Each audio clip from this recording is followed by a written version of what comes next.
Hello. Welcome to this. I'm gonna start my Twitch app on my phone to see if there is sound coming out.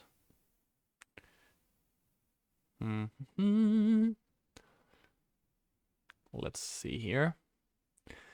Yeah, I can hear myself. That's good. And I can see myself and I can see the game. Okie dokie. Let's start Mario Maker. No, actually, let's do some posting first on Discord.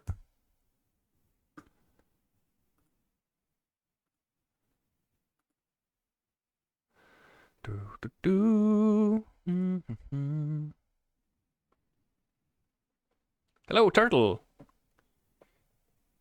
UNC? What's UNC?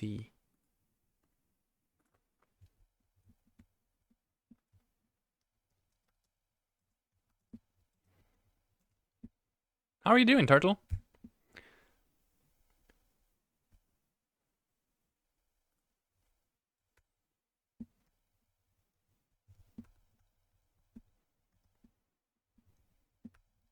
I'm good. I have the entire day off. And I am planning to play my Mario Maker levels for as long as I can stand it.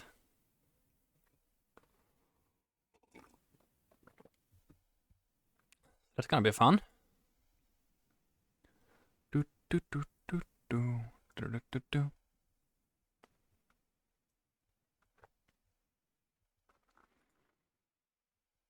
Okay, let's start the game now.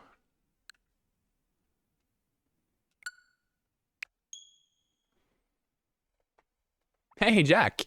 What's up, Jack? Are you getting notifications on your phone from Twitch?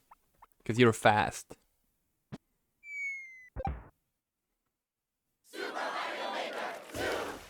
That's cool. I'm doing good. Have the day off. I think you do too. And the kids are not at home, so I have the rest of the day for this. What's up with you? It's pretty chill. You're the kids? Hello, hey.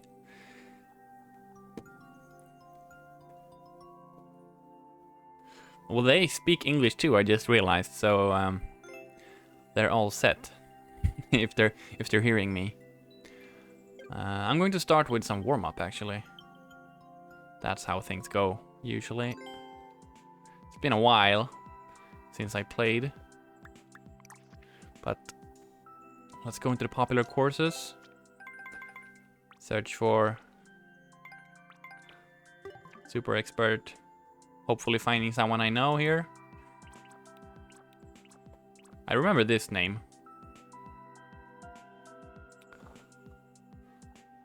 Let's try it.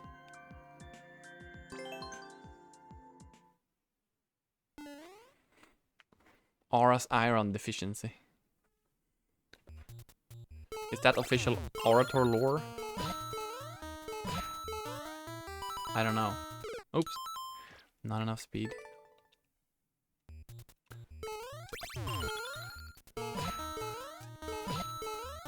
Oh, so the main thing about Mario Maker 2 is that the controls are really tanky, like sluggish, and you gotta get used to it.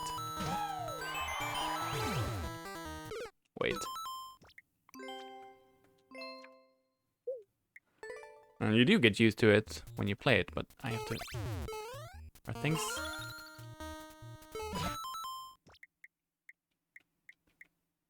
Maybe I should do like a lag test or something.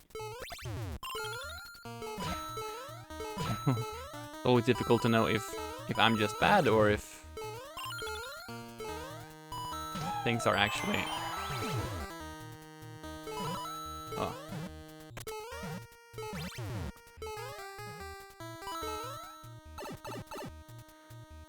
Right. So far so good.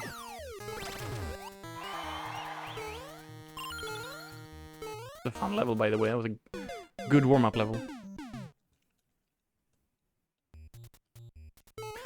So Jack, I am going to hopefully get to our music level today. Halo theme song.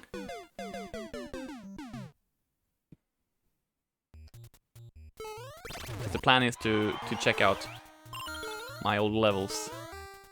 And that's one of the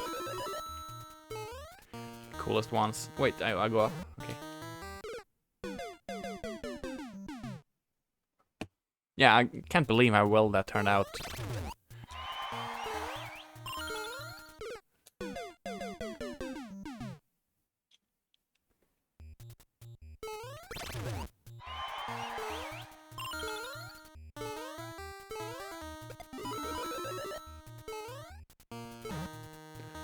Oh, of course, I can't go through the actual block.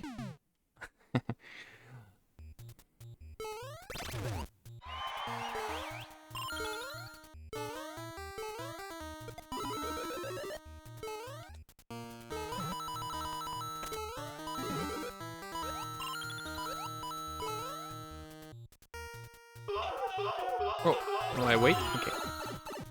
Panic. Slight panic attack there. And okay. Can I go down? No, yes, okay. Okay, can I go between or did I have to go before? I had to go before.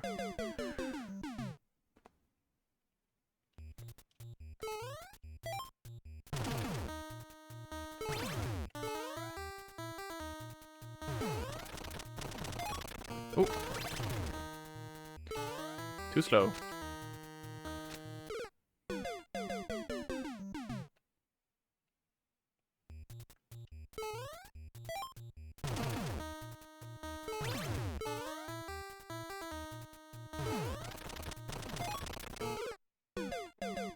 I watched the Holy Shot documentary on YouTube like 2 days ago,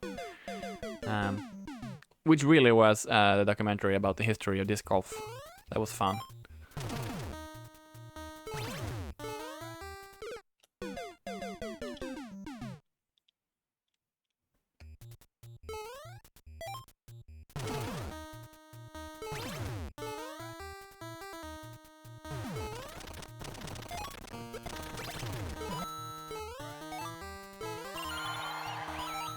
Do I actually need the coins? Yes.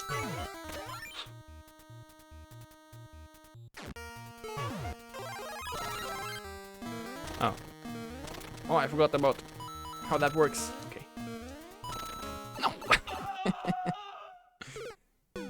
Alright, the first bounce is always breaking something. And then second bounce, you can safely land on stuff.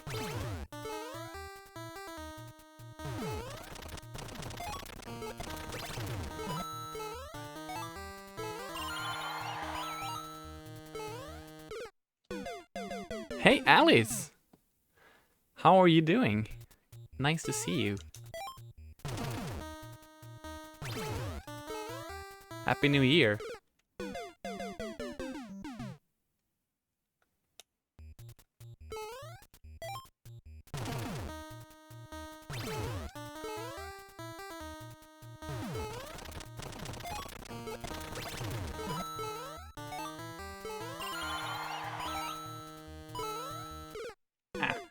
Maybe I shouldn't be so greedy there. Let's just grab the first vine and move sideways. It worked the first time.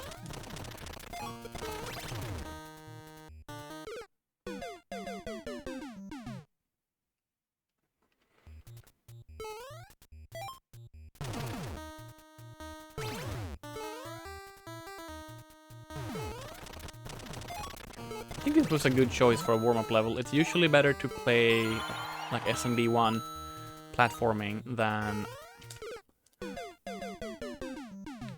a Shell Kaizo level, because that's very specific, and the thing that I need to warm up to mostly is just remembering the timing of running and jumping and turning around and stuff.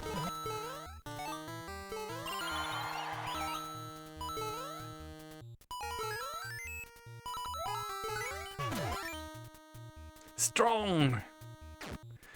Strong, my boy. Happy New Year. Ja, tack. How's it going today? No, there's a door here. I have one more attempt.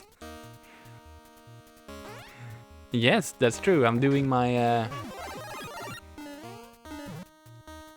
my yearly duty to show up.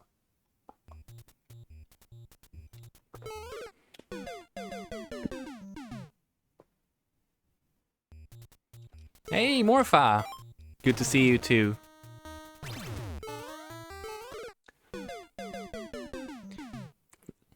Thanks for saying hello. I agree. I've been looking for Morpha streams, but I don't think they're happening. I missed the I missed so much in the last few years. You've been busy with work? Yeah, that's very, very understandable. Let's... No.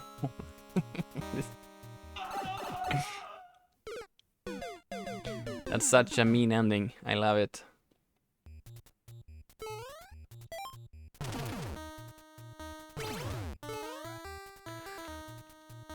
I'm doing good, Strong Dick. All is well, I would say. All is so well, in fact, that I've found the time and energy to do this. And that's worth celebrating. How are you? And congratulations, again, on the little gremlin.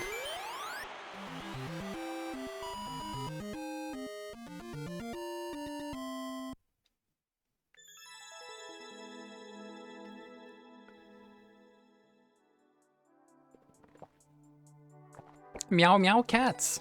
Hello. Explain att glida in på en räkmacka. Okay, so that is...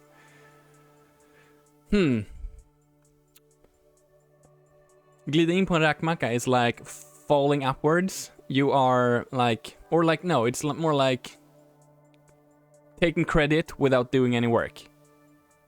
If you're sliding on a shrimp sandwich, which is the English translation of that, then yeah, you are not putting in effort,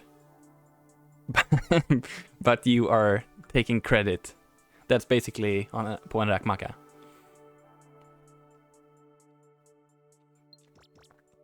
Okay.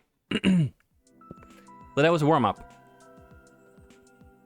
What's up, Lord Ingo? Oh, Ingo, hey! I didn't realize it was you. Tjena. It doesn't sound nice, and you shouldn't be doing it. It's not nice. Let's, once again... What was that? Hallå, eller? I heard sound, but I didn't see anything, and the chat doesn't actually tell me in OBS what just happened. What's up, Boss Riley? Hello? Wait, do I have... alert box? It doesn't seem to work.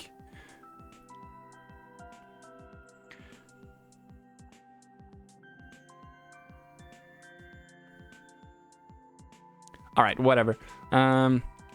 Hopefully I'm not missing out on something important that just happened. But there was a weird sound that I don't know where it came from. Oh, wait, it must be the new follower thingy. Actually, I'm going to turn off the alert box completely. No, I'm not. I'm going to put it on top.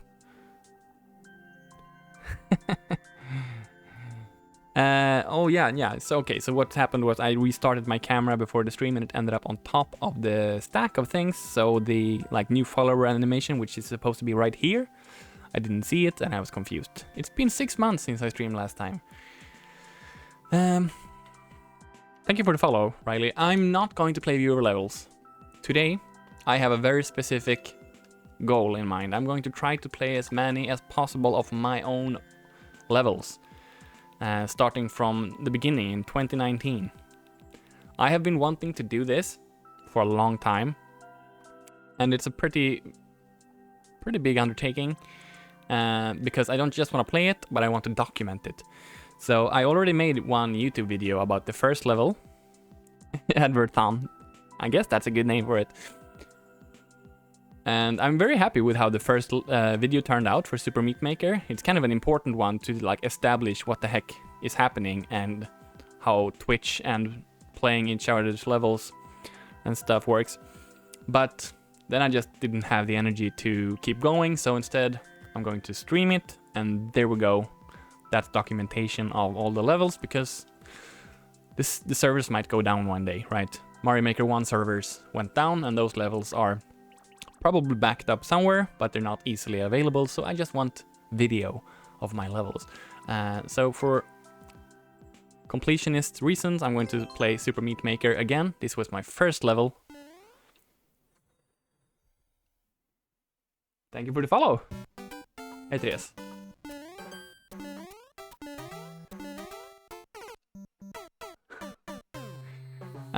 So this level.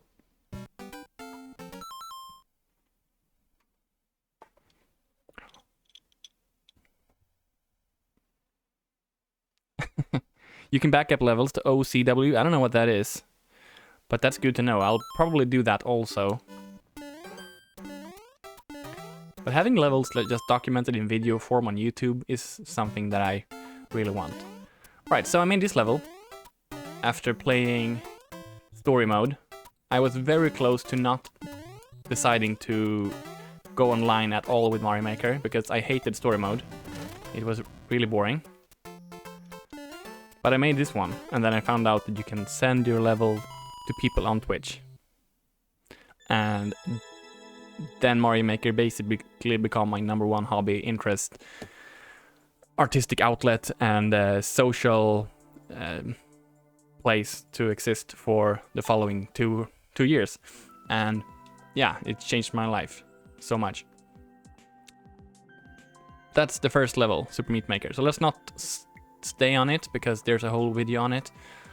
Instead, we're going to the second level, Minimal Effort. And this was made specifically, let's start it actually, inspired by Marie Kondo, because it's a minimalist level. Made for Giant Bomb's show Get On My Level. And that's why it says GB in the starting screen there. Giant Bomb is a video game website, and they had a video series where where people could submit their levels, but they had to have GB in it. And I sent this one in, and it was actually featured in the show. Unfortunately, the player who played it was good at the game, so he beat it in like 2 tries. But when I made this, I thought it was a crazy puzzle level, because it looks simple, but you need to be able to control your jump a little bit to get there. If you're just going full speed, straight into the swamp. And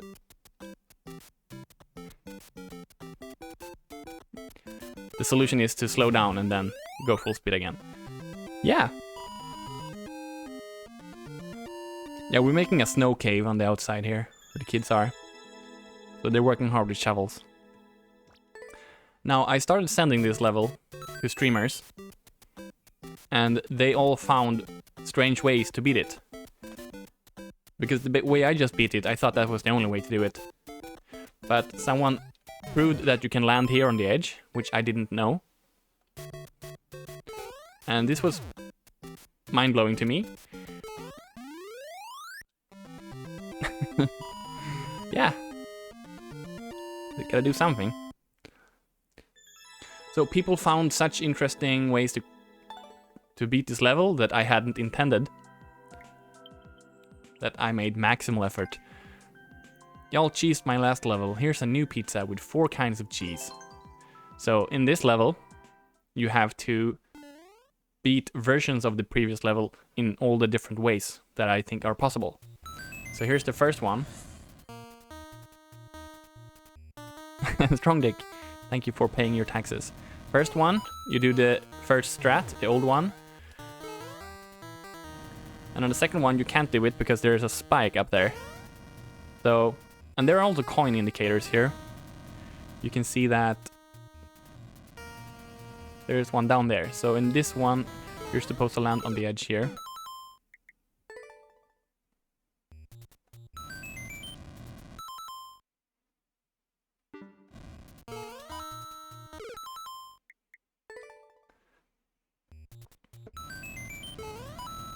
Yeah, no, hot dog, the hot dog currency is not, you know, gold backed or whatever. It's... I forgot about the flames. So there's no interest on hot dogs taxes.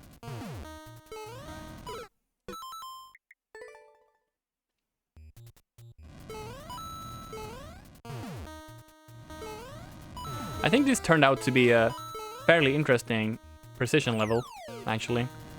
Okay, this third one has a spike and no blocks to land on. So the thing you have to do here is actually to do a really good jump and go under the swamp. Thank you, Alice. I will check that out. And you have a checkpoint here, which is nice. And I think it's possible to do this, just run full speed and jump. I think I have seen people do that. But my intended solution was to crouch jump.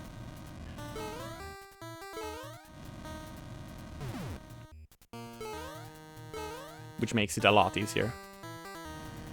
And this is the third one, where you can't do a crouch jump either, because there are 2 blocks here, 2 spikes, so you can't jump.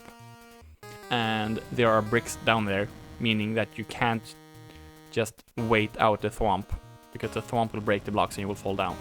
But of course the solution is to jump over the thwomp before it breaks the blocks. So let's try to do that.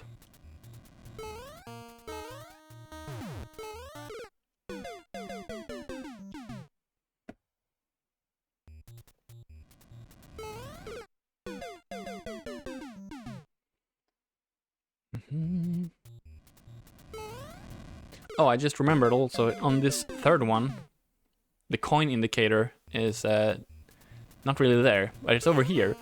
For some reason, I found out... Oh, now I remember. The crouch jump was not my intended strat here. Or was it? But I found out that if I start running from here... I got the exact speed needed. Yeah, to do this. See? Thank you for the follow.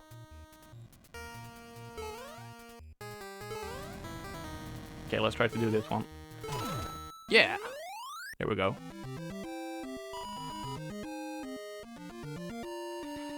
Yes, cats, I do have the Switch 2. Can you tell from my insanely fast load times? I can't tell the difference. But I am playing on Switch 2 right now. But I'm playing with my good old 8BitDo Pro 2 controller, on which I've opened it up and used electrical tape to kind of diagonally cover the connectors under the D-pad to avoid accidental diagonal inputs, because that's important. But I still get some sometimes, but I remember when I bought this controller new, it was unplayable. If I'm playing like a Shell Kaiser level, I just threw every shell straight up.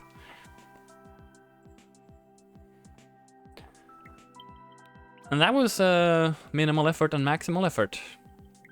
And now we are moving on to what is certainly my most famous level. The level that actually... The only level that I would claim makes me... like, this is the level that defines me as a maker. Baba is Mario with you. And this is a puzzle level, so if anyone is interested in actually playing this level and haven't seen it before, like all puzzle levels, it becomes less enjoyable once you've seen it played. Ingo, you love Baba Is You? Yeah, it was my favorite game. No, it was my second favorite game of 2019. My favorite game of 2019 was, of course, Super Mario Maker 2. But yeah, so I watched... yeah, if you want to play it, then you should certainly play it yourself first, blind. And if you want to go halfway and you want to experience it, but you can't play it, then there are people who have uploaded videos of playing this level live on YouTube already. So this one is actually already documented, but I would like to still play it and talk about it. Yeah, I'll ping you in chat when it's done. Absolutely, Alice. So if we're thinking back about Baba Is You is a puzzle game about changing the rules, and the way that Baba Is You feels is very often going from complete frustration and saying this level is impossible to having this mega brain moment where you just, oh my god, you can do that? That's possible? And then you beat the level in the most insane way. And I wanted to recreate that in Mario Maker. So let's read the description here, which is also how Baba Is You works. Coin is need, flag is win, pipe is turn, shell is move, level is tough, lock is soft, mind is melt. I regret the lock is soft part, but there's not much I can do about that now. You'll see later what I'm talking about.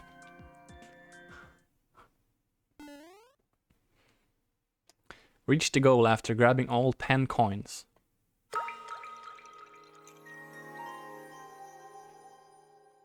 This is the whole level, and I might have to hide my face actually for this to make sense. So let's see here. Hide the camera. There we go. And I'm gonna hide the alert box too, because now I know that sounds mean. Follow. Yeah, so this is the level. And we know that we need 10 coins to be able to touch the flag here. We can only see 5 coins though. And they all seem to be out of reach immediately, don't they? And we need to remember that this level was made when Mario Maker 2 was fairly new still. People were not as good at the game as they were later. I certainly was not. So already here, I think we have that Baba Is You moment of, what the heck? How is this in any way possible? And the first revelation is going into the pipe. That you can go into the pipe. And then you show up here. Same level. Almost identically. Recreated, but upside down. So, pipe is turn, if you remember that rule. And you can go back, of course.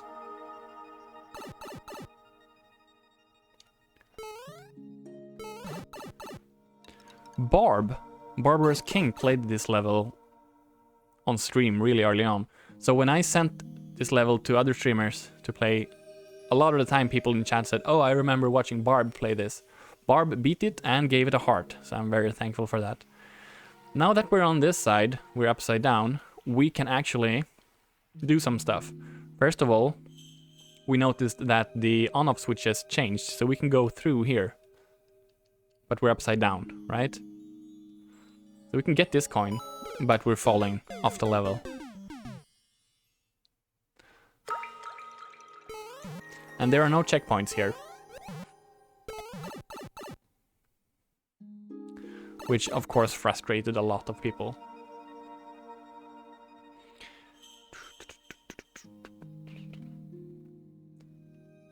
Now let's see, where do I start? I can go here, like I can't reach it. The thing I can do now that I'm upside down, of course, is I can jump on the on-off blocks to flip the switches. And that sort of stops me from doing anything on this side. But if we go back, then we notice that the switches are different here too. So this allows us to easily get our first coin. Hooray! We have a coin.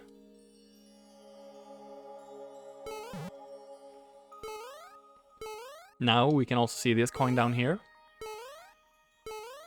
But how do we get that one without dying? Well, one way to get coins in this game is to kick shells at them. And we do have a shell here. What happens if we kick it now that the door is open to the right? Oh, it didn't go down, but it actually cleared the path here. So we have 2 coins. And the Koopa with the shell will respawn every time we go through the pipe.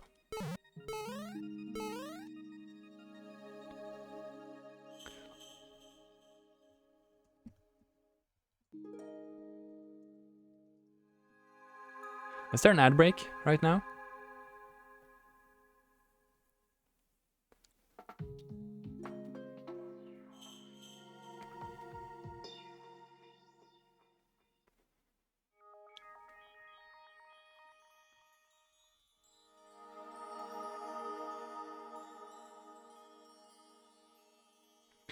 All right.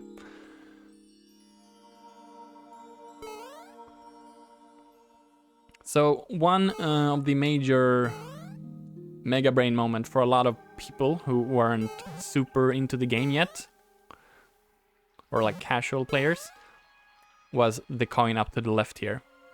And I'm gonna do that right now. Because, of course, we can go over. And that's not something that's communicated in any way. And you just have to either know it or try it and notice that it's possible. Because that's just Mario Maker. If we had built something above, then the vertical scroll would not be locked.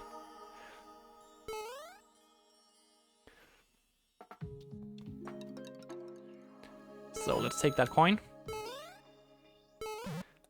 and get out of here. Back to the upside down world. You're watching an ad now? Okay.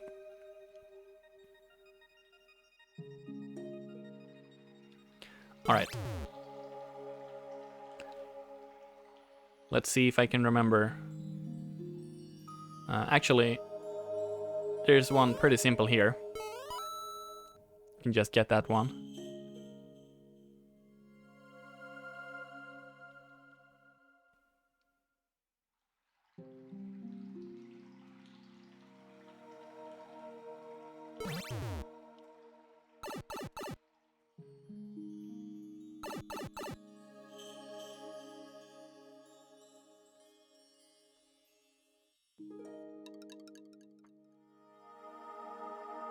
Let's get the bottom one. I think that's pretty simple too, if we can just stop the shell like this. Oh, wrong way.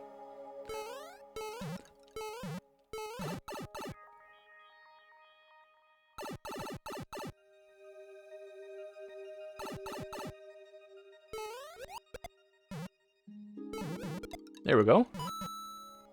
Coin got 5 out of 10. Now on this side we only have this one left. And to get this one, we need to be able to switch the switch in this side, and of course the way to do that is to kick the shell all the way to the right, where there are more on-off blocks. So we just have to chip away at the bricks first. And this is where you can get soft locked. You have to make it into the coin and then back out again pretty quickly. So let's just look at this once, what will happen now that we send the shell. Switch, switch, gone. Because when it hits the switch, the red ones appear and it doesn't fall down. So it goes back to the right side, switches again, and then falls down. So what we have to do is be quick.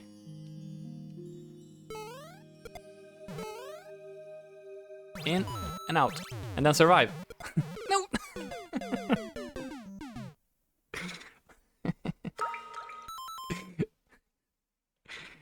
Alright, at least it worked. So this is also a big part of playing this level. Even if you figure out the puzzles, it's sometimes difficult to execute, and you're going to take hits, and then you have to take all the coins again. So sort of the intended way to play is to figure out a coin and then not get it again immediately, but rather, save the easiest ones for last. Oh, I forgot, I have to chip away. And also this part about needing to go multiple times back and forth to keep chipping away at the bricks made for a really interesting speedrun strat for this level. Like, it actually takes quite a lot of planning to get the world record. I forgot again.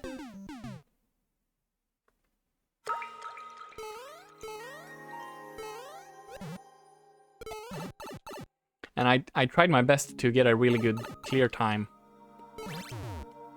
when I uploaded the level, because, you know, making the level and testing it and then clear checking it, you eventually become pretty damn good at it. And ultimately it was Seiran, who is a part of the Twitch community, who got the world record. He really optimized the strats. Hello, my time is yours. Yes, it's a 2026 miracle. How are you doing? I am playing through my own old levels, and this is my first puzzle level. Bye-bye, Mario is you.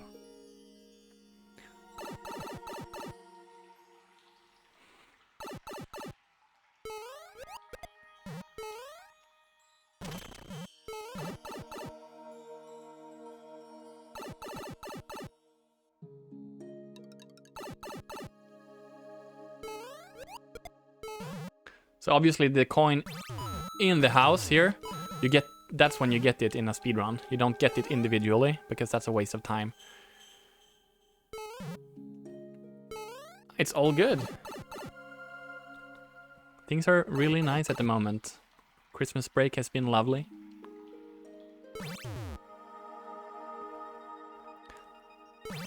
Let's do this one, because this is a fun one. So you see the coin on the top right? Oh, by the way, let me just wave to you, my time. I'm here. I have the camera. Hello. Happy New Year. I'm just turning off the camera for this one screen puzzle level, because I want you to see all of it.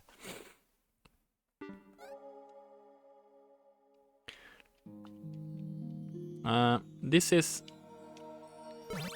can get really chaotic. When you have the Koopa here, the Koopa can actually go into those. And then it goes back and forth once, but then the second time it will go through. And this is an important tool in this level. You need to figure this out. So... ah, shoot. So using that, we can get the top right coin.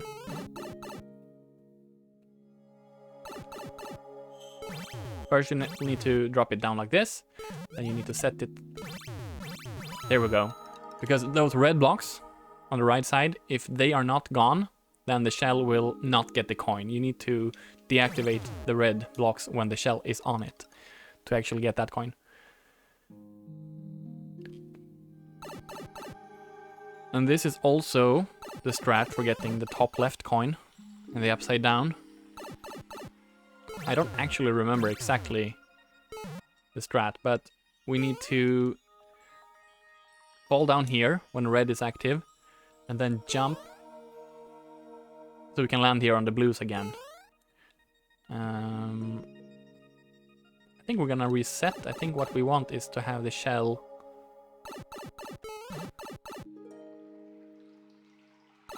yes, up here. And then we kick it from here. Wait, how many resets are we gonna get? No, that's not enough. We want this. No, because then it's gonna fall over on that side. Okay, we need this. Oh yeah, because we're gonna get the second on-off switch when the shell goes out to the right. Now I remember. Okay. I think I remember how to do this now.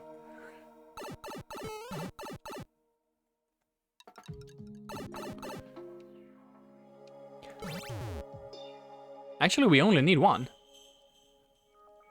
Now that I think about it, this is a slightly simpler solution.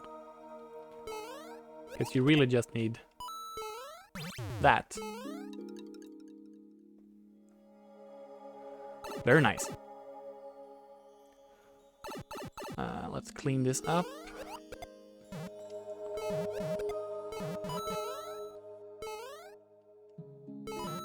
And see. So this side is complete. And we have these 3 left. And the one here, the trapped one, I think that's when you need multiple. Because it's similar to the other side.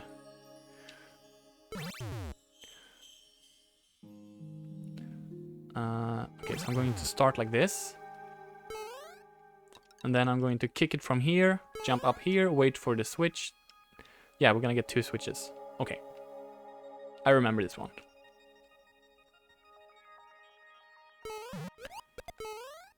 I think. Don't get caught, go back, and go in, and there we go. So, 2 more to go. 1 is trivial, and then the 10th coin, the bottom right, in the upside down. That's the craziest one in this level. So, in pretty much every playthrough that I watched on Twitch, eventually it turned into starting over, trying to get that one.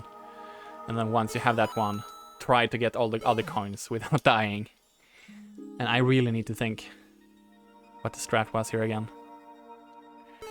Because we need to combine the knowledge of going above the level. We can jump up here with the shell and go, well, below the level, really. Because you see down here on the right, there's a solid floor in the castle. But in the upside down, there isn't. And that's kind of a little... It's an on-off block under the coin. That's a little bit of a... I don't know the English word for it. Slamkrypare. Like, it's a little bit of a... trying to hide the information from the player there. But yeah, I can't... Oops. Yeah, he's a troll, really. What's up, Cheesement? You have to notice that. You have to see it. It's like the entire gimmick of the level is that it's identical upside down, but that part isn't. And I feel like that's a little bit of a less than perfect design choice. But I really didn't find any other way to do it. And also, I think that the solution becomes really cool for it. So we can go up here, right? Bouncing on that coin, I mean the shell, allows us to come here. But then we need to be able to drop down again. Through the red, and then get the coin, and then back up, and then down here again. Without getting stuck. So how do we do that? Honestly, at this precise moment, I don't remember. I need to think about this. Because I think we need the shell to get the big bounce.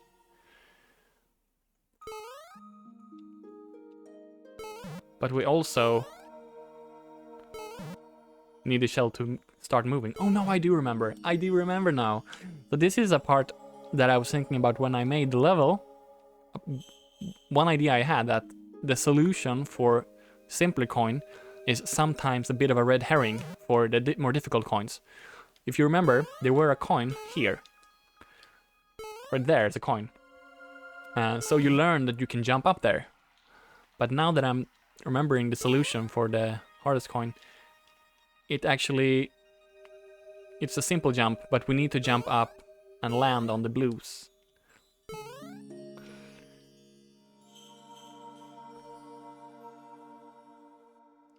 So what is it again?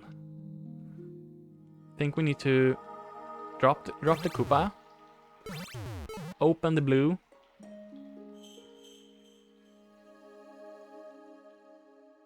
Oh yeah, we need to like stop the shell here, kick the shell to the left, and run and jump before it hits the switch. Can we do that? That was difficult, but almost. And I would say that the execution difficulty of this coin is 3 levels above all the other coins.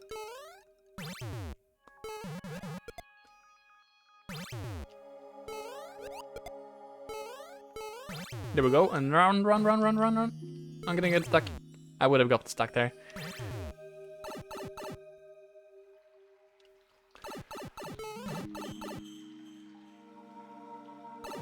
A lot of people got 9 coins and then gave up. Understandably. And most people don't enjoy playing levels that are both puzzly and difficult to execute, which is also totally understandable.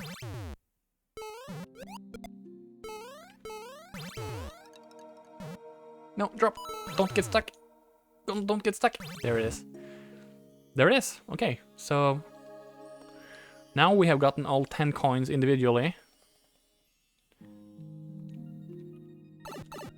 Let's see if we can string together a good run.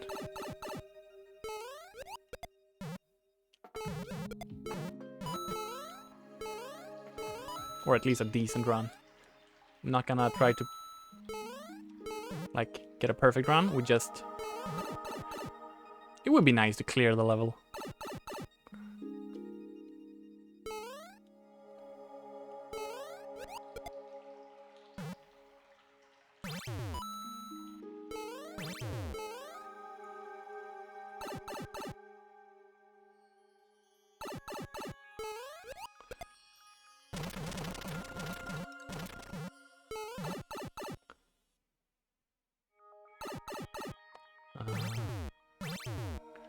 Okay, let's do that one. Oops. No! Ah, okay. Did not mean to go down there, but we gotta do that a couple of times, so it's okay.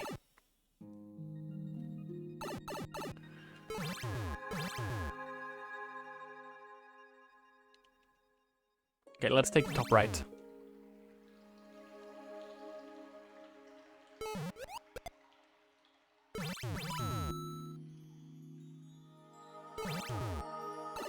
And now we're going to the fast bottom right here. No, not yet. Sorry. One more. Okay, next time. If you kick the shell hard, you can destroy a few more pieces of the castle, which makes it less dangerous.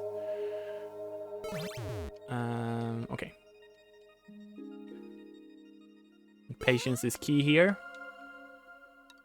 Let's wait for the Koopa to walk all the way over there and then return.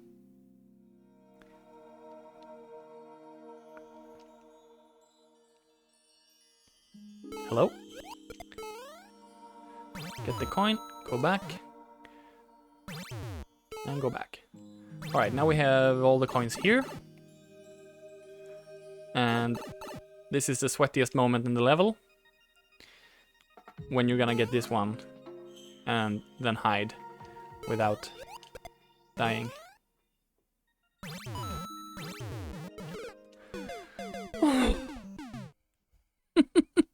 Of course. So I don't even know. Did I get the coin? Did I do the clear condition or did I mess it up?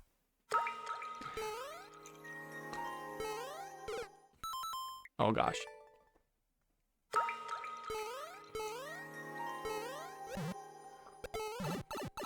Well then.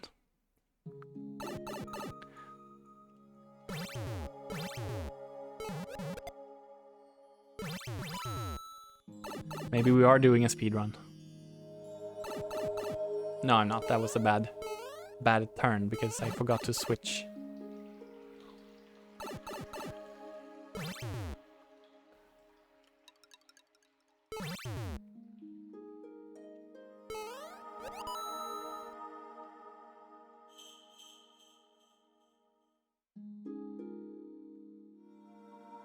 I should really start with the most difficult one, but...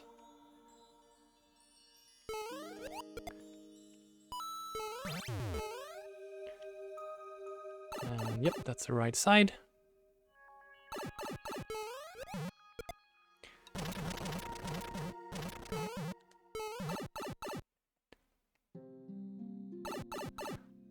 Yeah, let's go ahead and get the difficult one.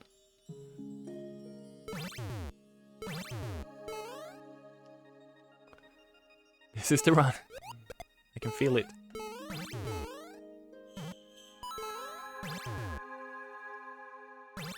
When I told people that I had a really hard time clear checking my own puzzle level, they were very confused. And understandably, it's not a common thing.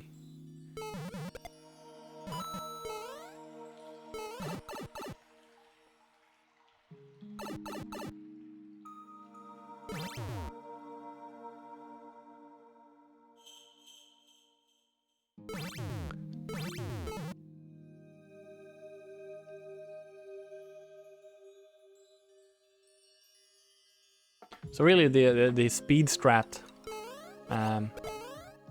is the order of the coin, and then the execution. But like figuring out in what order to pick the coins is the big thing.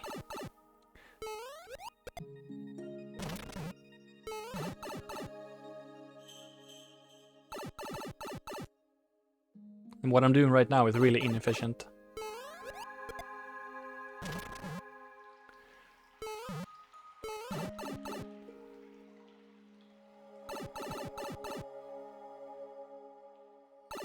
Actually, let's show the quick kick, because it makes it safer. Full speed, kick. See? Now we have more jumping space down there. Way safer. And that's a maybe not super known mechanic in this game, that your run speed when you kick the shell it makes the shell go differently fast. And I forgot that I need to actually get those coins. And I have made levels where I completely abuse that tech. People don't like it, but it exists. Okay. 10 coins. Don't fall down the pit. Nice. Okay, let's ping Alice.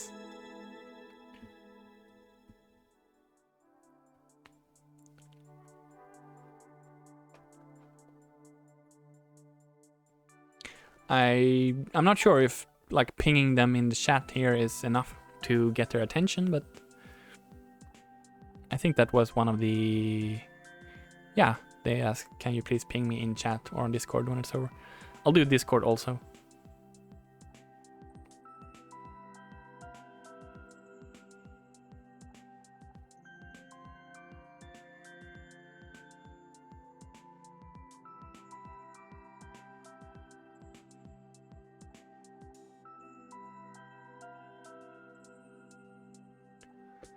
Okie dokie. That's Baba Mario's you.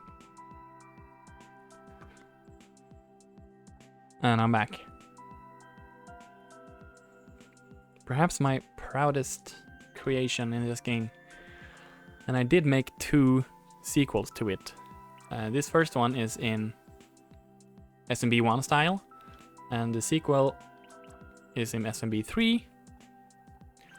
And then to finish up the trilogy, we have the Super Mario World one, and they get like exponentially more difficult, each one. This first one, it's compared to the others, it's very easy.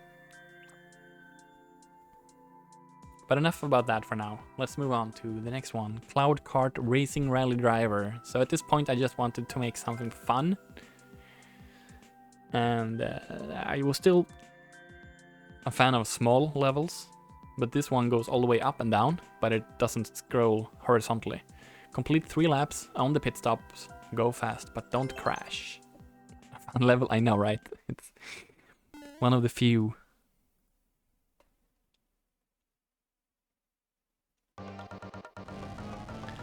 So, what's going on here? Well, we have a car there in the middle, as you can see. Very cute car with a rocket engine. And we have 3 coins that we can't get. Everyone tries, but you can't. And we need 3 coins to touch the flagpole, which is over here. Once you go over the green snake block, it does not come back. So you can only really make that once. You cannot jump over. Welcome back, Alice. And over here we have 3 boxes with 3 Lakitu clouds. I love Lakitu clouds. I think they are one of the most fun and underused items in this game. So really, what you gotta do is quickly get through, because the clouds, they go bad, you know, after a couple of seconds. And then when you're here, you can't make the jump to the goal if you don't still have your cloud. So you gotta do 3 laps in Lakitu clouds. Let's see if we can be fast. That's bad. That's really bad. Gotta start over. And if you want to be speed stratting this, then you need to, like, of course you gotta be fast through the level, but you also need to choose the cloud order and the coin order. If you have a bad lap, maybe don't take one all the way to the left, because that's more difficult. Or like it takes longer. No, and you can get stuck there. That's rude. And then you jump out of the cloud effectively. And then I have timed the music so that when you're on the 3rd lap, the timer goes under 100, which doubles the speed of the music, just like in Mario Kart.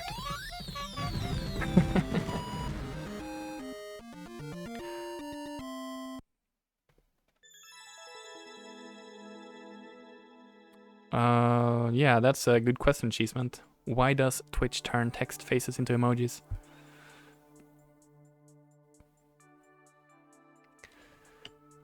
Ja, tack. Yeah, that's a cute level. Let's play it one more time. Let's see if I can be fast. Royru has the world record for this level, 42 seconds. And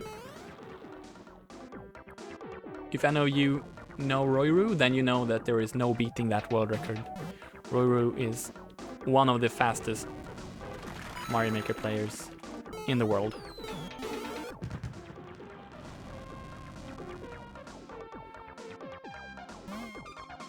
No!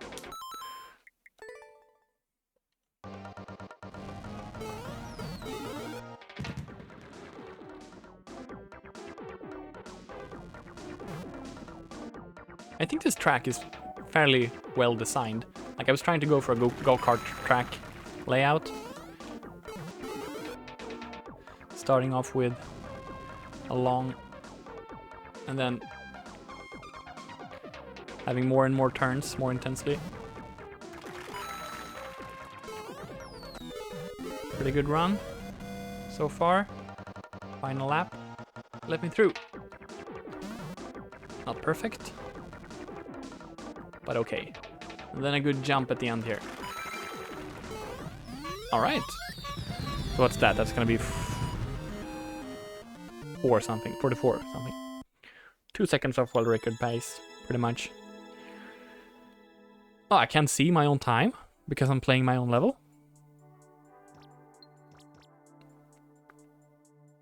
I forgot about that. I didn't know that was a thing, or I guess I did know it in the past. All right, back to levels that are very high effort and uses upside down mechanics and are inspired by other games. This one, is clearly inspired by the video game VVV. Also one of my favorite games of all time. It's a platforming game, a 2D platforming game where you don't jump, but you flip the gravity. So instead of jumping, you flip gravity and you fall on up to the roof. And then you run in the roof And then you do that over and over. So you can go right and left and you can flip gravity. That's that game. So I was trying to make a level that as much as possible simulated gravity flipping instead of jumping. What's up, Marco? No, we're not doing viewer levels. I'm playing levels from a very specific creator known as Advert. And this text here is the first, maybe not first, but it's from the game. Oh no! Uh-oh, we hit some kind of interference. We're lost in dimension. Yeah, let's go.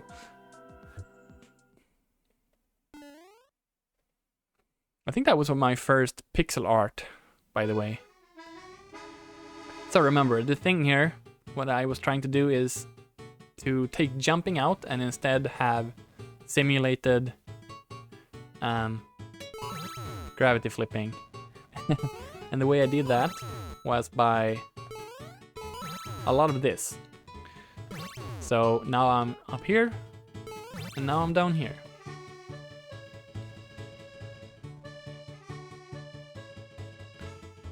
Yes, Ingle, all of these levels were for you.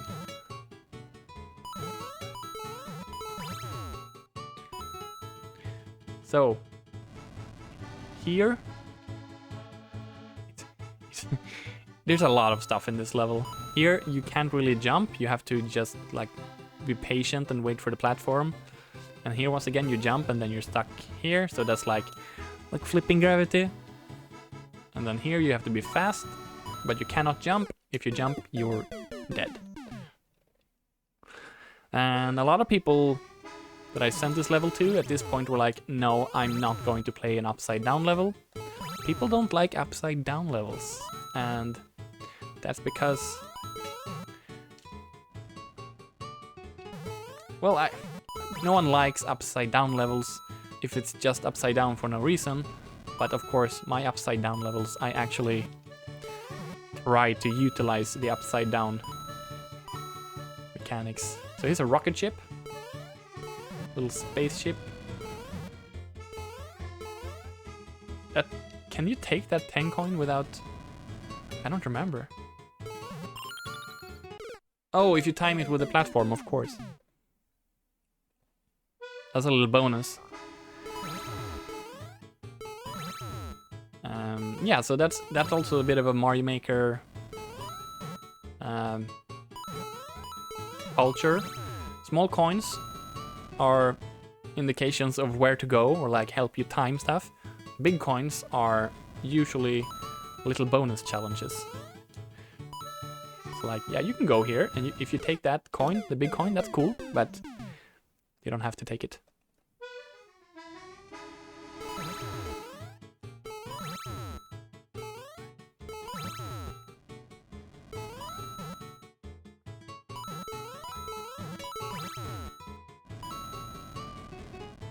I wonder if I can reach that if I'm fast enough. First cycle, probably. Okay, let's get the coin here. I kind of have to guess where the platform is too early. Oh, maybe I can follow the platform down and then jump into the engine of the spaceship and up to the coin. I don't remember. That does sound like something I would try to create. And yes, I can get that first cycle.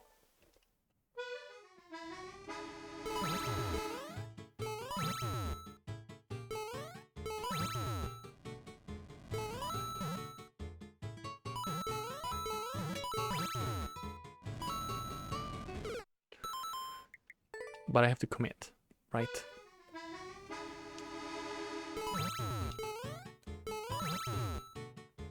Oh, and it also totally depends on the spawning.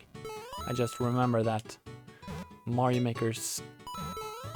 The level spawns not everything at once, and stuff despawns when they're too far off screen. So the timing of that one... Oh, wait, no. Stuff on tracks they do spawn immediately because of the timing. I could do that, but then I can really go back. Okay, let's not get the coin, that's too difficult. Stupid blind jump. Who created this level?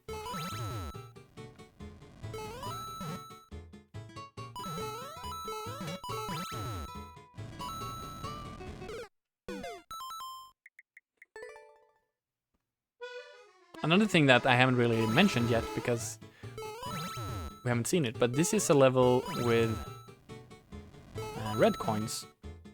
This was my first red coin level, and if that doesn't mean anything to you yet, then it will soon. Red coin levels are levels where you sort of abuse checkpoints and red coins, which when you have all 4 red coins, you get a key. And you can sort of abuse the checkpoints to create a level that isn't really linear, but you actually need to beat up to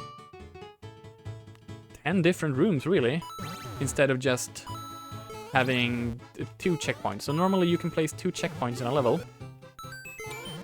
but the checkpoints work like that, so you can go back and forth between them, and the last one you touched becomes your current checkpoint. And that's what I'm doing here. So you need to get 4 coins, and all the coins are in this room. And you get them by coming out of those doors.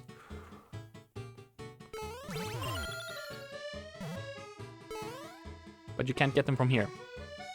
Right, so you're gonna get one of those coins after clearing different rooms, and then you're gonna retake this checkpoint. So that way I can have more than just 2 checkpoints on a level. So now we're in the hub area. This is where I have the pixel art, or at least one of them. I have actually forgotten the name of this character. He's called Captain something. Because he's the captain of the ship in VVVVV. Okay, let's unlock the room. Let's start with this one. Different rooms in different pipes. And these rooms are actually not upside down. But in this room, you can't really jump, because if you do, you touch the spikes up there. So you just have to sort of figure out how to get enough momentum to go over the spikes there. And then I'm back here with that checkpoint.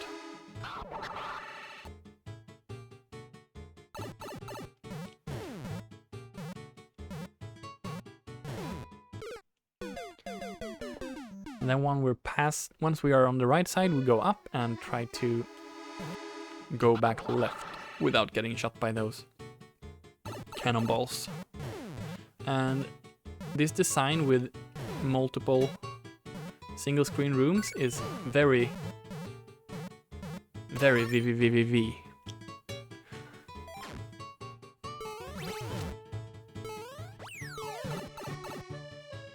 That's one.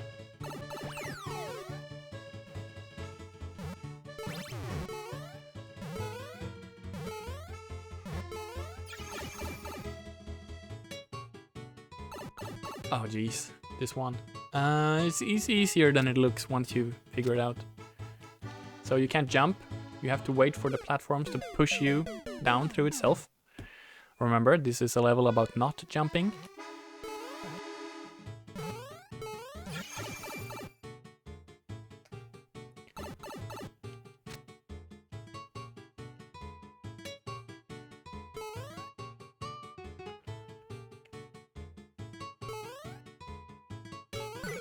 Oh, come on. Unnecessary. So I need a coin in this, I mean the key in this room. And then I go back up left to the red key door.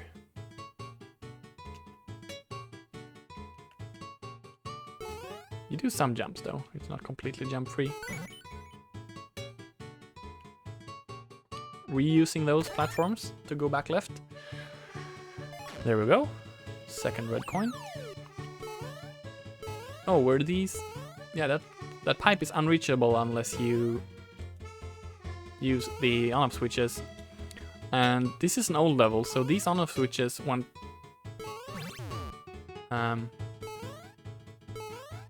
they pushed you out, or could you get... Wait, I forgot. The game updated on-off switches at some point and changed the behavior. You could get stuck in them.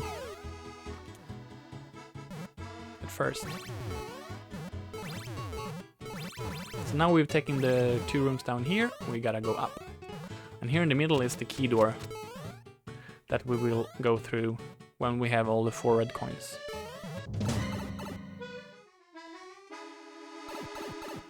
Oh, wait up! Right, this room, it has ice on the floor. And ice is slippery, as we know from riding bikes on ice.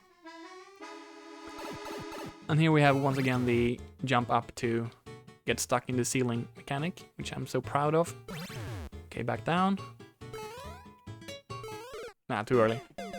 It's kind of difficult to get full speed on ice, and you need full speed for some of the jumps. You jump higher in Mario Maker with full speed.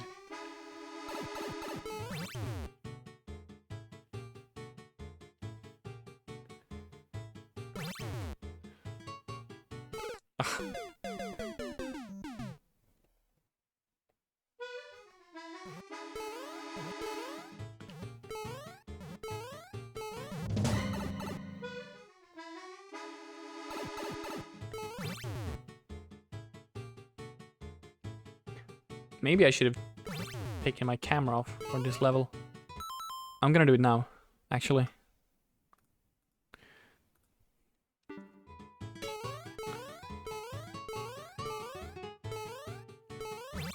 There we go. Now we can... help. Now we can run here. Keyed up there, but I have to fall down. Alright. Am I safe on the left side there?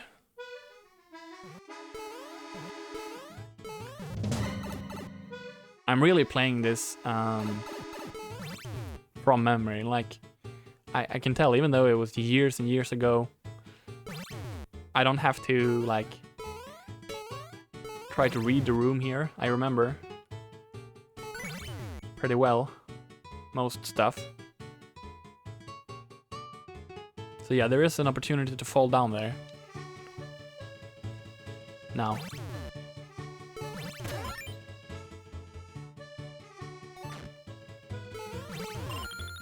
See that thing where you can use the on-off block with a on-off switch over it to get a second jump? That's called lethal ejection.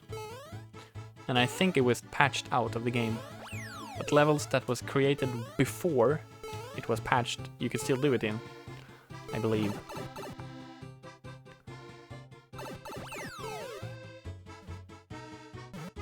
Okay, one more room. I think this is the easiest one, if I remember correctly. Yeah. Alright, Strong Dick, you have a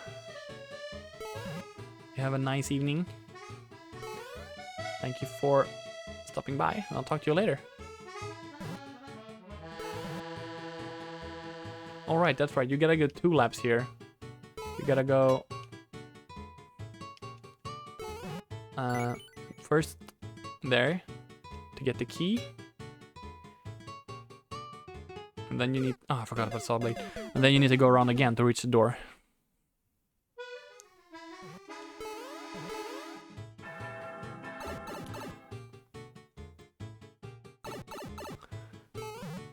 But that's... like, dropping down is the most difficult part. Here.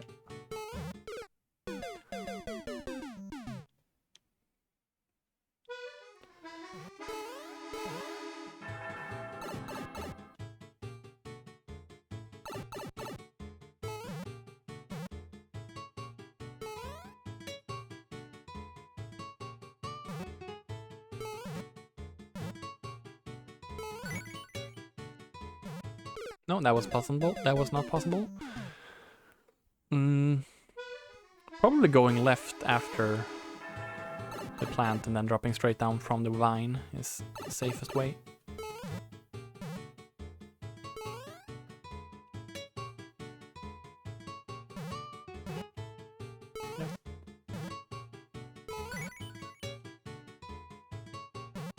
Yeah, like that.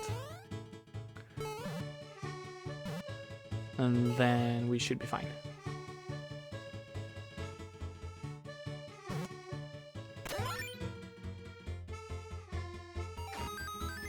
There we go, now we have the key.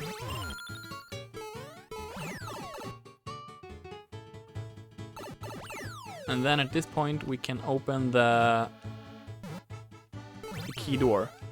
There is an awful thing that you can accidentally get when you're designing a red coin level like this, and that is if I die right now with the key, then I don't respawn with the key, but I lose all the progress.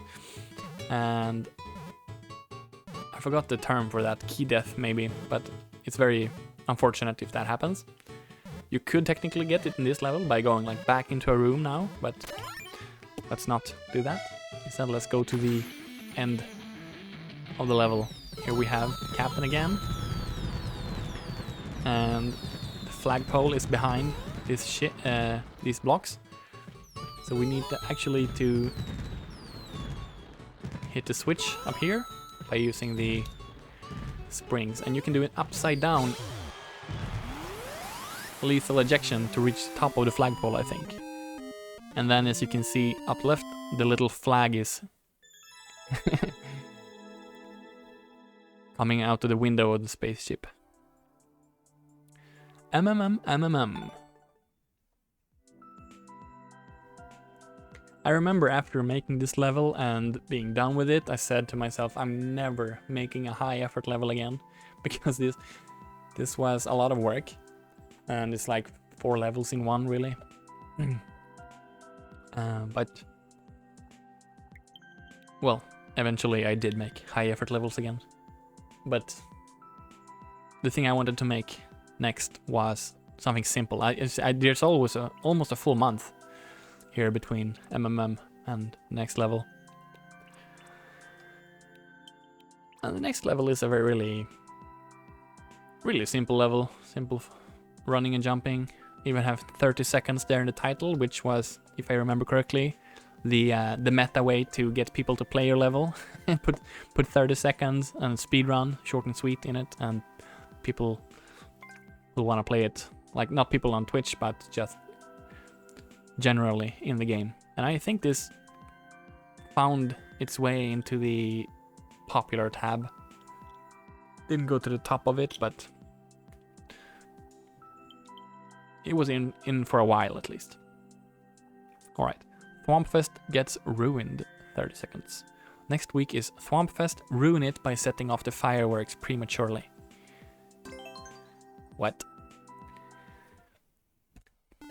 Actually, let's take my camera back. So the 30 seconds was no joke. It's actually a 30-second timer, which makes the music awful. But yeah, so you can see it at every... There's thwomps everywhere. And behind every coin is a firework animation. So the lore of this level is that you are destroying the firework by setting it off today. But Thwompfest is supposed to be tomorrow. So Mario's being a bit of a douchebag here.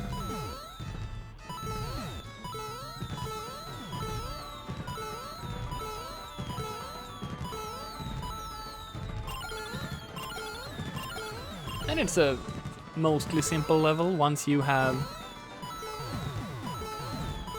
learned the strat. Here you have a spike met, so you can take these out. That's fun. And that's the flag. GG! That was the first time I made an interesting GG, or a GG at all, I think.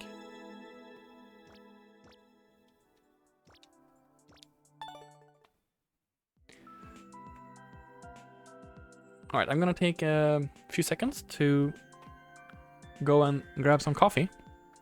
But I will be back very soon. And then we're playing a big one. Jungle Vrål. Be right back.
Hello.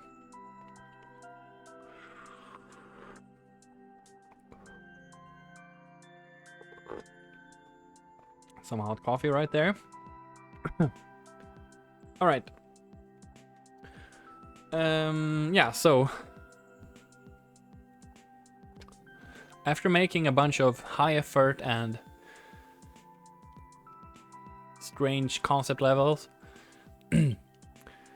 I got some like making this level felt really fun. It was easy and people were like, "Oh, this is awesome. Fun level." So I decided to make a level taking that sort of to the next level, and I wanted to make a level that's both fun and simple but a little bit cooler. So I made Djungelvrål, spelled weird, and Djungelvrål is the name of a Swedish candy, a very salty candy with the shape of a monkey. And it's really just a random theme for a level.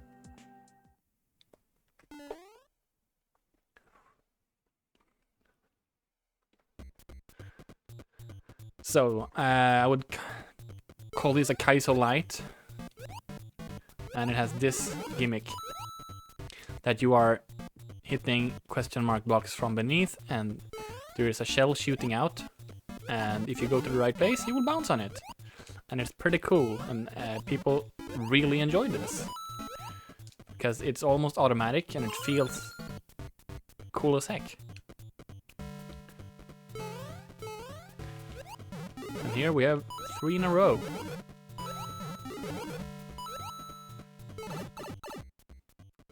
That's the first section, and then you go up into the sky and stuff starts getting a little bit weird, and I sort of started to become myself again. And of course I had to put in stuff like this because I can't keep myself from it.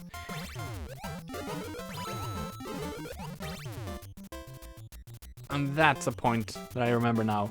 you actually have to jump here to fall down.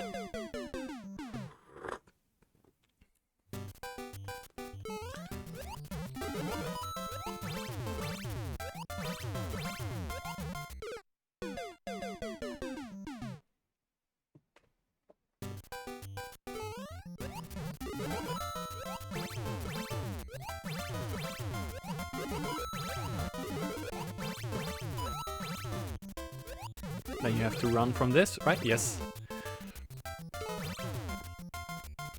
Oh, wait. Oh, right. No, I have to flip the switch before the shell reaches that block so that it bounces back. Now I remember. Now I remember.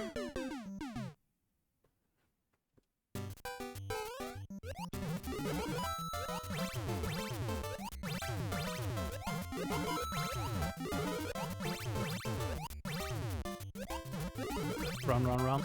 Flip, and here. And you go higher and higher. Oh no. Oh! So, that's also a really weird thing. I don't think people had an easy time understanding what was happening there. But basically you're doing higher and higher jumps. And the last one is too high. It's impossible. But then all of a sudden, there's a Lakitu cloud emerging. Because I love Lakitu clouds. This level stresses you just by watching it. There's a lot going on.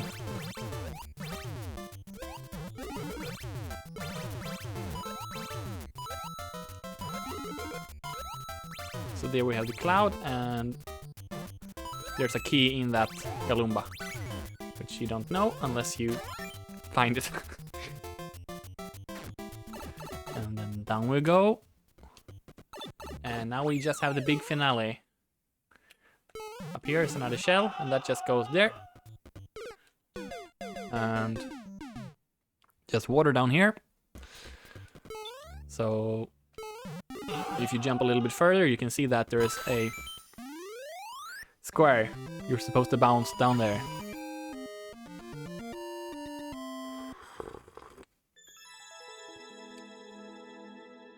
Alright.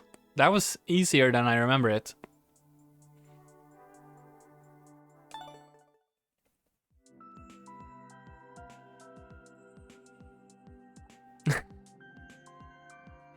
Yeah, so in Mario Maker it's pretty common to end the level with one big trick. And you call it the Nai. It's from Japanese. I don't really know what it means, I don't remember. But I found it funny how close it is to like a Swedish Nai. So I made some emotes, Nai tak, and well really, so when you beat the level, you wanna say Yatta, because that means I did it in Japanese. So I made Yatak, because it's close to Yatta.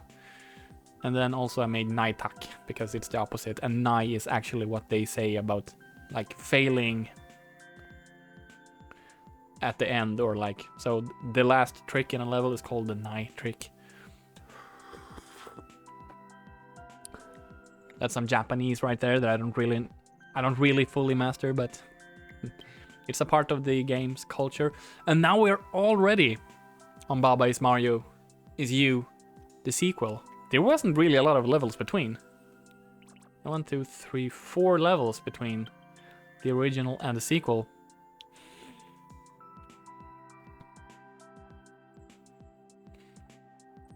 I don't know of an old 100 Pants Yatta. Nope, I don't know.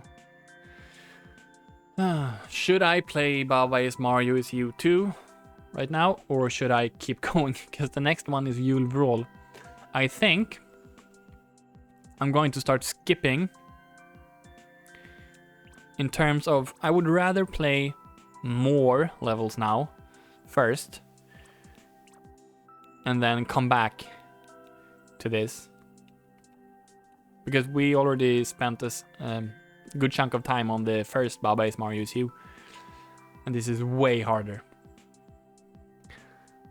And I want to document as many levels as possible, so let's keep it for now and play the sequel to Jungle Brawl, Julvrål. And here we have a Fear the Claws Christmas level. Yo, Gibble! Hi!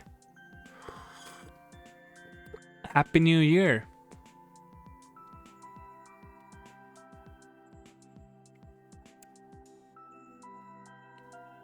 How are you doing?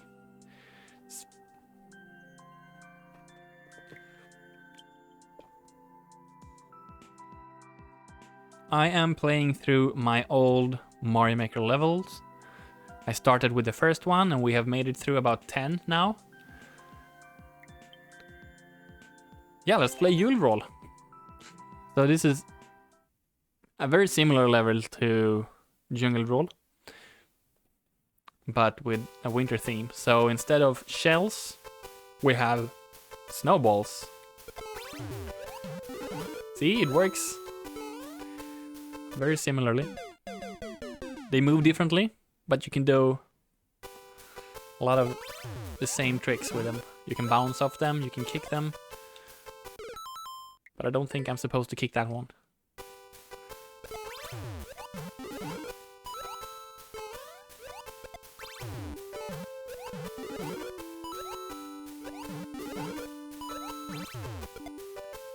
All right, you wanna let those land and then kick them at the right time.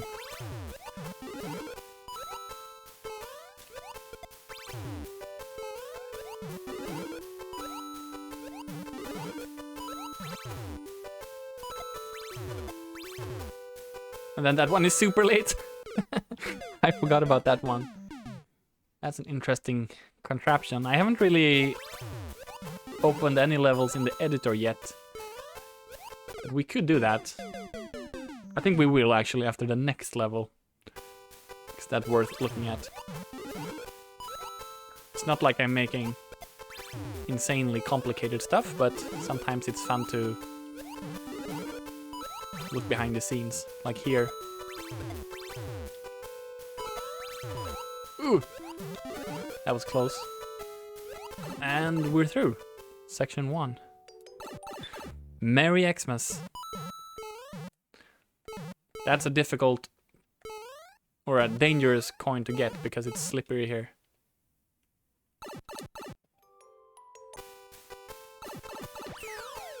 And in this section we have the green guy up here, which I believe is called Spike. He's throwing spike balls. Which means, yeah, the things that we usually call spikes are actually known as spike blocks, right? Anyways, should be doing it right about now, and there it is. Oh, he's throwing snowballs, that's right. Or can you... I don't remember.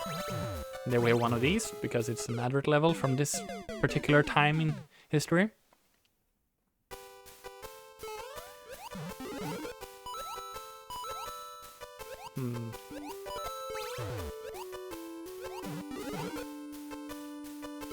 Oh, maybe it's just in the snow...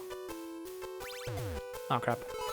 Maybe it's just in this theme, the snow theme, that the Spike is throwing snowballs. Normally he's throwing spike balls, I think.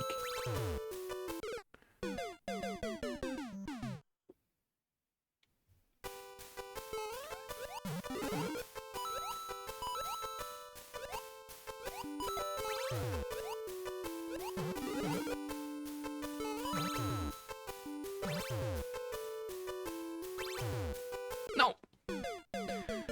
Slippy.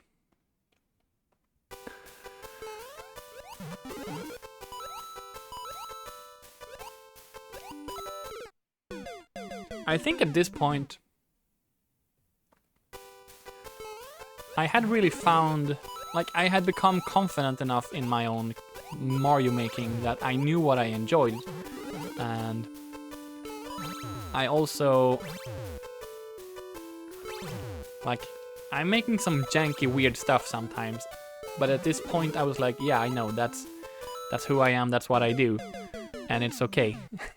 Not every level has to be perfect, because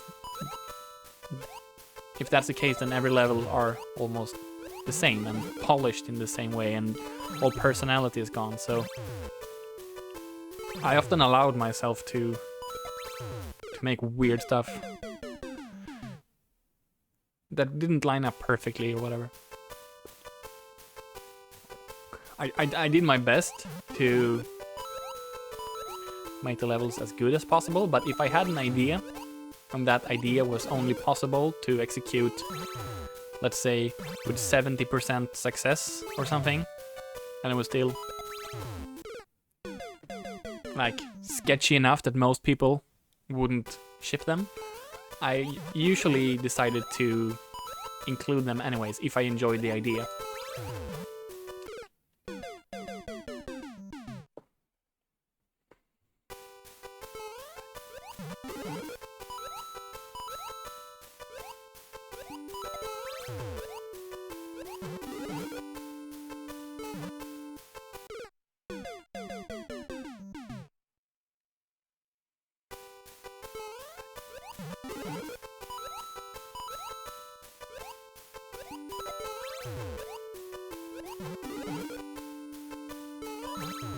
And I'm happy that I did that. Because, you know, it's more fun that way.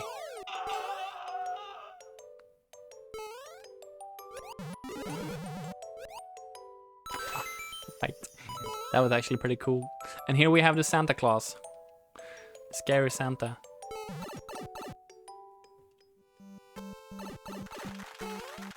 GG!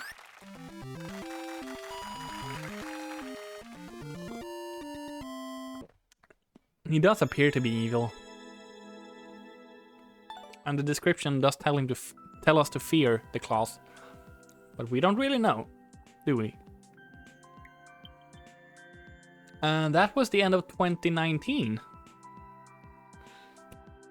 Then we moved on to 2020. Before pandemic still. And I had found out, or I guess I knew already, but it was time for me to make a music level. So I made Halo theme song. Deep within this ancient Forerunner facility, somebody is getting teabagged. That's Halo for you. Let's take my face off and just listen.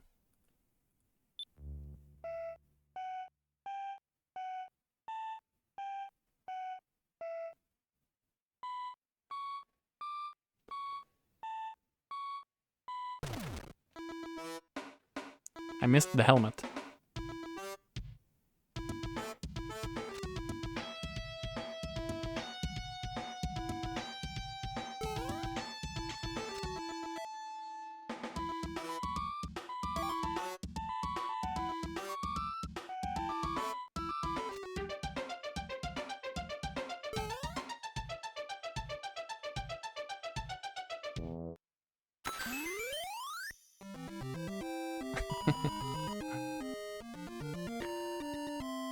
So I missed the true ending, and I also missed out on the helmet.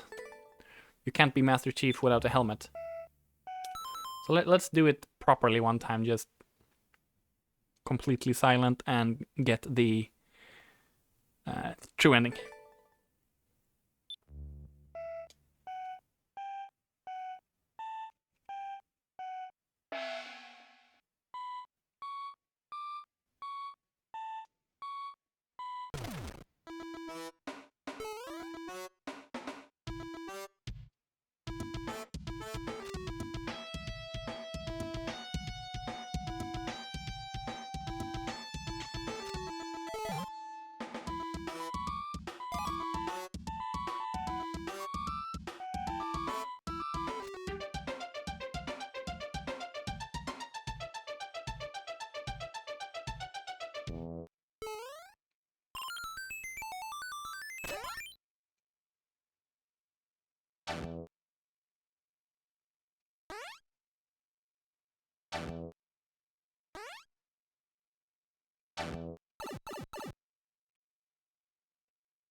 Yeah!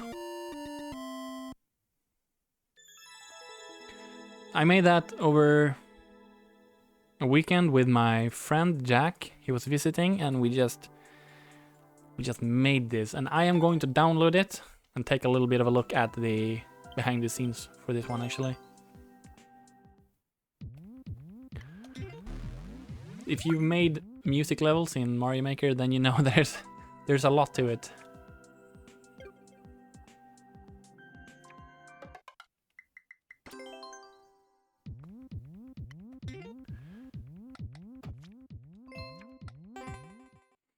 There are two main ways of creating music. One is to put note blocks on tracks and have it move into objects. When the note block touches the object, it makes a sound. So up here, for the intro of the song, are a bunch of tracks with note blocks timed specifically on distances to create a song. Let's go.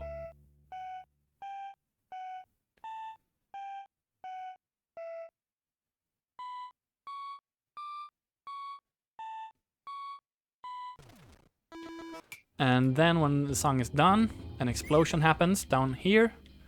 There's a bomb which gets crushed on time. And once this solid block of stones is no longer all the way from the bottom to the top, the auto scroll of the level kicks in. And that's the second way to make music in Mario Maker. Because with auto scroll you have a timed spawning of more and more objects. So really what you have is every grid, or like every tile on the grid represent one note, or like one point in time. So here we have note blocks 1, 2, 3 with mushrooms spawning on them. And as soon as they spawn, they fall onto the note block, make the note, and then they go up on the cloud above, and they don't make another note. So if you spawn them all at once, like from here where you're not supposed to spawn them at the same time, they just make the same noise once. But when you start from here, they spawn one at a time, and that's how the music happens. And depending on how high on the screen the note blocks are, that changes the pitch of the note, and dependent on the object that is colliding with the note block, changes the instrument. So we have drums up here, I think, and notes down here. We can zoom out, can't we? Yeah. So this is like notation for the song. And Mario is just running through a cave, or I mean Master Chief, that's designed around.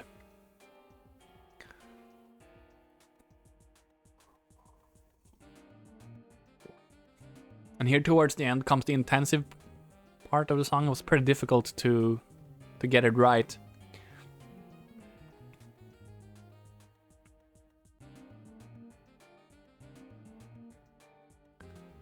And you have Team Blue versus Team Green down there.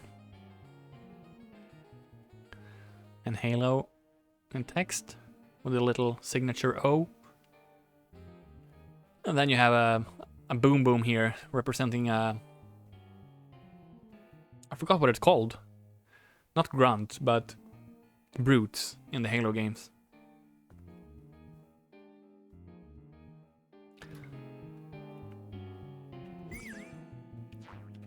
Let's go. Yeah.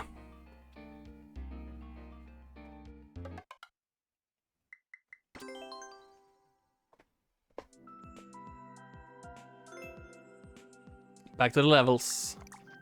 What's next?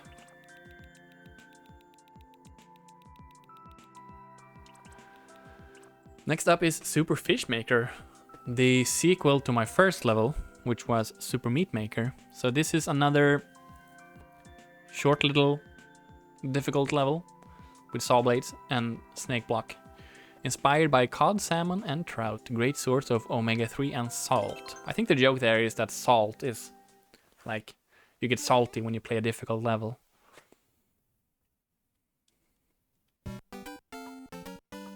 Okay, what do we have here? Yeah, I don't remember the exact strat here. I actually have to relearn it, but I remember some of it. We gotta get the key on the right side there to get to the door. The snake block will go up to the door. And there is a little pipe down on the right in the water that most of the area is covered by spikes, so this will kill me, but there is one place to land. Let's see if I can just do a big jump from the first part of the snake block. I could, but might have to turn back earlier. I think more likely I'm going to do 2 jumps on the snake block. Like this, yeah. That seems way better.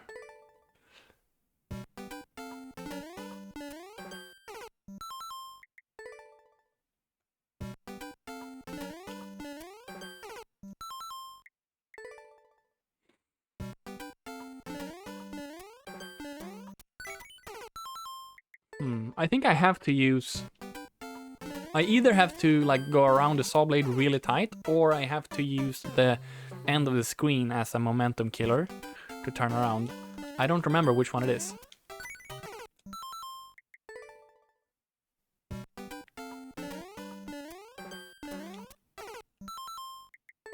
It's probably that.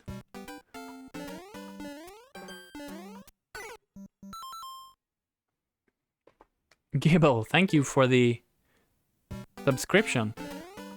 Twitch has been bombarding me with emails about remembering to fill out my tax form thingy.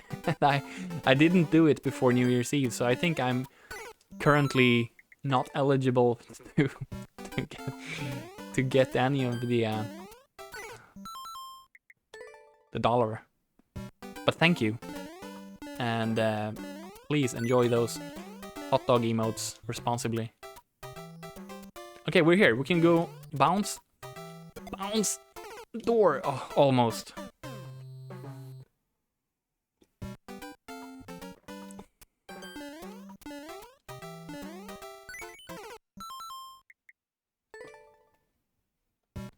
Yeah, I just have to click some buttons, probably. I really didn't know that I was going to stream today before today, really.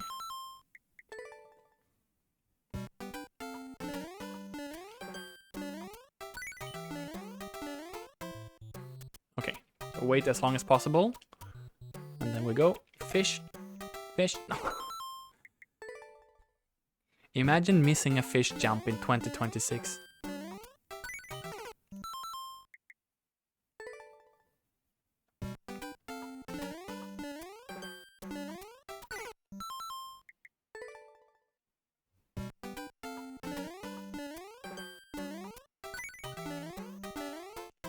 Oh, right. By the way, hey Alice, if you are hearing me right now,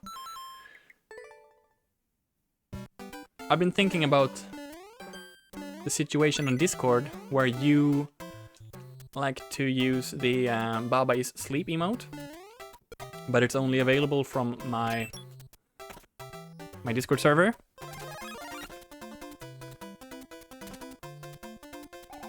Where's the gold? Oh, it's here. Yeah, I can't find the source image for that emote, so I can't really take away the server because then we lose access to the emote. But if we could just find like a big image of that emote, I could upload it, or you could have it. You could put it on your own server. I don't know if there's a way to. Can you download the emote in high resolution though? Is that a thing?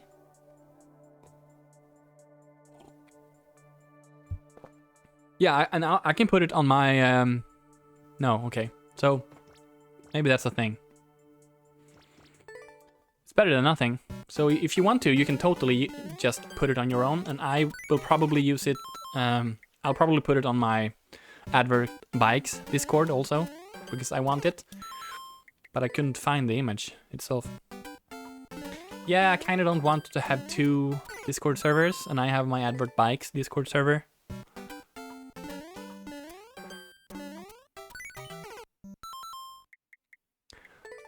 No, I don't actually. I think there are multiple emotes that I have sort of lost the source material for.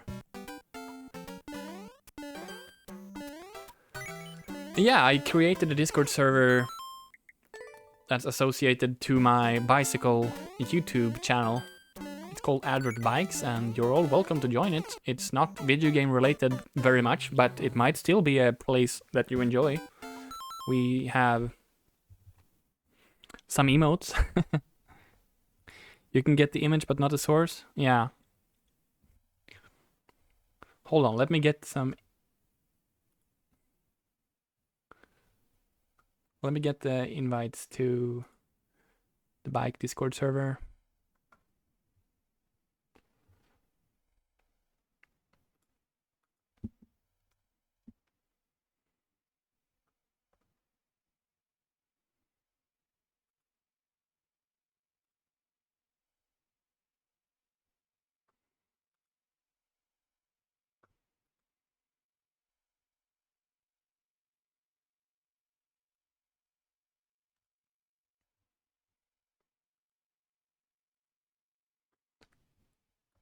Is it a pixel emote?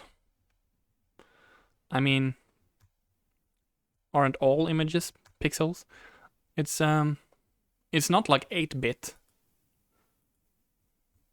Why can't I paste a link in my Discord chat? What's going on? Biking, it's practically illegal in the US. Yeah, we have multiple US members here in the Discord.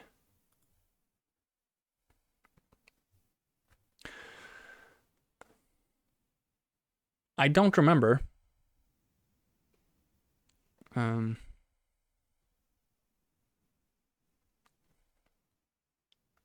It's a PNG, right?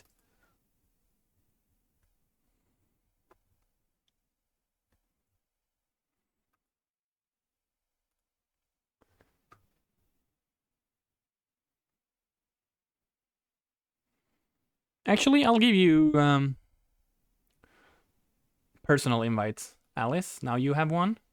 And Gibble, now you have one. If you still use the same Discord accounts.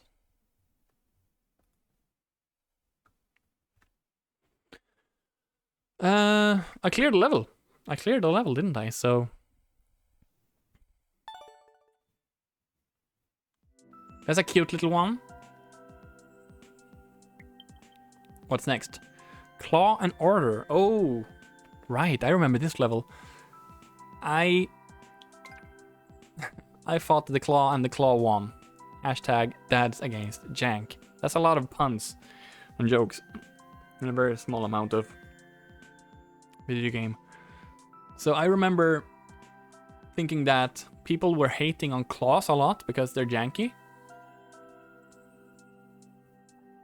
Hey, Alice, almost a year when it says 13 months. That's a joke. That's an inside joke that I've forgotten about, I think. Like a Twitch joke. Thank you very much. But yeah, I remember everyone hating on Claws, saying they're janky, and I was like, no, they're not. You just have to design around their strength. It's always almost a year, no matter what the number says. Yeah, exactly. Let's play this level.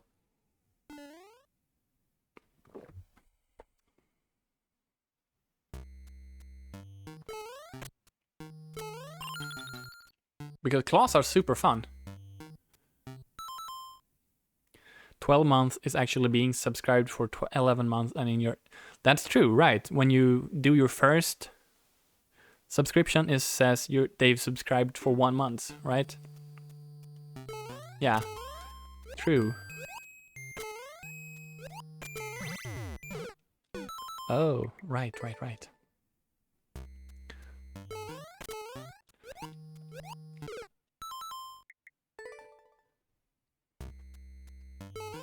I think the key to designing levels where claws are fun is that it can't be too precise. Bikes on your mind, that's a good thing. That might be my mission on Earth, to put bikes on people's minds.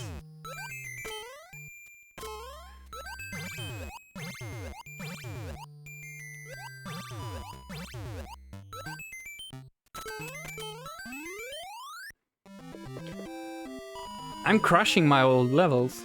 Like, I do not remember this level being easy like this, because of course most of the difficulty comes from reading it, and I just apparently am able to read my own levels and remember my weird little machines. That's a fun level, I like it. Not super memorable, but it's a claw level.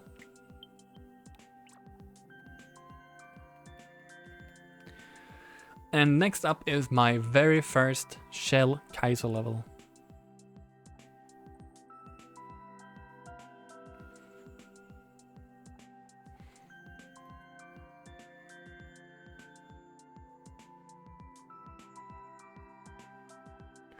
Oh yeah, sure, you gotta find a bike that fits.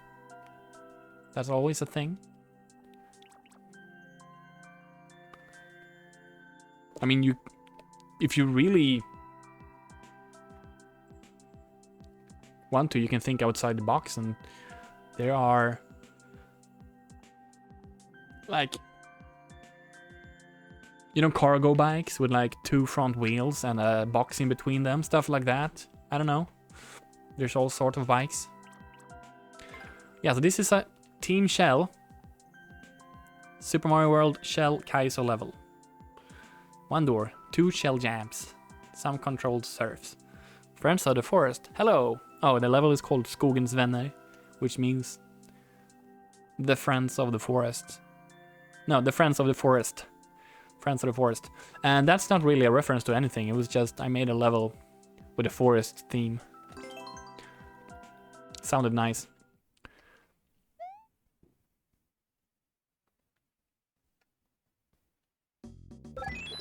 And this might be a little bit of a grind, because before I was able to make this level, I had to learn how to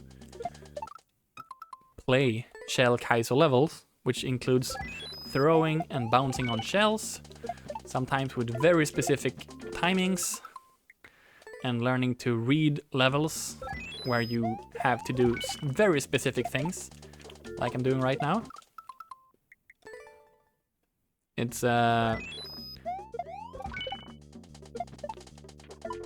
really one of those things that make Mario Maker unique. But once you're into it, it's super fun.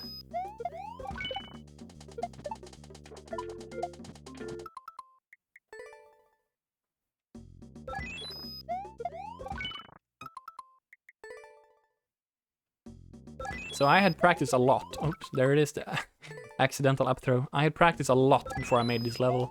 I had a period when I only played Shell Kaizo levels to be able to learn this stuff. And it was worth it, because it's just a very fun part of this game. I never got super good at it. Didn't think that was important. I don't have the patience, maybe, or the skill even, to like play the crazier Kaizo levels, because really the sky is the limit for this stuff.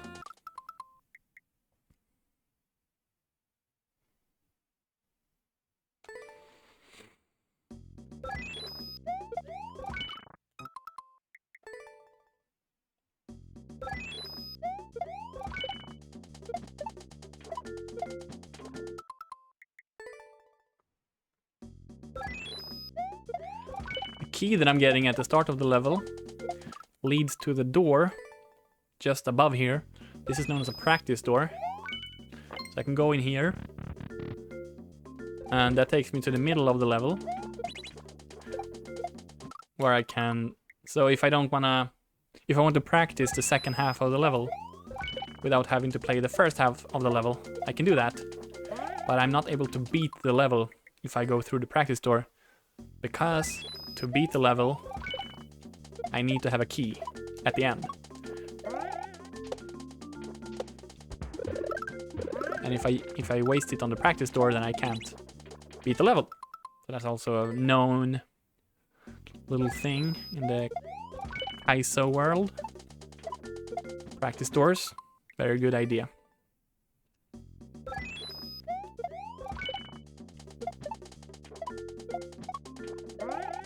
You can, yeah.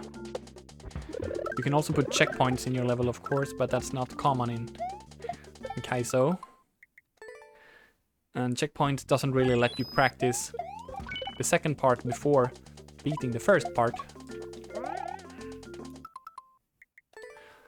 I prefer practice doors, usually.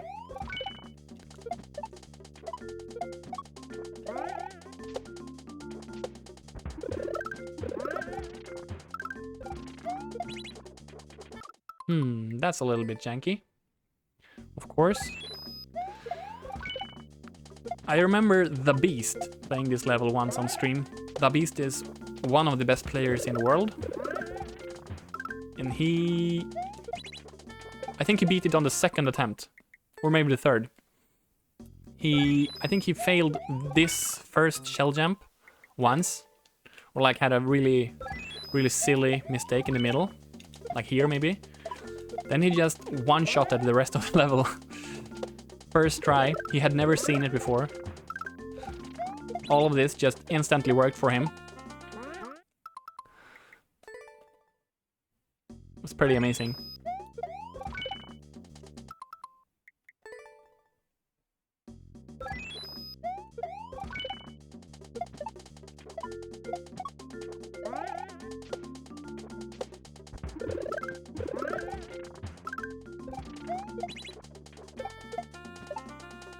Where do I go? Oh, now I remember. I need to use that note block myself.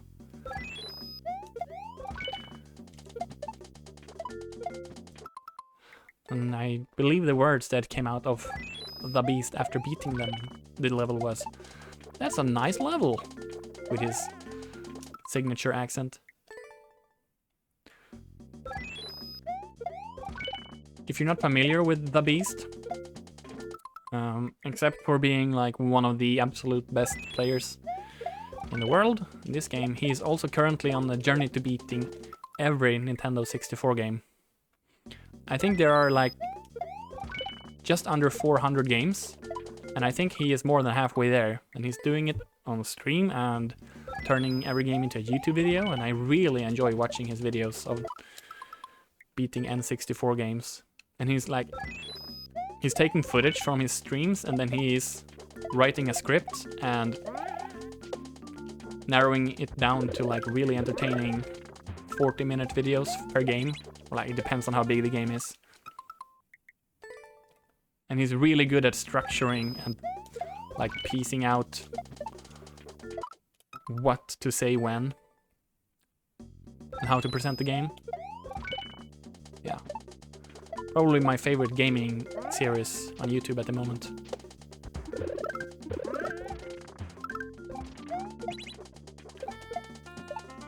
We go down here, keep the shell, and then, yes, that's how you do it. And then up throw. Oh, that's I throw up and catch the shell again, I believe.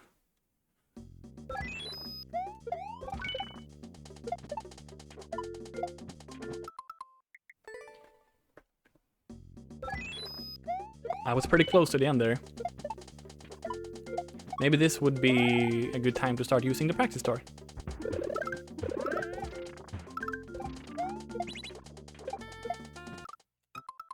Yeah, let's do that. Let's save a couple of seconds every run.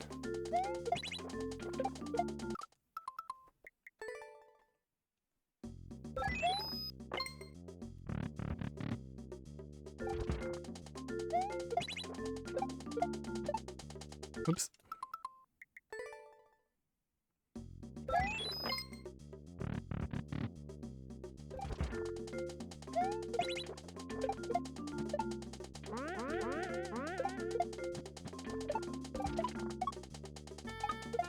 Catch it and shell jump. Yes, and then slide to the goal. That's right. I forgot that it was a practice run. Okay, now we can beat it. Like that.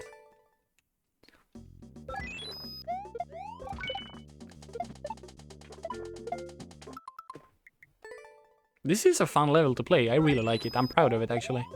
I did not make a lot of Team Shell levels. I think I made 2, maybe 3. And I don't know, like, this is certainly on the easier side of things, but it's nice. It has a little bit of that trademark advert jankiness to it. I believe it stands out a little bit, especially this part. Yeah, exactly. All indicators pointing right means throw the shell up. I was using the new style small indicators here. Traditionally, the throw left indicator was 3 lines pointing with like an open box pointing to the way you should throw. But some people had started to incorporate these single lines instead, and I was like, that's cool. I'm gonna do that. And I do think they're less messy.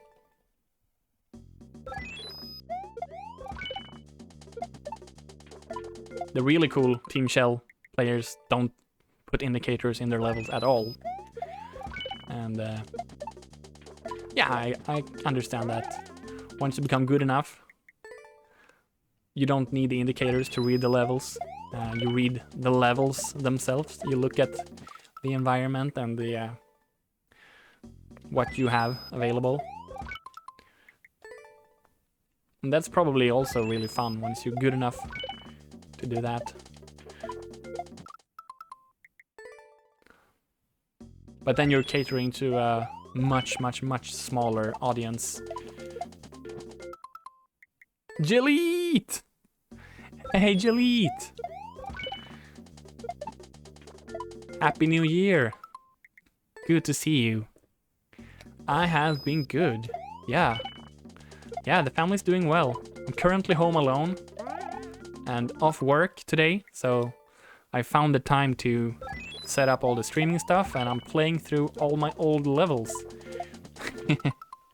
How are you? And how's it going? How is Jilly Jr.? How are you and your loved ones?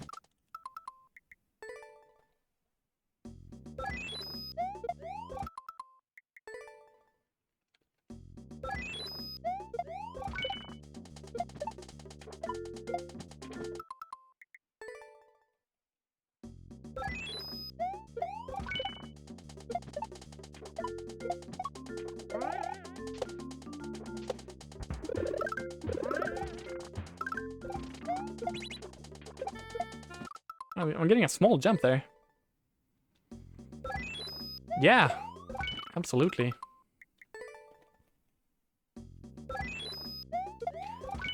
I have switched career since I last streamed Mario Maker, at least. I was working from home since the pandemic started. I was working from home, and then after 5 years of doing that, I was really, really tired of sitting in front of a computer at home. And I also didn't want to go back to commuting into central Stockholm, which is where my job was. So I made the wild decision to leave the software development world, and I just quit. And then I was sort of between jobs for a while. I actually worked extra delivering like delivery driver for 3 months, and that was nice because I enjoyed it. I was out carrying boxes upstairs, meeting people all the time. I enjoyed it a lot, but it was terrible hours, and And eventually I found an opportunity to start working for my local government, the municipality. So that's what I do now.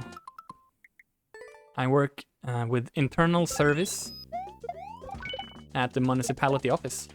So I do stuff like make sure that all of the conference equipment is working.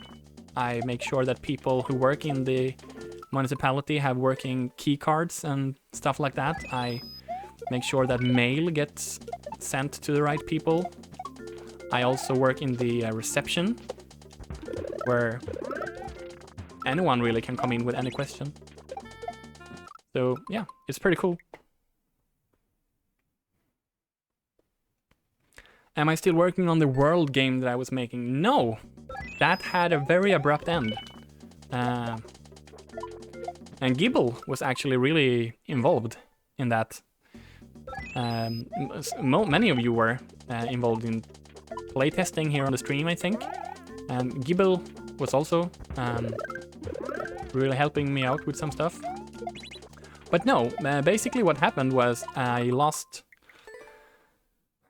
I sort of, well, what happened was Russia invaded Ukraine, and I realized that I did not feel like developing a game about territorial conflict. So it sort of ended right there. I still probably have that stuff in a folder on this computer. Adv-Earth, that's right, that's what we called it. It was fun. It was like I felt like it had promise. Like especially the way that you played it together on stream. That was really cool. And like the game mechanics themselves were not really developed enough to make it a very meaningful game yet. But if we had kept working on it, probably could have become something really cool. There we have it.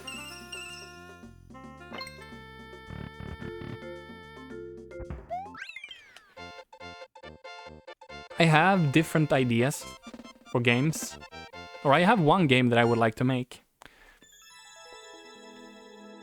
But it's, I mean,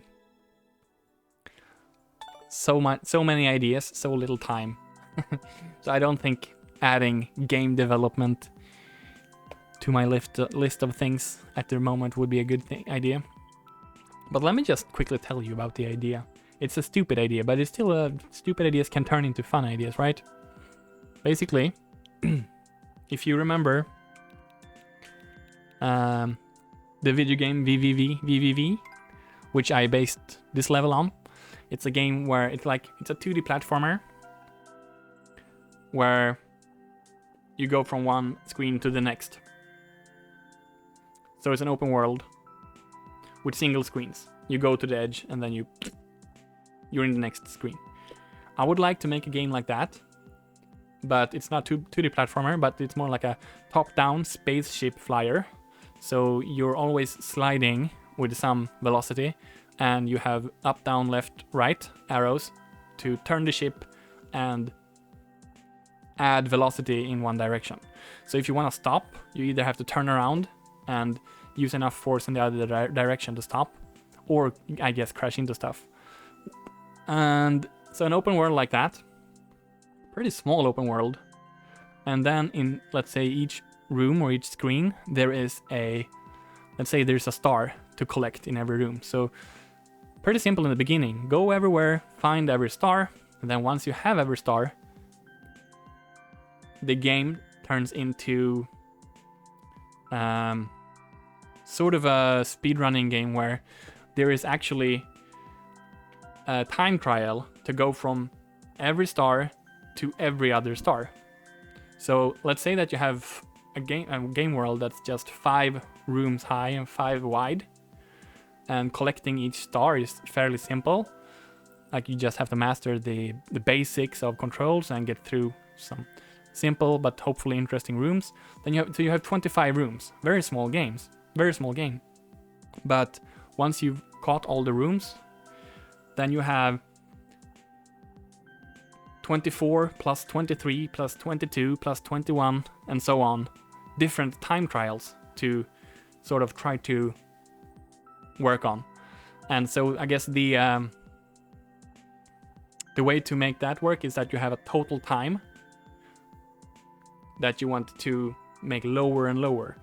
So let's say that you have for each time trial that you complete, that number, that time, you add that to a total time.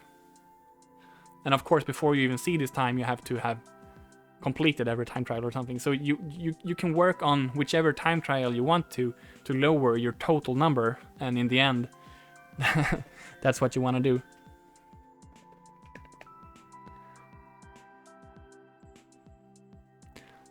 I got the idea actually from playing Mario Kart World, which I'm really enjoying.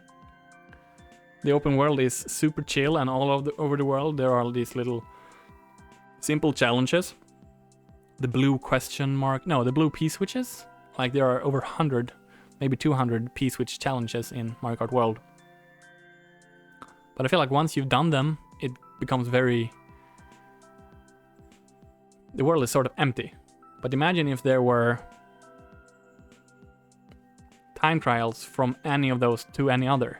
Then you have an infinite amount of like optional challenges. Not infinite, but I suppose it's called...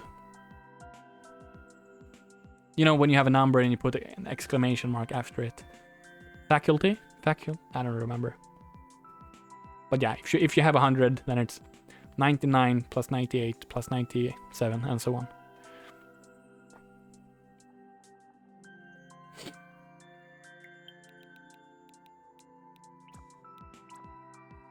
Alright, I'm gonna take a very short break.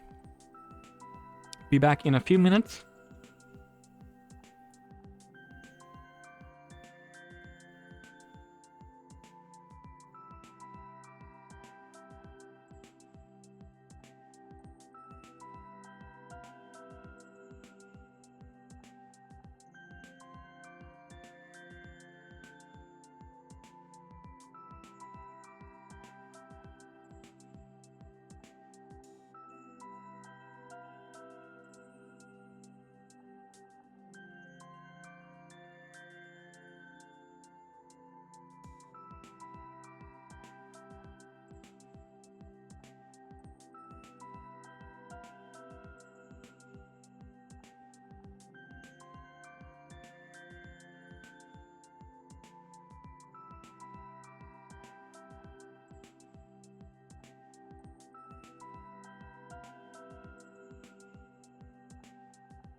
And I'm back. Hello. So yeah. Right, back to Mario Maker. Next level is called Trixie Kicks. And this is a level that I mentioned earlier today. It's a level about kicking shells into coins. And... oh, this one. It's not super difficult, but... can be frustrating. Kick shells into coins. Red coins are optional. Hard and optional. Yes, they are. There is a true ending, like a secret room in here. That's really difficult.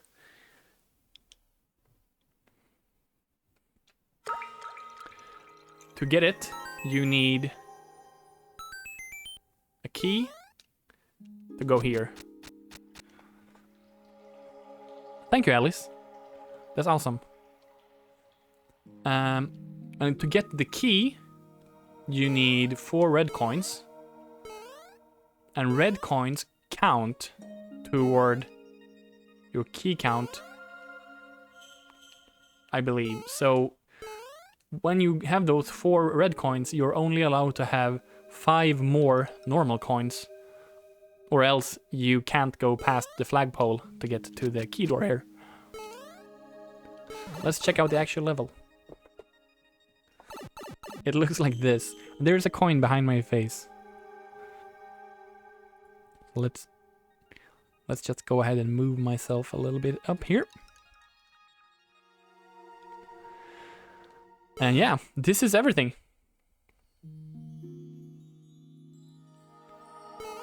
And if you jump up here, you see that you have a shell.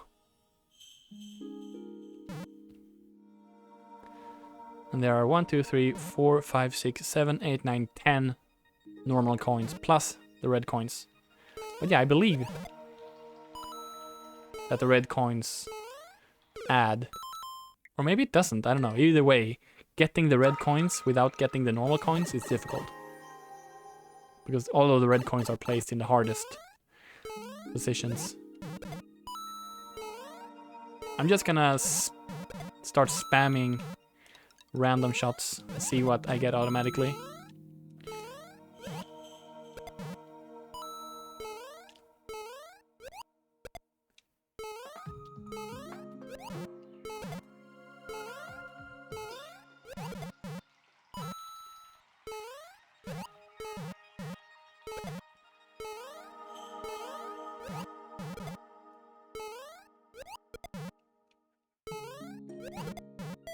Oh, there we go. Got 1 red. Nice.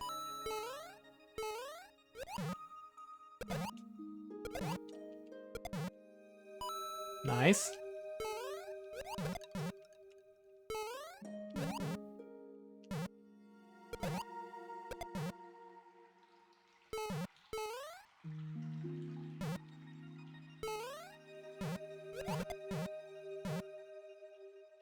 I don't remember if...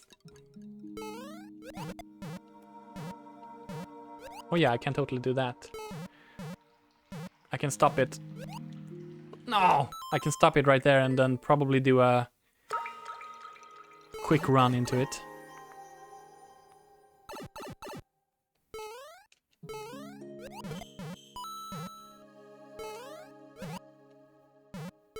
Oh right, now I remember. Some more tech. Obviously I can push it left when it's in the air.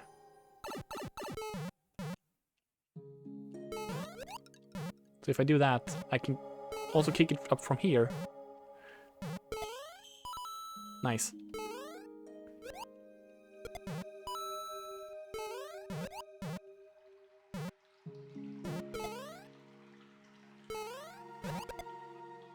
Ah, there we go. That's a good one.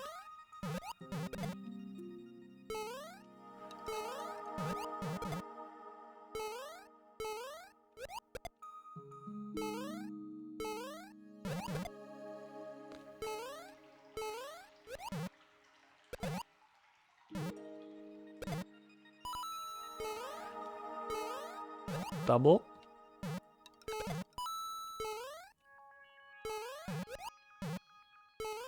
I think I had a lot more fun finding out all the tech when I was making this level and like placing the coins to try to force all the different kind of kicks than it actually is to play the level.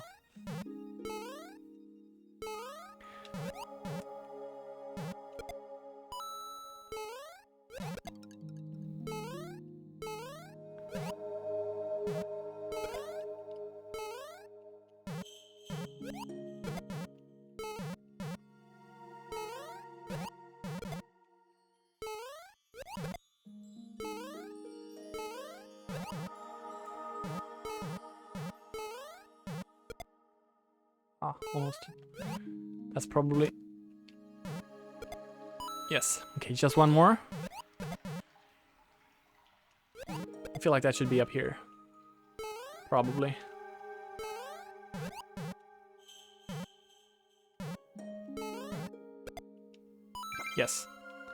Right, that's the flag.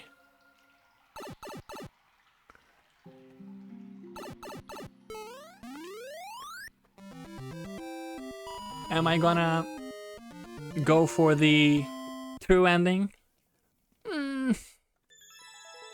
Probably not. The only thing you get is you get to see the pixel art in full screen. You can see on the top left side of the pixel art here, just like behind the flag pole, top of the flagpole, there's a red door. That's where you show up. You see all that in its glory. Next one is a running level, or whatever you want to call it. I remember this one was actually fun. Oh right, it's the sequel to Thwompfest Gets Ruined. Ruining Thwompfest 2019 was a crime against Thwompanity. You are guilty. So in this level, trying to escape from Thwomp prison.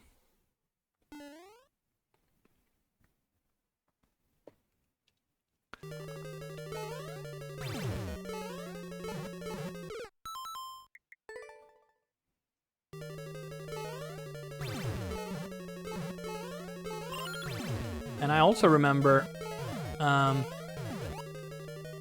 lot of people getting pretty serious about speedrunning and getting world record on this level. Oh, that's a difficult little trick at the end there.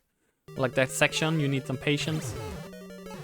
I think it was Barely and Sam Boner, or Sam Boned. I think he had to change his name too. Maybe someone else. There were some people who really got good times on this level. On stream.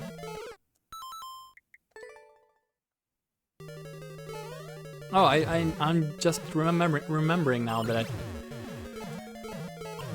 I used big coins here as indicators, which is sort of a unusual choice.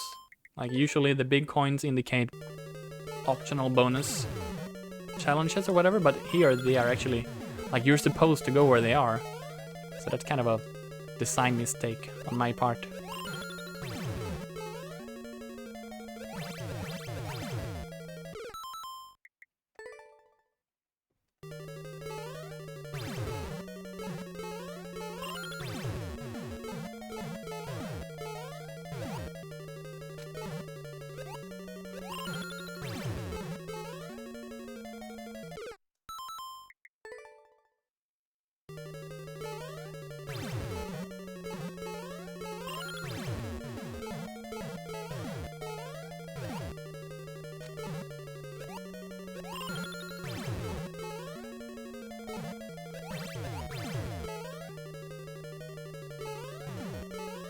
Oh, ah, damn it.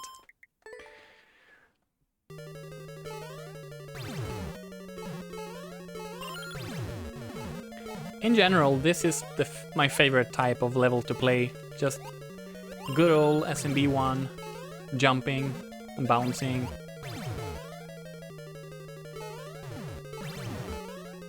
Ah, too early. Yeah, like this is just a vanilla, not vanilla Mario, but like SMB1 jumping. It's the GOAT.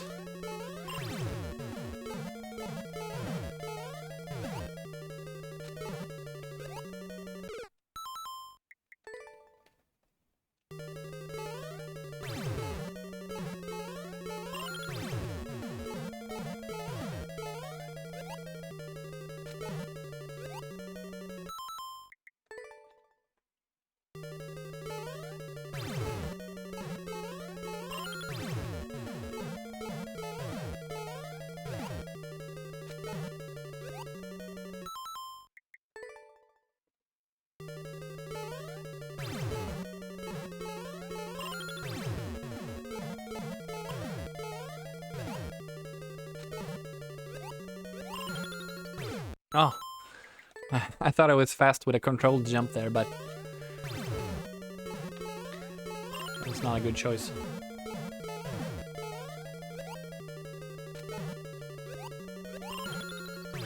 Again. Gotta do full jumps.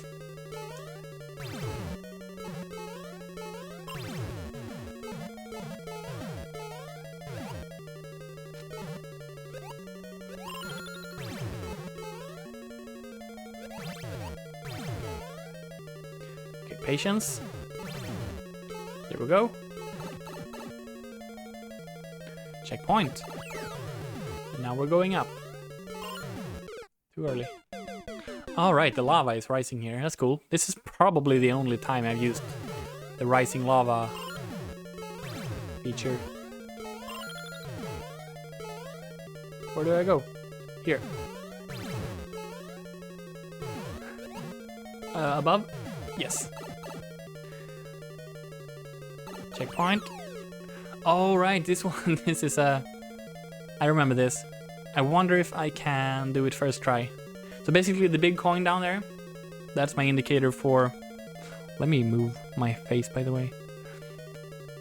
The indicator, the coin, that's my indicator for going down there first. But of course everyone tries this at first. And that's not gonna work. You gotta do a big jump.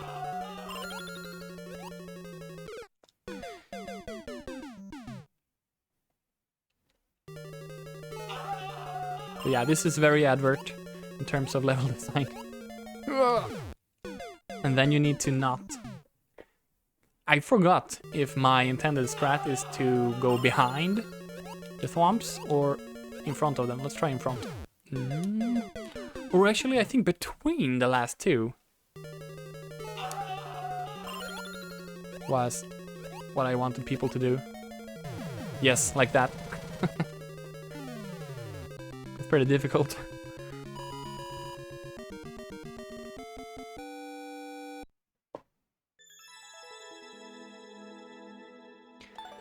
But once again, I'm still feeling like these levels are easier than I remember. And then already we are at the third Baba Is You. Baba Is Mario Is You. This is the this is the most difficult level I ever made. Yeah, so it has 7 clears now, which is actually impressive, I would say. Curry Scream was the first one to beat it. It had over 1,000 players before it was cleared. We're not gonna play it now.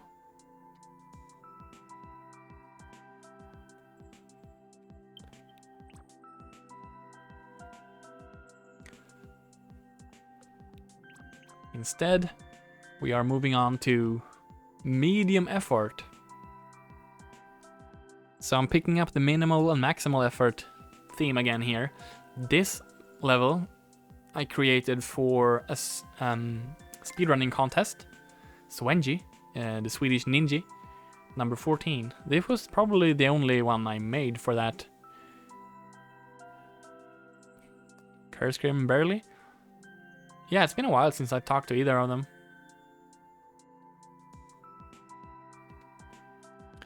Logom is best, no protest.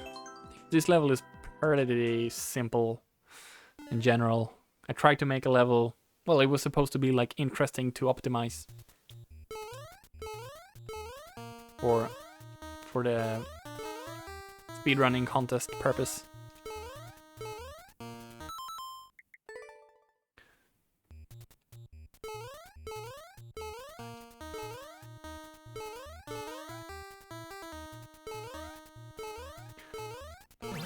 And as you can see, barely had the world record. I think barely won most of the Swenji competitions.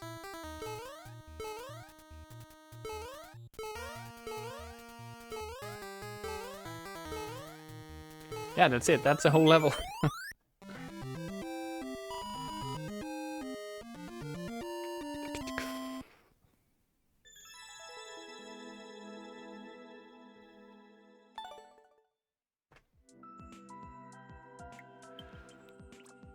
Then we have Annalisa.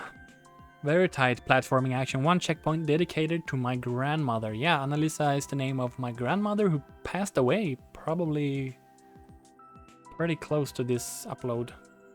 Yeah. Let's play it. I was getting more and more into making precision-y levels. I think from here on there's gonna be a lot more of that.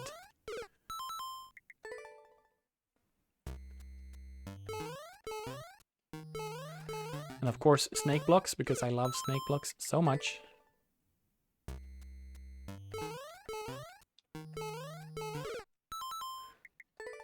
They're one of the most fun ways to make a level dynamic and like interactive.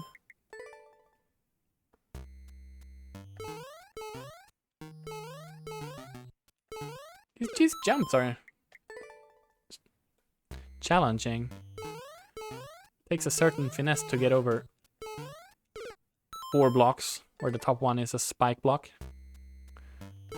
You need both full speed and you need to pull back a little bit in the air and then accelerate again, and that's why it's one of my favorite jumps in the game. I remember that section with the crusher being quite strange.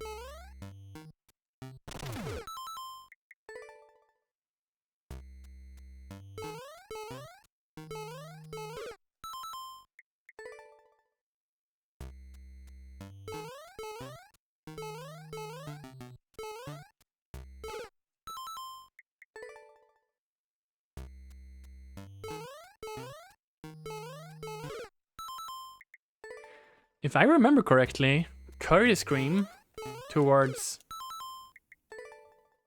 the later part of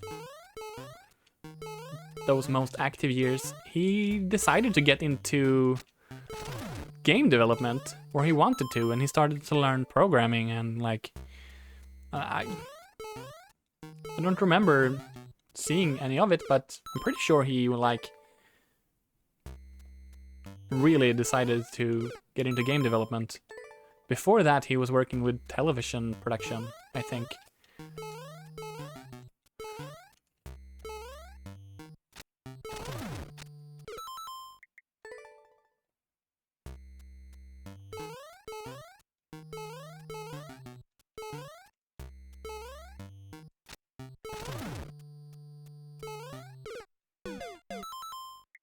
That's tight. That's a tight jump.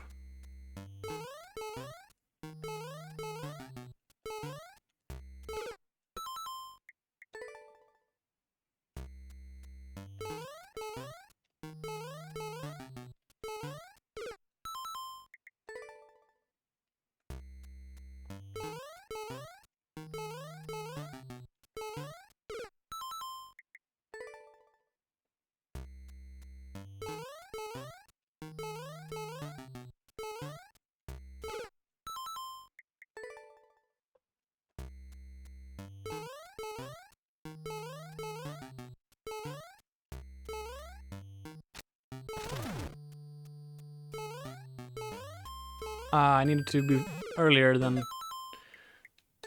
the snake block there. I didn't really check the date for this level, but I have a strong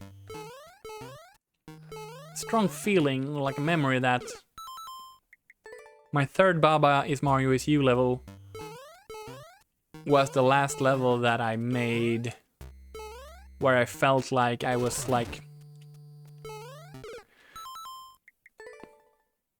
wouldn't say had it, because obviously I got better as time went on, But maybe I'd lost the spark a little bit, and I think every level from here on, I don't cherish them as much. And it might be because I had gotten better at the game, and like making them and clear checking them felt less like a challenge and less like an adventure and more like something that I knew how to do it. And for some reason that just didn't excite me as much.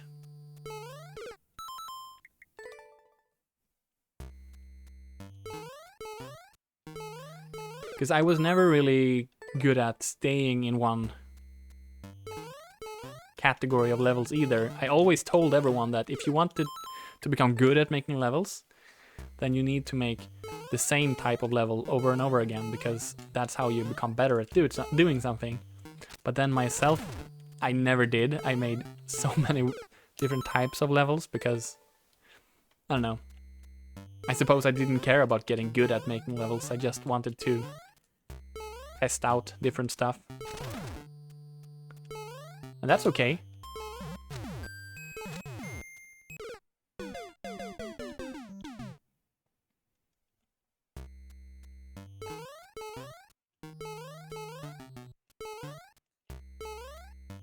There are plenty of people who are very, very good at making really, really fun levels. No shortage of that, so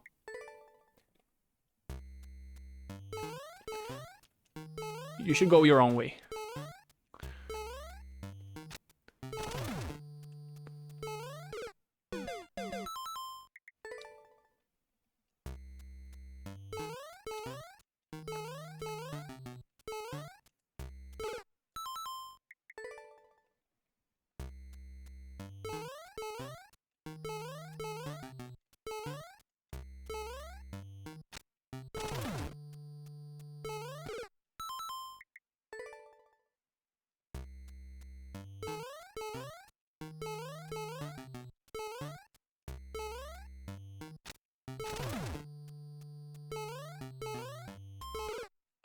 Kind of wish I had a desert theme for this level.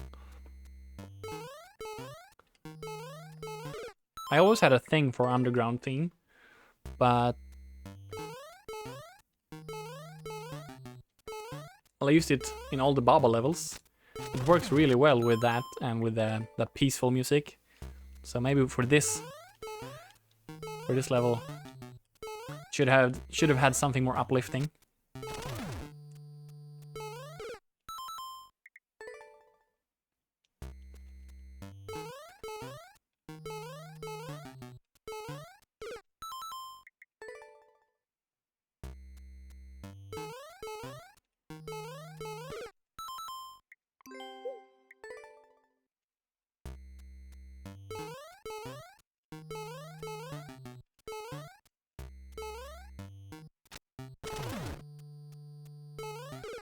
Oh, come on.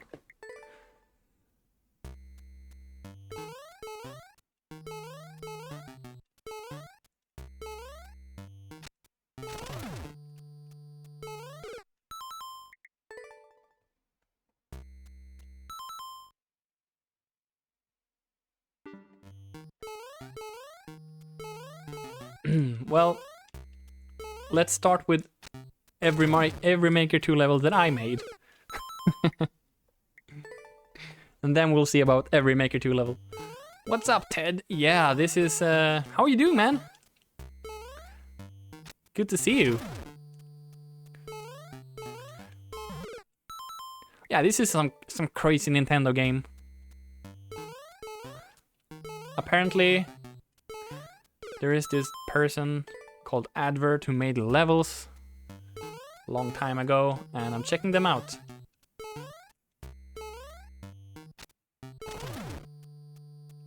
And I gotta say, a lot of jank in those Advert levels.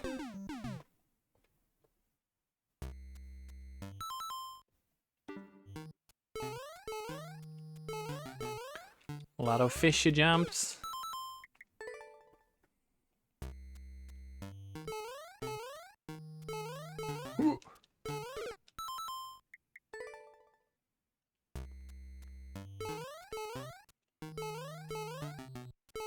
I sat down and played, like maybe a year ago or so, I sat down one day and played a bunch of Mario Maker, and I played some Strong Dick stuff, and I just really had like 5-hour session of just playing a lot of stuff, and I put a lot of clips on Twitter. That was probably the last time ever that I used Twitter. I also played one of those fake trimming the herbs levels in Mario Maker 2. That was fun. It was about that time, yeah, pretty much that time, which I think was 1 year ago. Or maybe it was 2 years ago.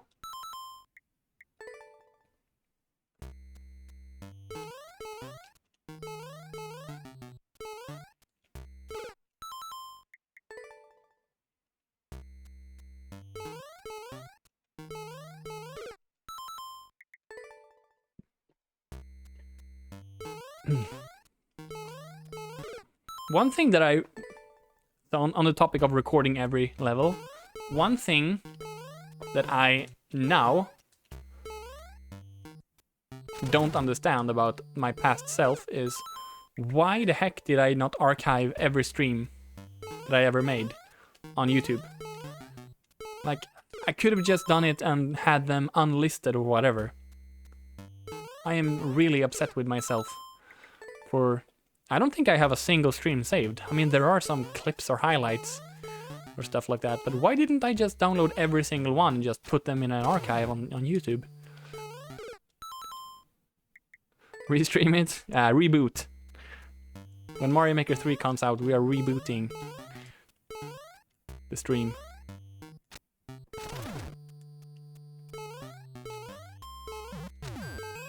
Progress. No!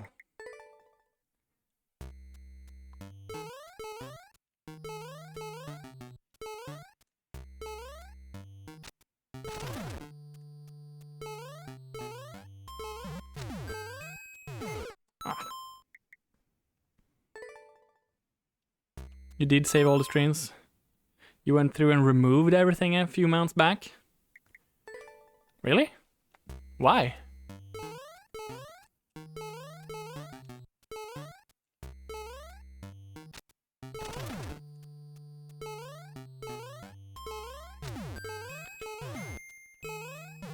Checkpoint! Oh, this section is cool. I remember it now.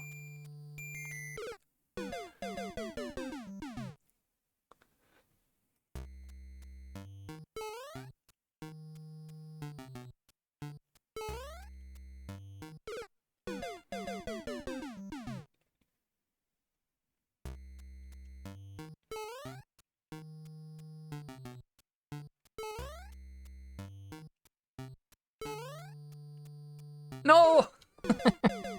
So close.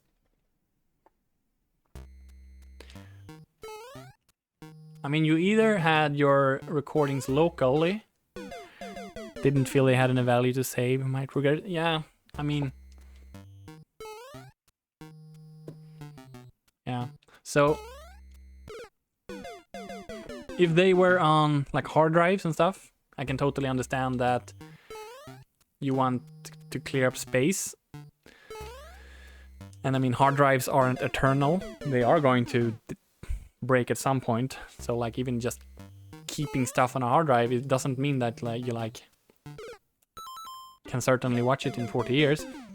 But that's why I would like to use YouTube for it. Not that YouTube is... that's totally out of my hands, but...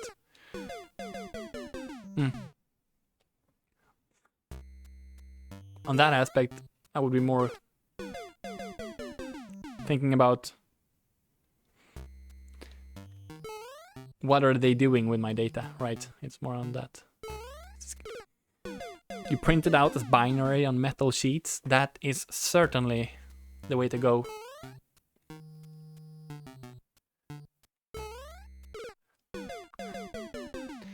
That's when we celebrate something, and the collector's edition of Advert Stream will be that.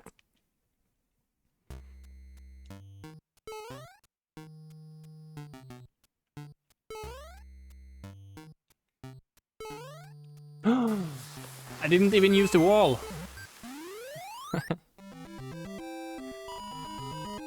I don't think I did at least. Yeah, no, I must have used the wall. Right.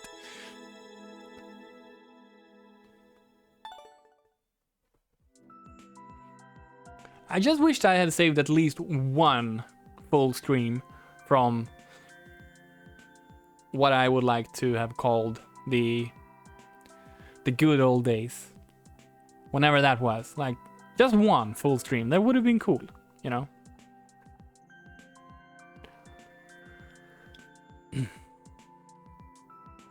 Will there ever be a Mario Maker 3? You ask, Stronggeek. I'm certain there will be. I'm really, really certain that there will be a Mario Maker released for the Switch 2 in 2 years' time. Like, because they need a lot of Switch 2s out there to really make the game work. You need a huge player base. Otherwise,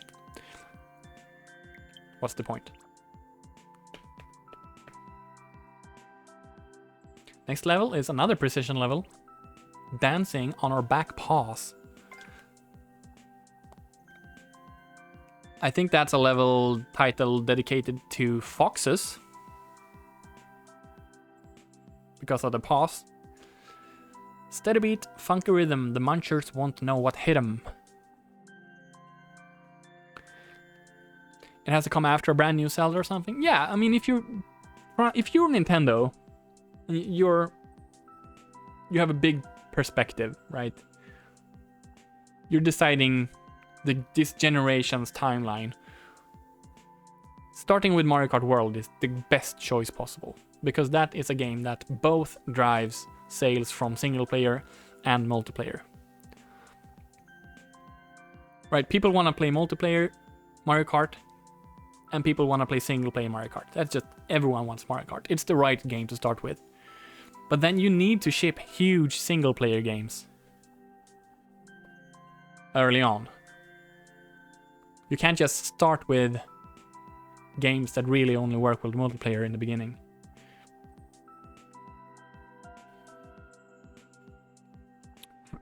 Really, 10 million?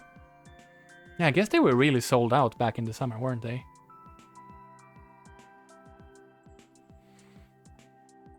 Brand new Zelda is not... I don't think we're gonna have a brand new Zelda in a while. They screwed up Metroid Prime 4, didn't they? It's the AAA Mario game. That's the thing. The next 3D Mario game is the console single player pusher. I think. Alright, dancing on our back paws. More somewhat difficult platforming. I think this level is 3 single screens.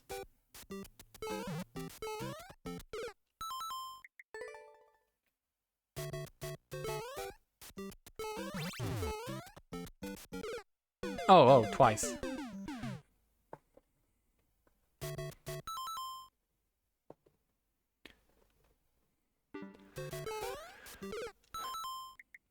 Yeah, I'm currently playing Mario Maker on my Switch 2. Slightly faster loading times. But I've been playing the crap out of Mario Kart World. Honestly, I think it's a no-brainer. And I hope they update it with more stuff.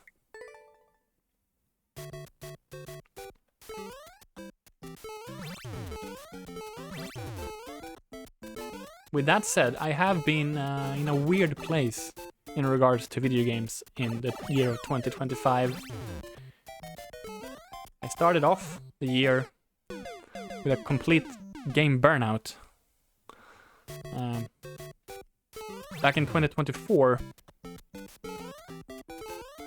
I had a video game podcast with my friends, and we played roughly 10 games on schedule and recorded episodes about those games, and then we quit, and I was like, I'm so burnt out on games because of this. So I didn't play anything for for a while in the beginning of 2025. And the thing that got me back into enjoying games was playing Balatro on the Switch again. How am I remembering these levels so well? So yeah, I played a lot of Balatro on Switch 1. And then when the Switch 2 launched, I didn't care, and then it took me a long time to like... What drove me back? The thing that made me get the Switch 2 was some kind of copium logic. I just decided that there will be a Mario Maker 3 for this console. And this console is more likely to rise in price than to go down in price. So I'm just gonna get one now. And then I have it. And we might as well get Mario Kart with it. It's a decent bundle. And then I started playing Mario Kart. And yeah, like, it's a very casual experience. Free roam in the open world. But for some reason it just really clicked with me, and I've been playing it late night after putting the kids to bed. And then I got Donkey Kong Bonanza. I haven't played it that much yet. But it's pretty fun. So that's the games really. Mario Kart World and Donkey Kong. So you're right. It's very lacking in games still. The Switch 2 is OLED. It's going to be fantastic, probably. But that's 4 years down the line, right? Can't wait for that. That's not really feasible.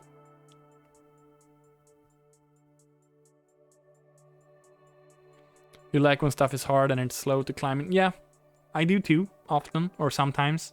Depends on the game. For Mario Kart, for some reason, it's just that almost...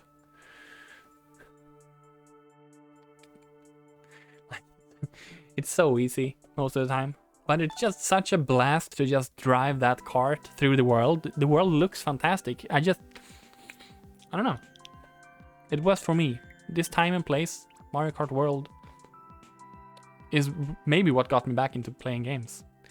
Second half of this year. Really late, actually. I think I bought the Switch 2 in late October.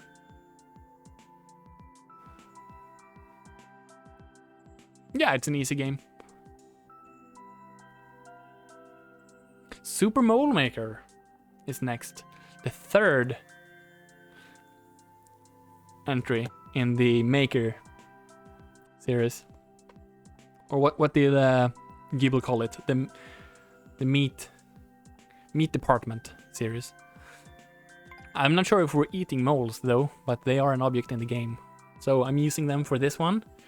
Inspired by Explosive Druid. That's right. And Explosive Druid has changed name since I made this. What was their new name? Direct all complaints to them, thanks.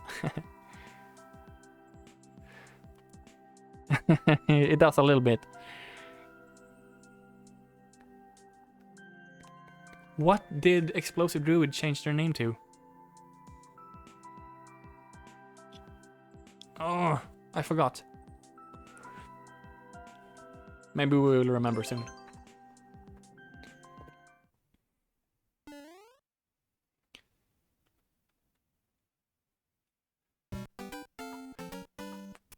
This level is on brand with the snake block and the saw blades. Oh, and there's the mole. Right. Okay. That's important. I changed my color once and people were not happy. I changed from very similar to what I have now to a more olive green. And everyone was like, nope, change it back. And this was very early on, like maybe a month into me being on Twitch. You can change your color. There we go. All right, okay, so now I remember. The challenge of this level is to get the mole on the block and then have it coming with you.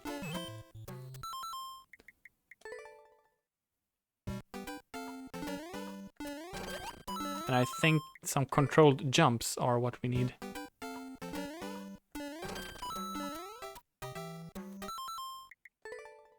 Well, really, the thing that matters most is starting the block early and being on the right side early. Do I have to... Can I just stay here? No, well, the coin is there. So, okay, there we go. That almost worked.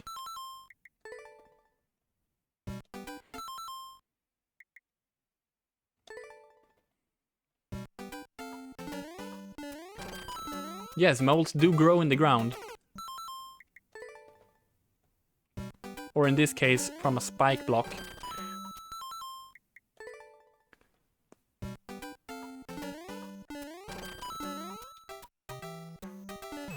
There we go. And then down here, right? Yes, down there. Landing on the blue.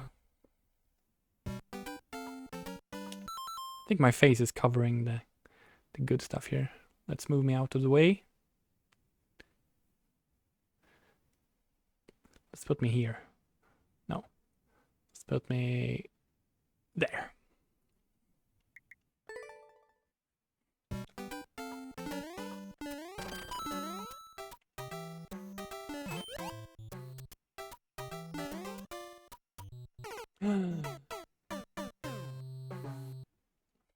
Almost. Strong Dick still believes in the 2026 advert Super Mario World ROM hack arc. You never know. But I have tried it multiple times and it never sticks with me. Hello, Rekuzu. We're not doing viewer levels.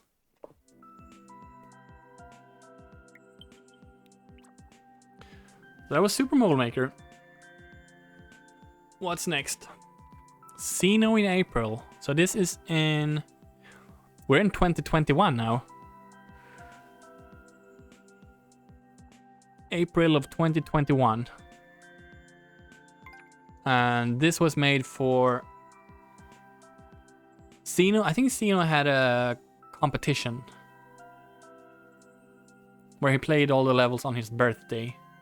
Xenomalous.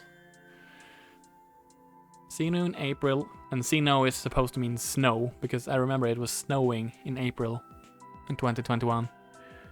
The winter is getting old, but Xeno is forever young. I do not remember this level at all right now. But it's a Team Shell level. So... Oh! Alright, this one. This one has some interesting forced up throws to hit switches.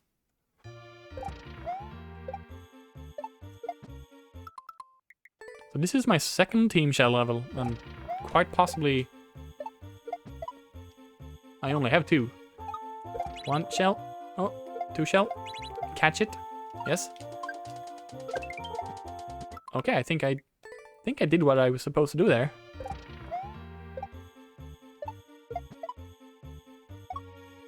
Catch one, throw it up. Oh.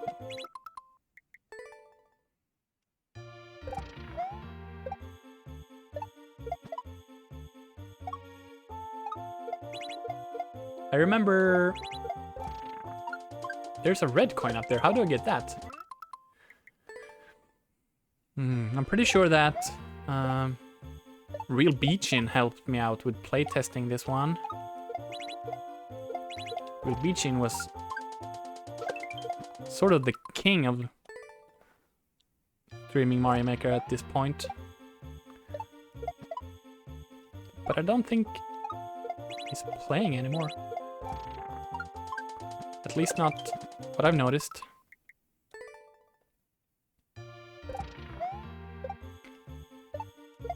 Throw the shell. Yeah, that's the strat. But then what? I need it, right? Oh no, actually there is another one. Oh, I probably do actually need to get the red coin. They're probably not optional.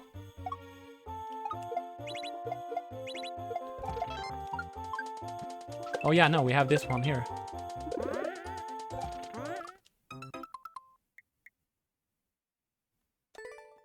Yeah.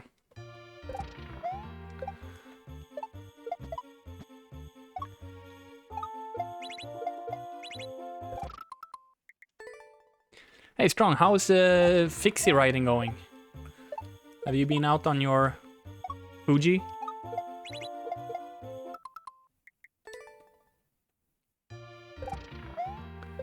In 2025?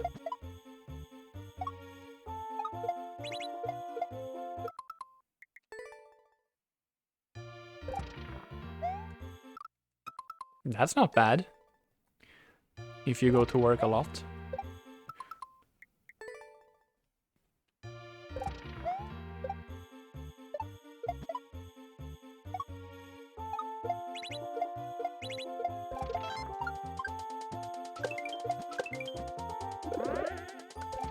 Oh right, that's right. I pick it up and then yeah, okay. Well, I still ride my Ribble, and that is probably what I should be riding now, because it's winter. And I have my Scream Anodize, and I still have a Fixie conversion from an old silver road bike. And yeah, those are the fixes that I can currently ride. And then I have my Garbage Bike 2.0, which is a step over ladies bike. And I also have my fancy, not fancy, but like my traditional looking yellow bicycle. I guess those 5 are in rotation. Then I have some more projects around the corner.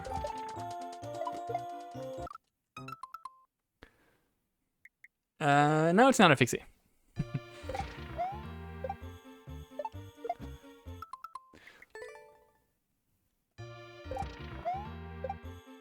I know. And I keep saying a lot of the time that, hey, I ride Fixies exclusively. Look at me. And then I go out and ride a lot of non-Fixies, so I don't... Really, I need to be arrested. But speaking of that, here's a long shot. But I want you to know that I am 100% serious right now. I'm about to invite you to something. At the end of this month, me and Felix, my Fixie friend Felix, are going to Falun to ride the Velodrome. It's a 2-day thing. Introduction course, Saturday. Then we stay at Vandrarhem, a hostel. And then you ride some more on the Sunday. And you should totally join us. We are going there by car. Uppsala is on the way. You don't need to bring a bike. You only need to bring clothes and stuff.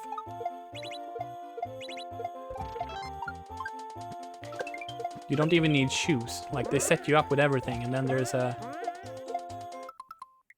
theory, like 1 hour of theory of how to ride a velodrome, and then you ride it, and it's gonna be sick.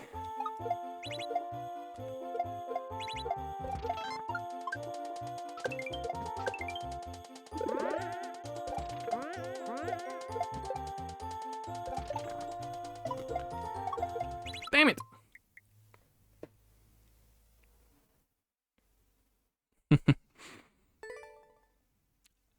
They do specify that they want you to bring tight clothes, so I suppose you need to find your 2011 jeans. They also list gloves specifically. Like they say that you need to bring 4 things: cloth, in parentheses tight, gloves, water bottle, and towel. That's the 4th thing they specify.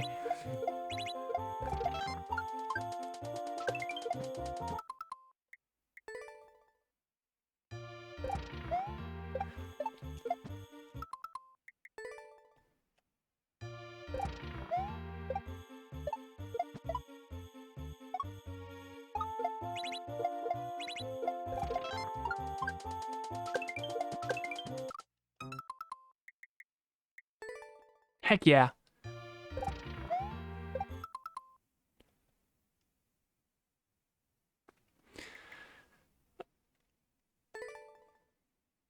I understand. Yeah, that's always challenging. The main reason why I quote-unquote quit Mario Maker 2 was because my wife was 8 months pregnant. So I decided to pull like I quit streaming Mario Maker before I was forced to, you know. And it felt pretty sane to make that choice.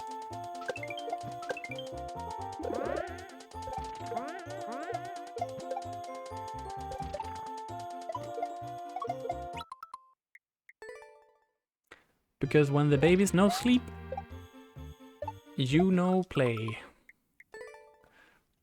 I did try.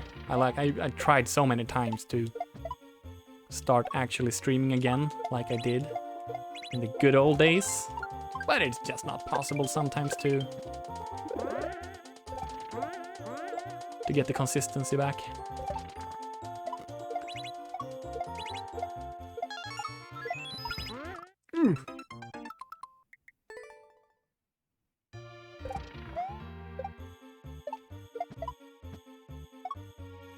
Well, actually, there was 2 things. First of all, we were about to have the baby, and family is more important.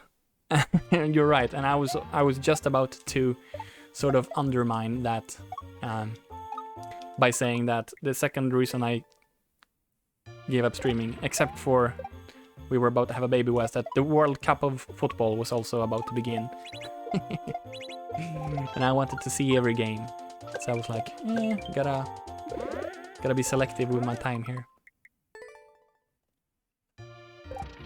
I was really into football back in the 2010s for a while there.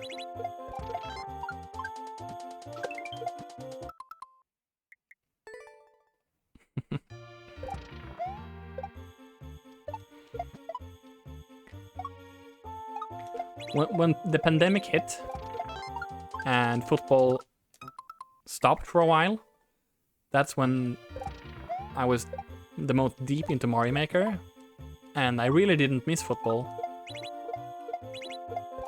So when it came back after the pandemic, I realized that my interest had significantly dropped.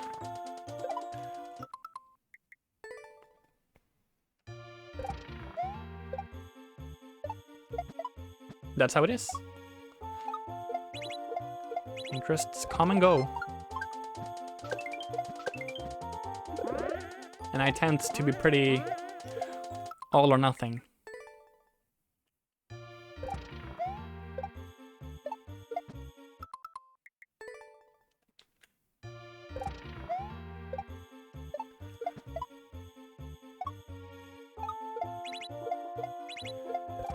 And today my kids are at their grandparents'.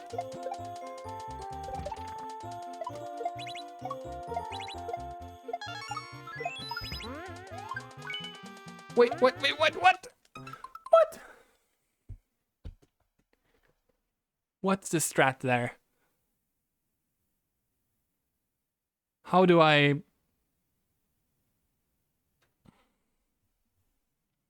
You're buying snowboards that you don't have time to ride?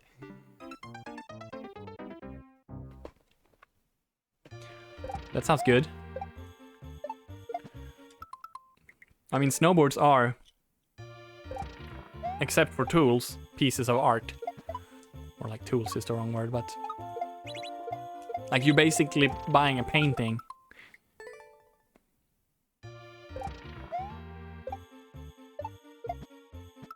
Perhaps I should use the practice doors here.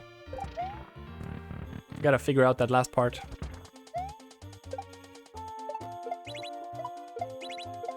Damn, these levels, both of my shell levels, I'm pretty proud of them. I think they're decent. Not groundbreaking, but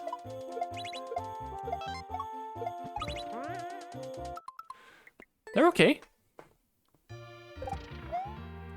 Could have been a lot worse.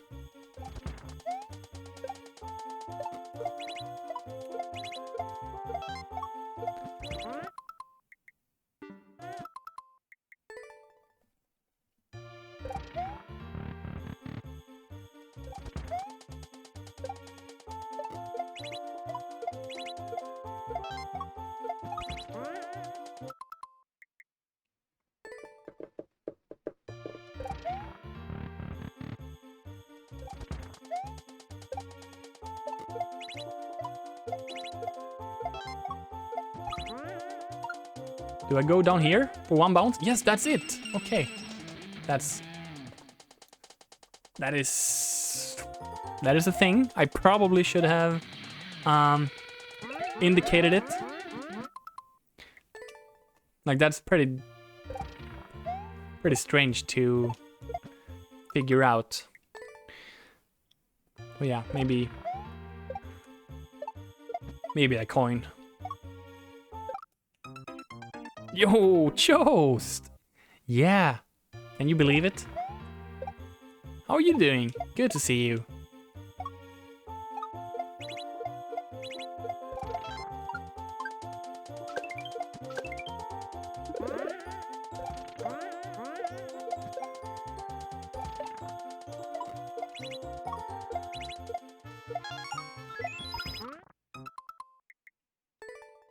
Happy New Year! Biking goes really well. The snow is pretty intense right now, so that's limiting. But, well, except for that, I think biking is going well.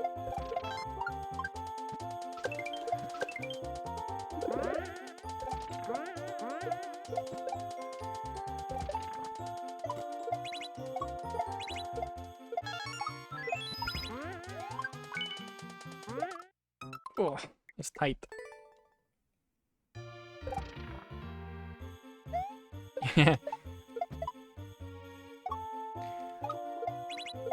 Yeah, do you still live out on the island? If I remember correctly, you live kinda semi-rural, no?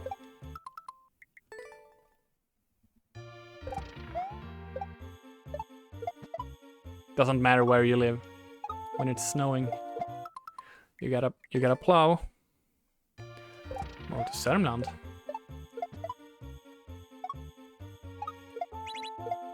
Hope you're enjoying it. Lots of good gravel cycling out in Sörmland. That's what they always say.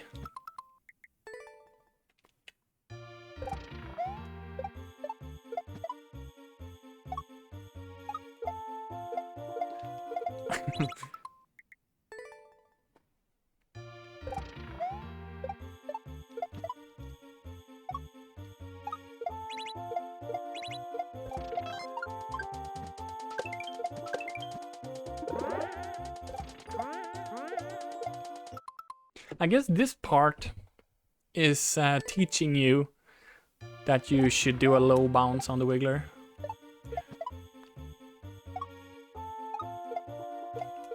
I don't know, it's just at the end there with the saw blade, it feels a lot more unnatural to do it actually.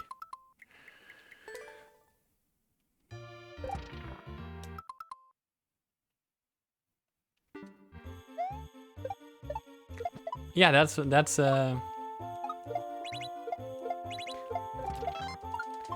That's what I heard as well.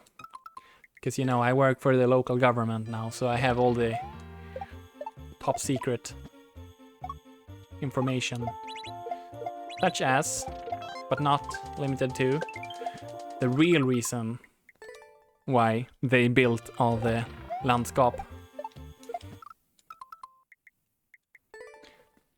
Lapland will blow your mind.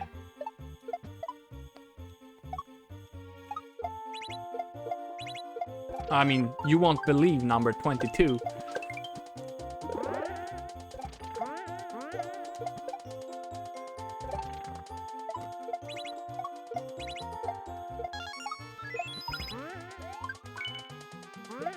Oh, that's tight. That's tight.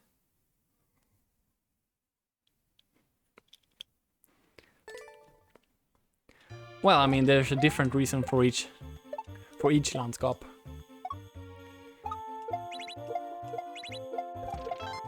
And they're all top secret.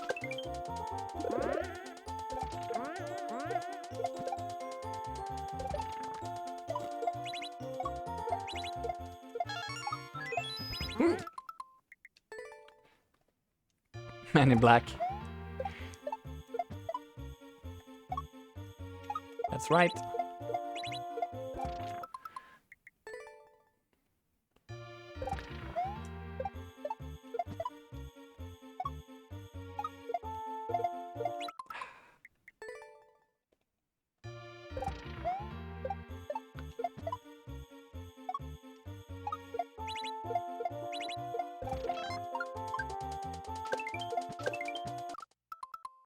Pretty sure, if I remember correctly, Strong is also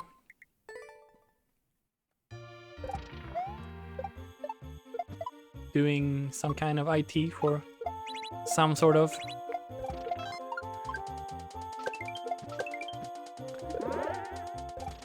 government.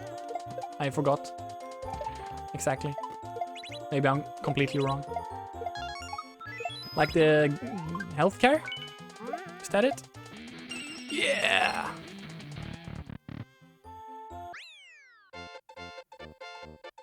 GG!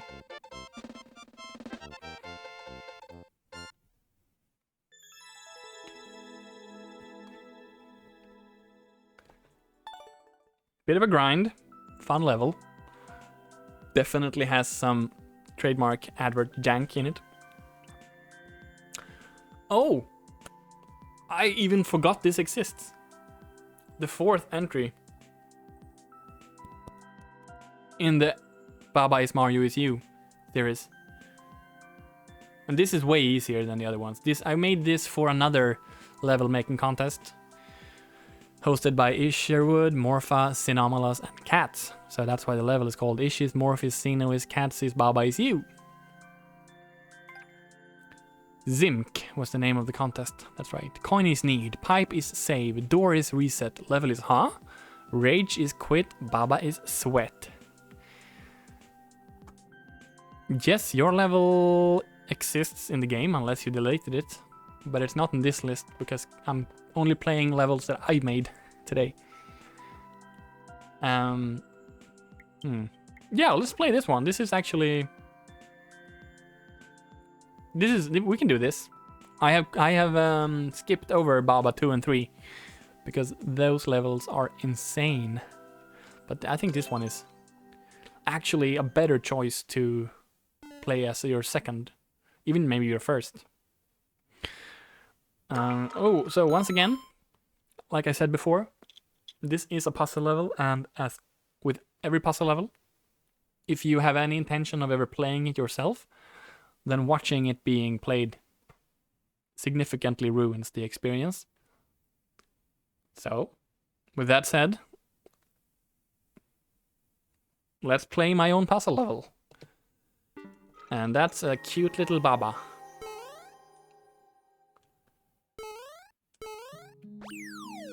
So, this one does not have... This is not a single screen Baba level, which is strange. That breaks the tradition.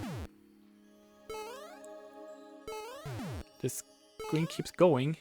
Let's do a big jump. Oops. I think I remember what's out there, but I have to be sure. Yes, that's what I thought I would find. YOLO.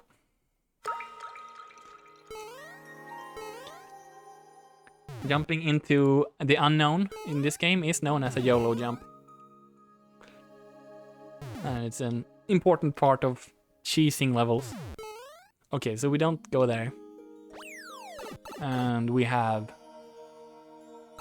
no upside down. That's right. My aim for making this level was very different from the other ones. What do I do at the local government? I am a servicevärd. So I work with internal service, and I also work with medborgarservice in terms of being in the reception. But yeah, I would say 50-50 being in the reception, 50-50 doing stuff in the offices. Stuff like handling mail, keys, making sure that the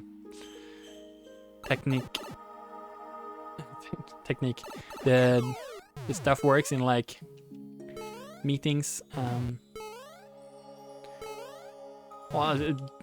moving fika from the kitchen to the meetings. So really just all sorts of basic office service. Yeah, it's really nice. I'm super happy with it. It's you moves the fika moves the world. Yeah, I'm extremely happy about this job. Like I didn't want to sit in front of a computer for another day.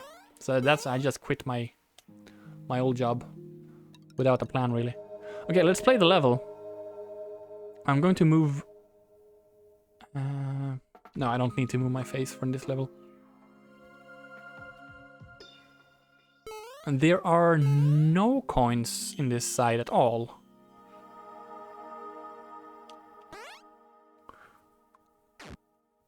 This door leads to the goal. And here we have a nice key death protection. Sort of. And another Baba at the goal. Alright, so we have infinite checkpoints. But all the coins are on this side, which is a single screen. Okay, so that's it's like a Baba Lite. A light version of a Baba level with no upside down. That's probably what most people want. That's not a bad idea.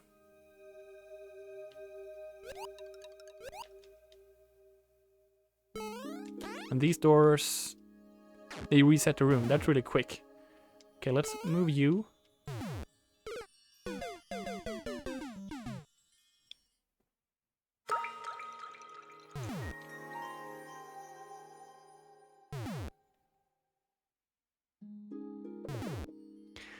Good luck. I know it's enjoy it. I know it's tough every time, but one day it won't be needed anymore and you'll kinda miss it. So enjoy it. Did the switch take out the cannon? Yes, it did. Okay, so as soon as I flip the switch, there will be no more bombs.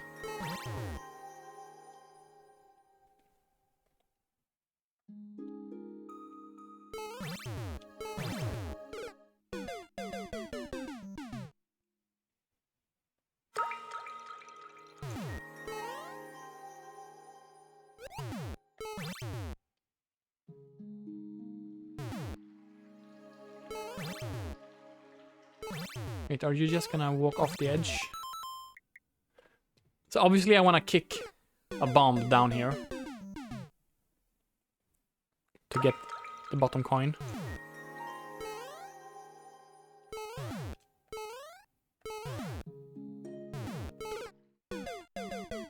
Oh, right, and the thwomp lands on... Like if I go here now, the thwomp is just gone.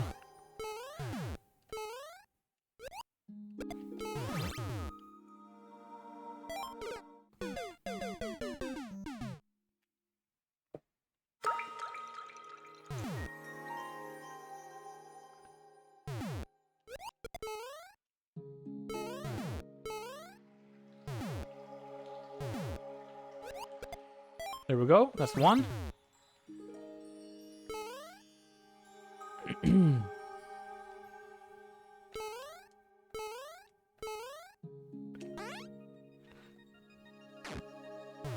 Oh, right. I have a cannon from the other side if I reset the room.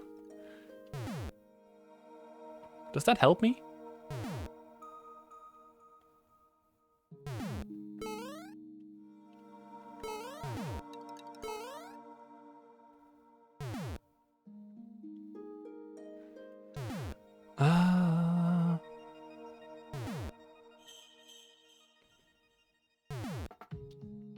Well, it can't be that difficult to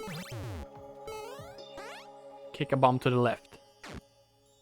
Yo, Barely! What's up? We were talking about you. Because you've been included in a lot of the world records on my levels. So we've been seeing your name a lot. How are you doing? And Jordy, what's up? Good to see both of you. How are you doing? Issue, what's, did I get raided? Did I get raided just now and not realize it? What's up, Ish? How are you doing?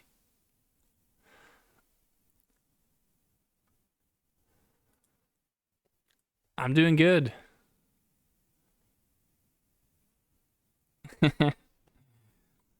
No gossip. We don't do that stuff around here.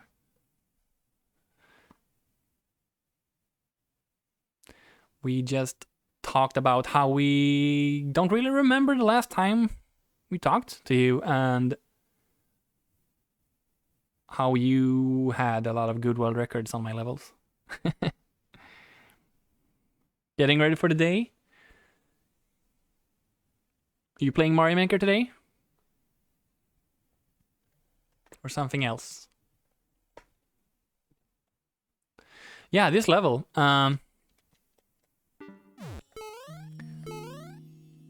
By far the most user-friendly Baba level of them all. But still, perhaps the most overwhelming in terms of... No, that can't be true. I didn't play all of them today. I played the first one, and now I skipped the second and third because those are bananas. And with this one, I wanted to make the most fun one, but still in the spirit of the Baba levels, which is mind-melting and difficult. See, this has to be strat. Yes, certainly. Let's get the checkpoint. No Mario today? What are you playing?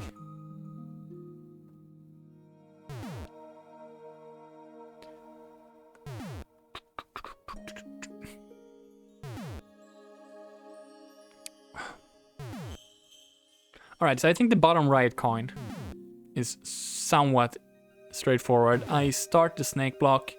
So I get rid of the thwomp. I start the snake block. I need a bomb on the right side. And I let it walk off and down to the snake block, and then I land on the bomb, kick it to the left. And then I jump back up. Can I even jump back up? Well, yeah, maybe if I do it on the bomb.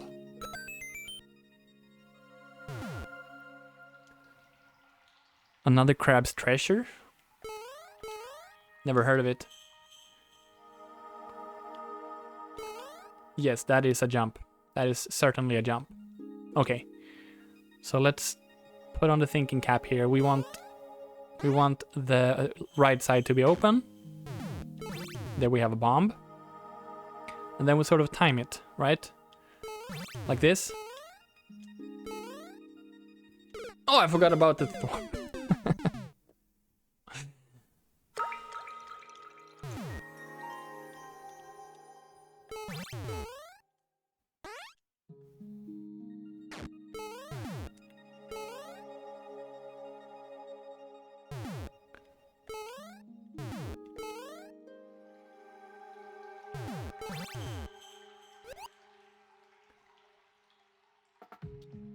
Souls-like, where you play as a hermit crab. Well, that does sound interesting, actually. I love games where you play as an animal. because it has so much potential to be strange and weird and wonderful. I'm gonna let the snake go a little bit before, I think. Ah, come on. That was it.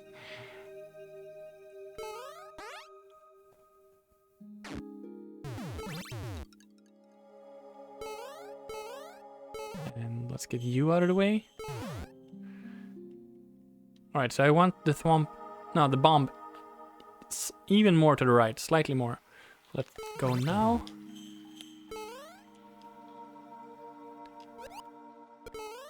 Yes. Very good, very good. And now these last two are probably the most difficult ones. Well, now that I know that I can do that jump up, actually somewhat straightforward to get the rightmost coin. I start the snake block, I go up, jump over the blue stuff.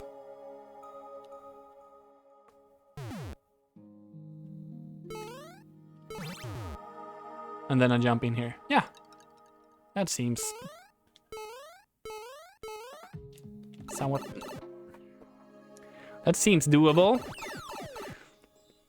Just have to avoid those pipes. Gosh darn. Difficult pipes.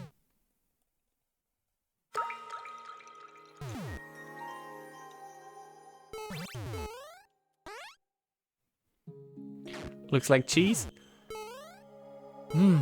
I think it's all cheese when you think about it. I don't remember if this level has cheeses, meaningful cheeses.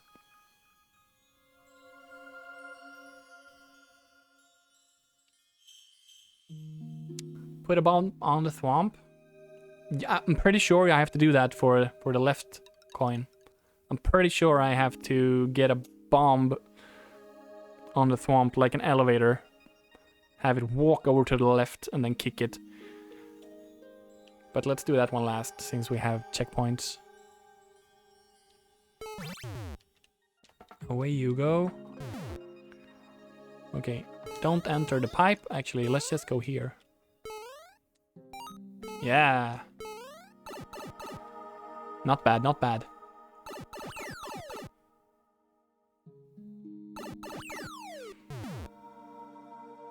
Yeah, this is where it gets a little bit crazy.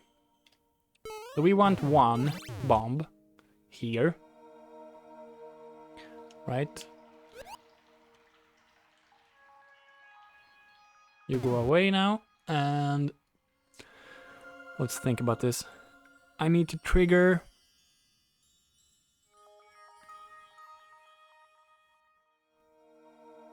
the thwomp and time it with the snake block. And I also need to be lucky with the bomb timing so that it walks onto the thwomp at the right time. Let's just try it. No, wait. Okay. Okay, let's learn one thing at a time. The snake and thwomp timing first. Let's start you now. Alright.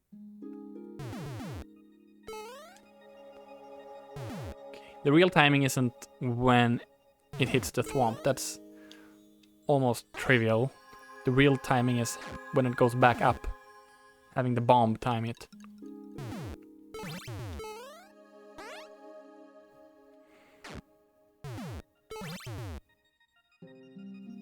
And of course, that's just a trial and error thing. Let's do it now. No, wait, that doesn't work. It's gonna...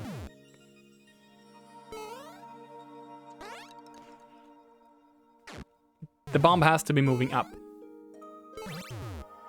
No. Because if I switch the flip the switch too early, it will just walk down. Now.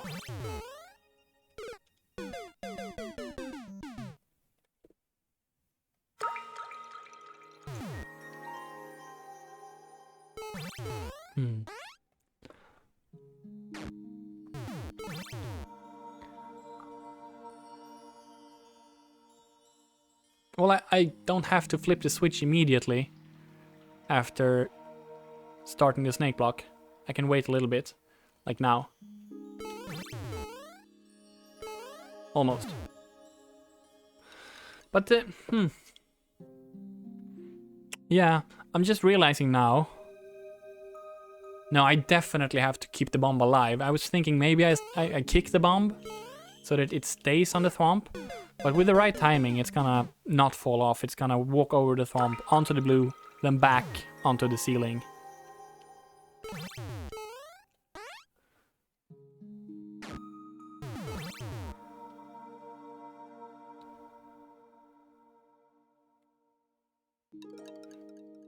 Now. Come on, come on, come on, come on! Pretty close. Not bad, not bad. So I wanted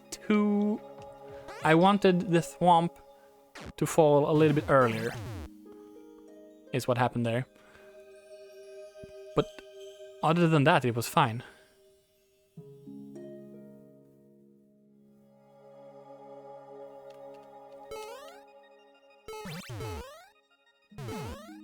Come on, come on, come on, come on! Yes! And now I need to go down and fix this. Oh, wait. Wait, wait, wait, wait!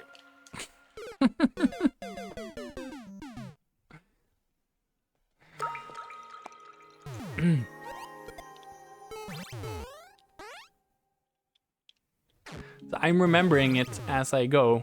Obviously, I have a lot of advantage from building this 5 years ago, but it's pretty difficult to... Yeah, you can do that jump. Oops. It's just a lot easier to go above. Flip the switch and go above, maybe.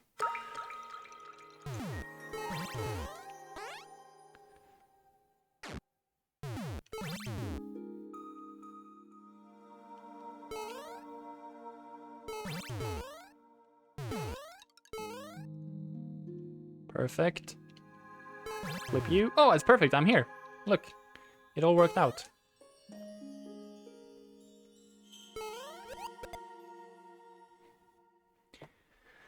Okay, well, we have the strat. Now we just gotta kick better. Kick good. Just get good.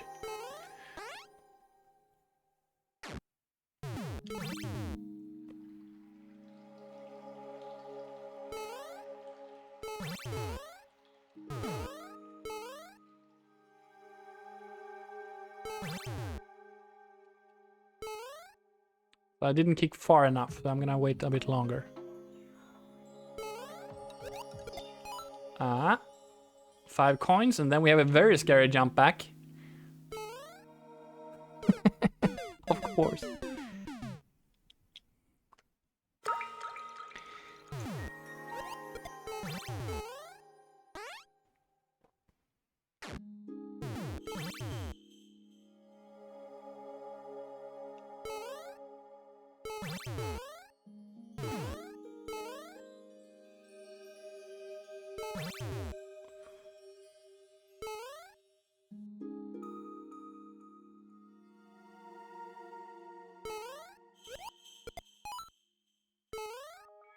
Ah, yes.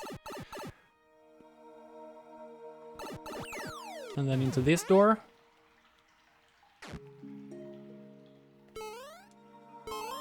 No key death, please. Very nice. All right.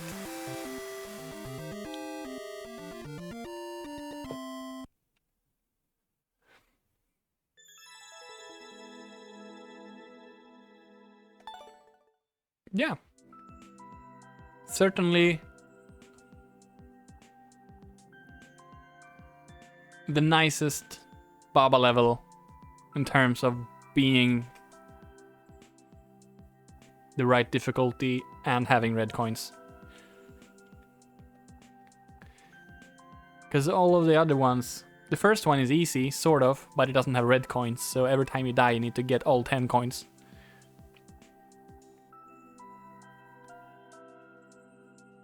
Max level title? I think so. And Baba 2 and 3 have red coins, but are brutally difficult. Especially 3. I remember having an Excel sheet with where I was writing down the steps to collect the coins in Baba 3, and the most difficult one had, I think it was somewhere in the area of 40 or 50 steps required. 32, is that the, I don't remember what the limit is, but I do remember putting some work in to make this title work. Like Ish and Morph.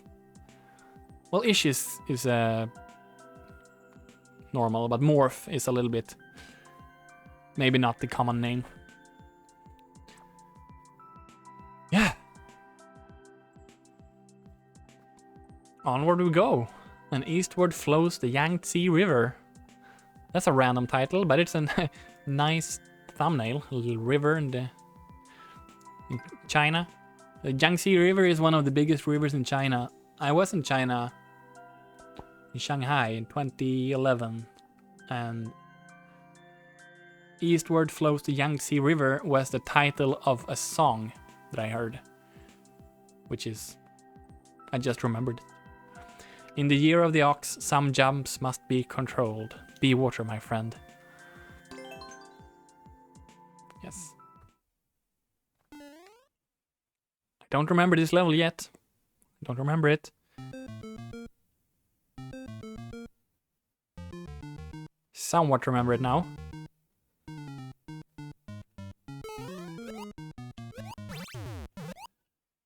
Now I remember it. Yes. Well, I don't remember all of it, but that part stands out.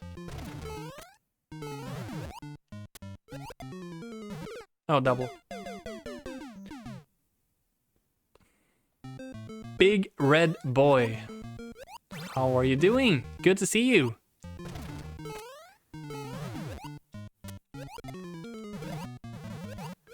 Yes.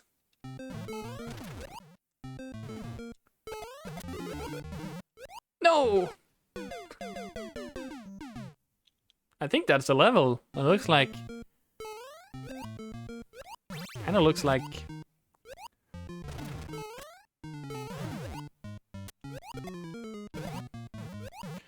Three question mark blocks there.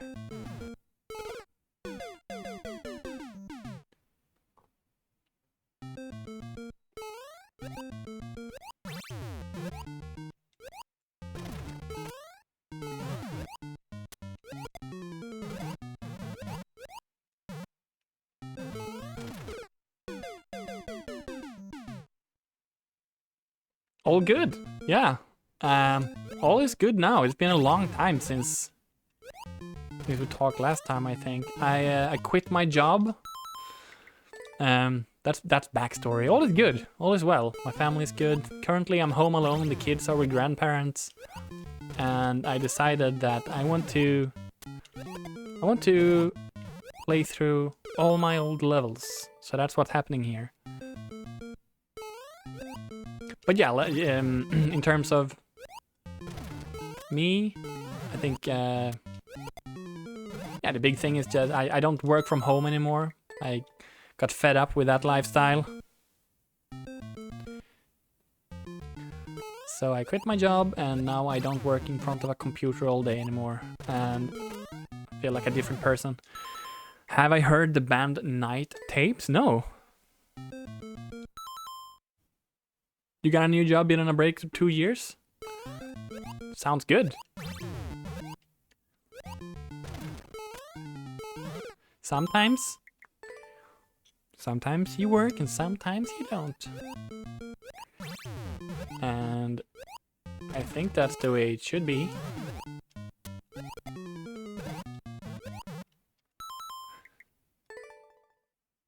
Night Tapes. No, I haven't heard Night Tapes. I'll check it out.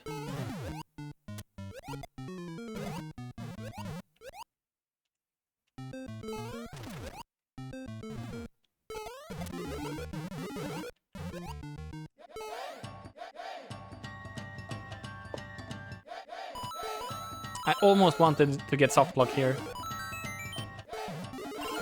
Just almost. Yeah, let's, I'll put it into my Spotify right now. Night tapes.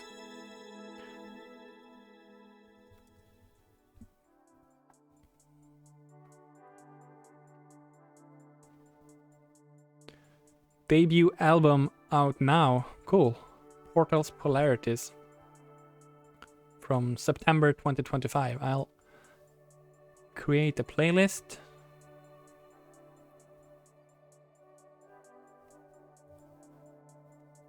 Nice. Thanks for the music recommendation. Yeah, exactly. That's what I also remember. We were both enjoying Snail Mail. Oh! This level, canon fanfiction, hot lore. I remember this one pretty well. They all bang, balls everywhere.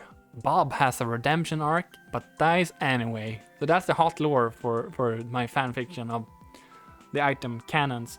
The main mechanic of this level, I remember playing a level where cats used it, and I liked it so much that I wanted to use it as well. It's pretty cool.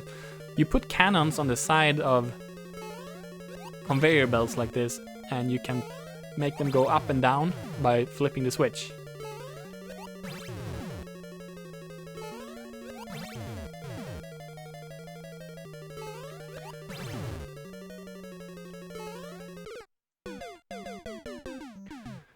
And it's a little bit puzzly, this level, because you can see the door up there is... So we need to have blue. And now we do.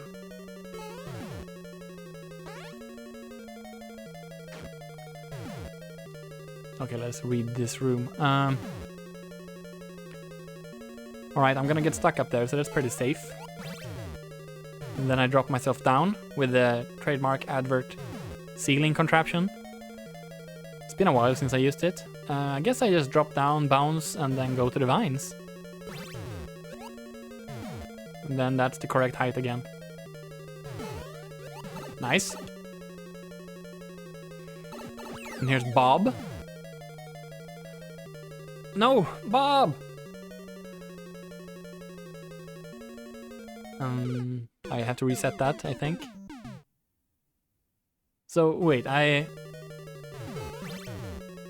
Alright, I need to have Bob give me a cannonball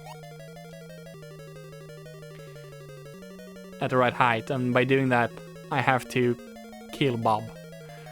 So, that's Bob's redemption arc.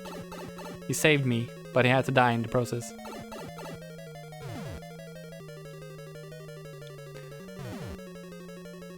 Okay, I need to go back here.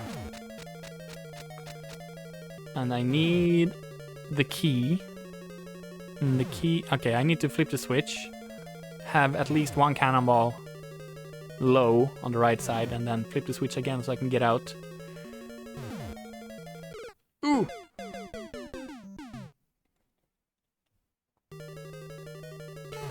And we have to kill Bob over and over. That's sad.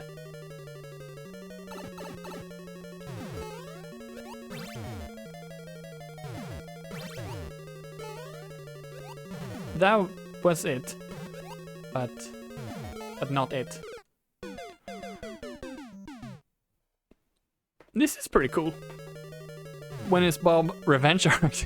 I don't know.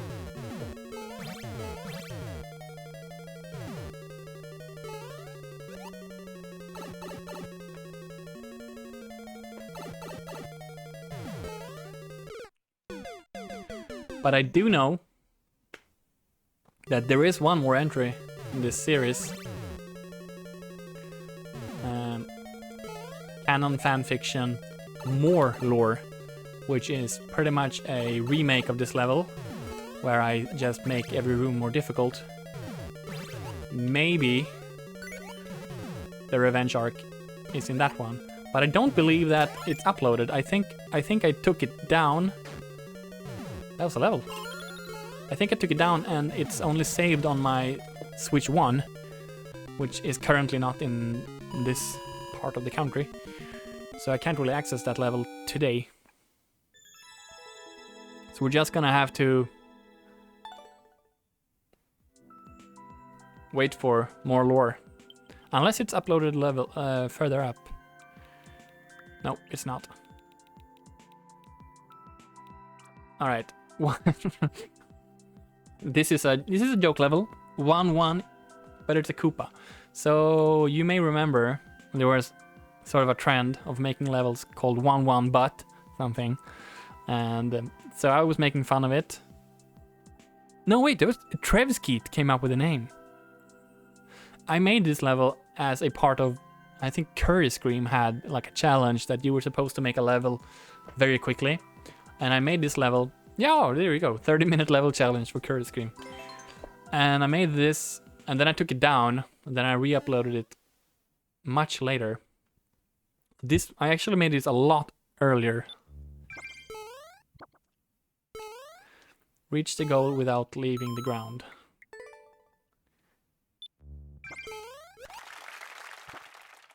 Oh yeah, now I remember. So, this looks like a very difficult challenge. And I believe that when I made the level for Curry, he was able to do it. Like, be fast enough, do a small jump, and get under and touch the flagpole. But my real intention of this level was to wait, and wait, and wait for the claw. Oh, my face is in the way of the claw. Hold on, let me move my face. And start over. So if you just don't jump, don't try to make that hard jump, but you go here, there is a claw coming down to that track. And then you wait for the Koopa to wake up. And then you have a difficult jump to do. Nope. So it's a pretty long wait to try again.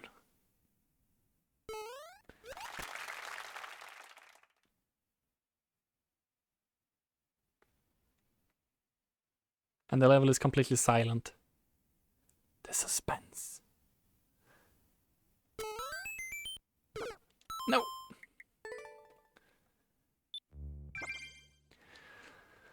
And I think that by this point in my level upload list, we are way past my prime. This is, I think at this point we are at the point where I'm uploading whatever is left in my course bot. And then there was a few levels later on that came organically. I think I made a few puzzle levels in like 2022.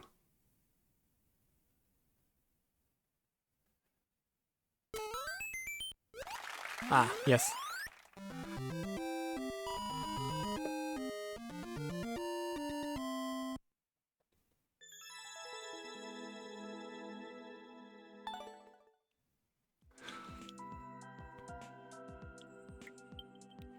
Yeah, next one. Level name equals xml.level. Written in XML format. Spin jumps are not indicated, but always appreciated. Yeah, that's a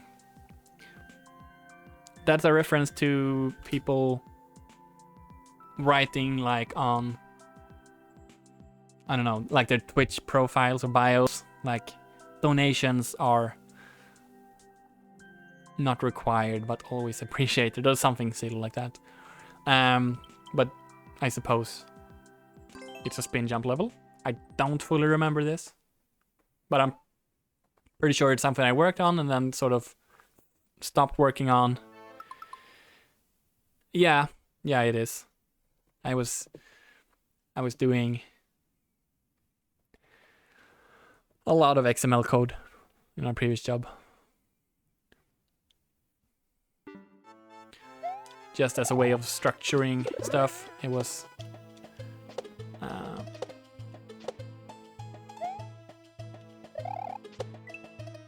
Like it was just as an interface really to design stuff. Well, I mean, that's what XML is.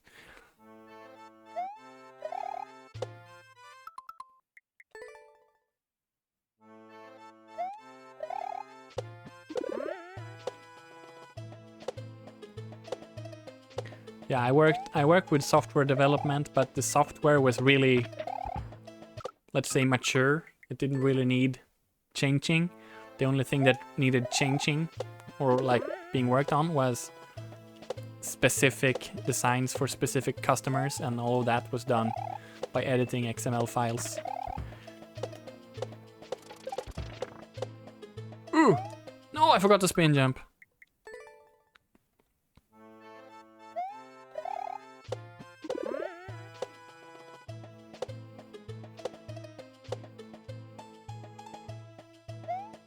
No, it really wasn't. And then when generative AI entered the hive mind of the entire business, the job got even less fun.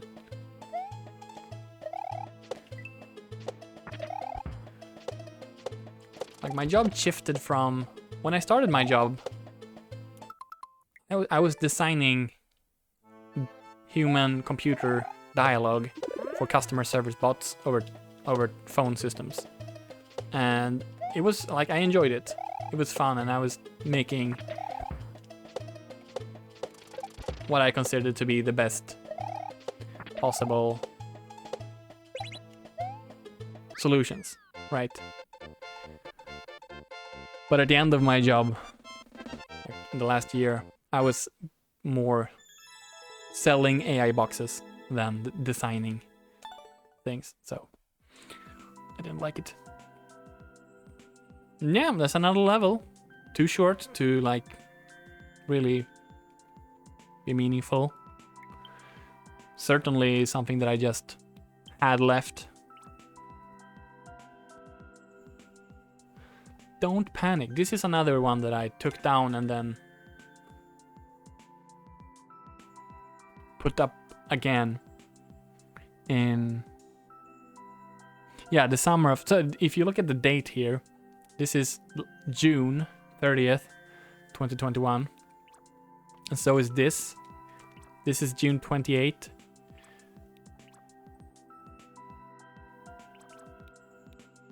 And here we have July 2nd, and that's the remake for first level.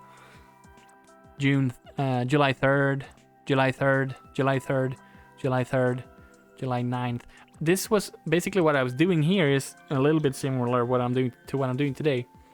I was going through my unfinished levels and trying to just dump them so they wouldn't be gone forever.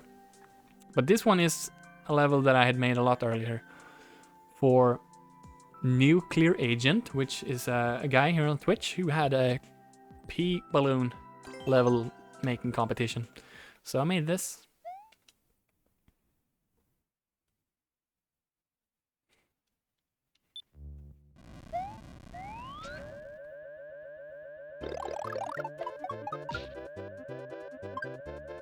Oh right, you want to avoid the power-ups, of course. Defeat all Spinies, okay.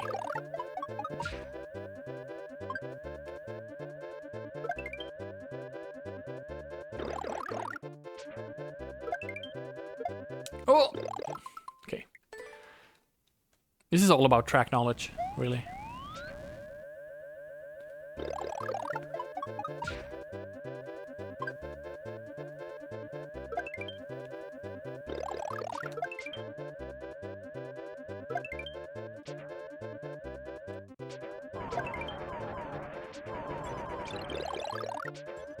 Wait, is this a Spiny? I think the blue one is not a Spiny, so that was sort of a bait. No, those are called spike tops. Yeah, exactly.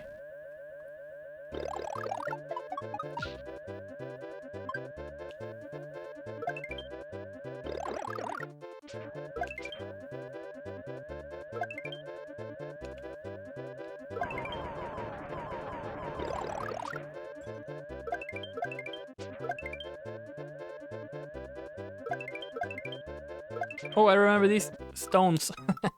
Those stones are evil.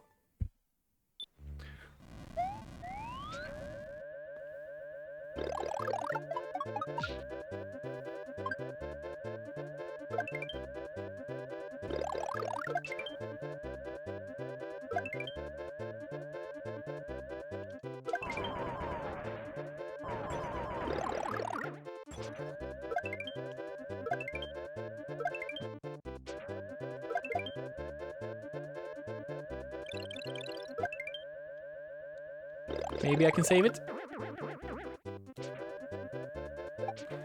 Swedish flag. Up in here. Nice.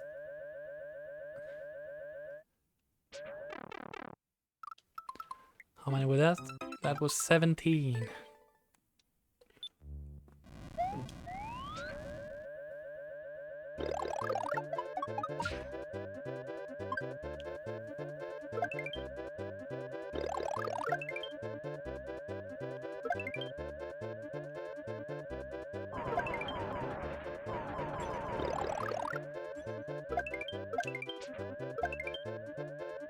I never really cared for the P balloon very much.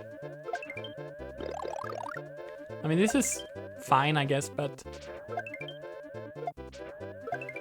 I much prefer Lakitu clouds. They're just more fun.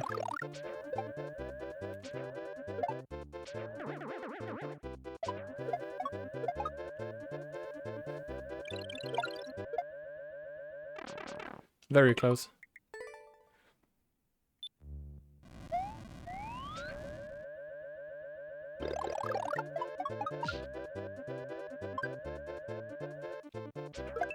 Yeah.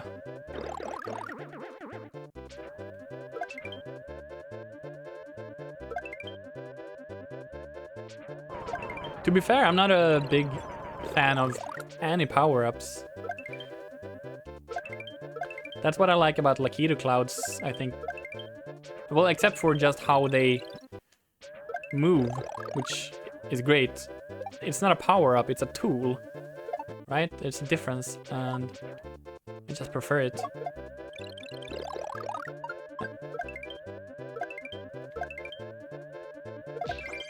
There we go.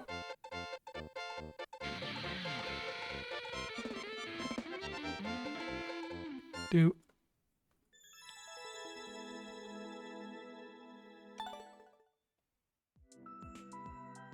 All right. Red Knight with world record. And then we have the Dark World version of Super Meat Maker. Yeah, let's see if I can get this done. This one is also included in my Super Meat Maker YouTube video. So just snake block is blue here, which makes it super fast. And this level is only different from the original in the speed of the snake block. Oh, two minor more things, but that's a real difference. So you have to wait and then go down after it.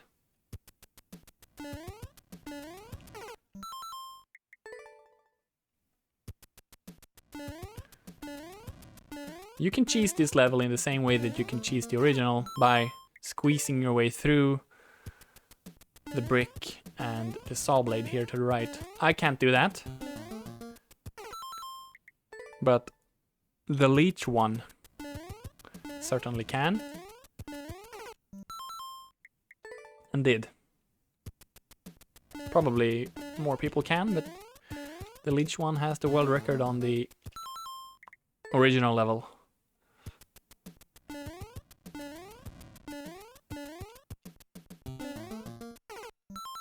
Pretty difficult jump. No, I don't think this world record uses that, because this level was originally uploaded as my second level, and I deleted it because of that cheese. I only kept the original. since the world records were identical, I didn't feel like keeping the dark version, but then I uploaded it again a few years later. What's up, Quiet Life? How are you doing? Good to see you. Happy New Year. Oh, that's tight.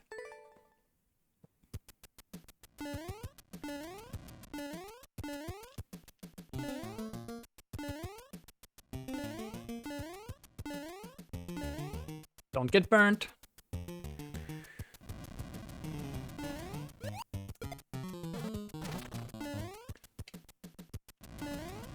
Yeah, there we go. My holidays were good. I sort of feel like I'm still in it. Like, I have worked 2 days and I had today off. So it still feels like I'm on winter break. But tomorrow I'm going back to work and then it's business as usual. Yeah, pretty good. Pretty good Christmas break, to be honest. POW Spring Break is the next level. Too much POW will give you a headache. Baby's bug 3%. Oh, right. Now I remember this level. Family's doing well. All is good. What about you? Yeah, so this Baby's bug was a person who entered the Mario Maker scene at some point and was a super nice guy. I haven't heard from Baby's bug in a long time, but he had a level making event about making levels that were supposed to have a 3% clear rate.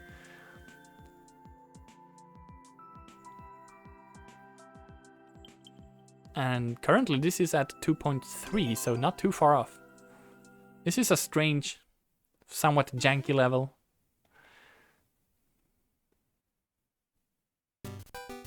The school burned to the ground. Holy smoke, that's scary. I hope everything... I mean, that's a lot of stuff, but I hope no one got too hurt or hurt at all. Jeez, I'm almost scared to ask.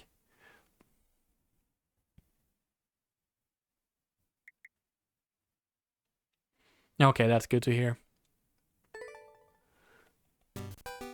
Okay, what do we have here? 1-ups. Lakitu Cloud. Oh! Alright, I remember this now. Yeah. Yeah. No, I remember it now. This is advert stuff right here.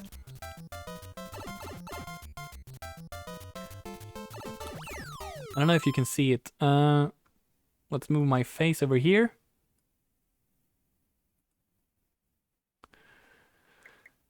Yeah, I can imagine it must be a strange situation when you have to move an entire school to other schools.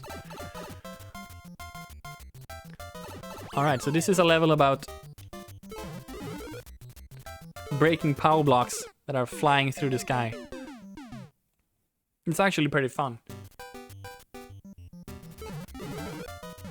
But also difficult to figure out where they're going.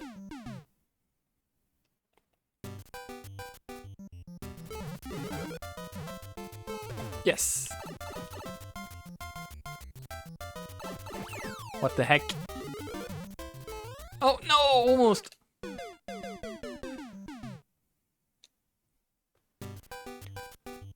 Probably best to be quick there.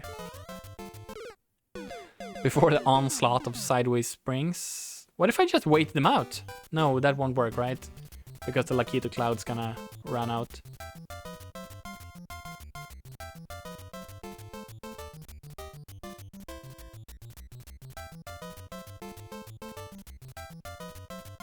Yeah, no.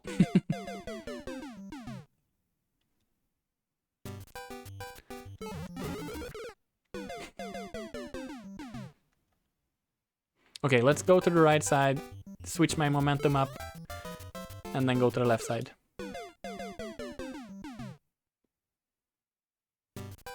Because certainly they're always gonna shoot it to the left, yeah? Now we go over.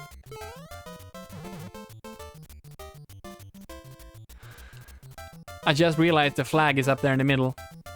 Do I still create levels? I haven't made a level since a couple of years ago. We are going to see my last levels pretty soon. So far I've played all my levels up until this point, except for, well, every uploaded level. Except for Baba, Is Mario Is You 2 and 3. I skipped those because they're gonna take a really long time to play. Started playing Baba, like the real game, Baba Is You.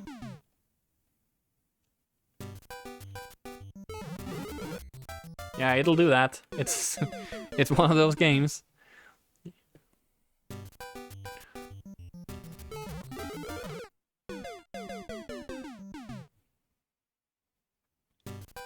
But if you give it time,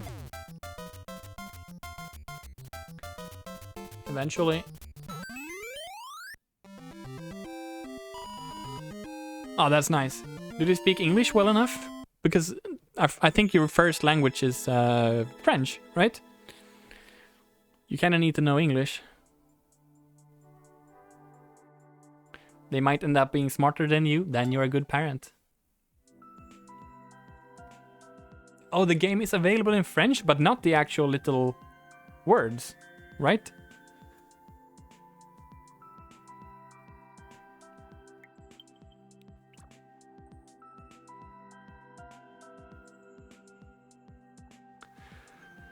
This next level is perhaps the dumbest level I ever made, or maybe the most genius level I ever made. The new meta. What's in the pipe, though? Clear rate of 52%.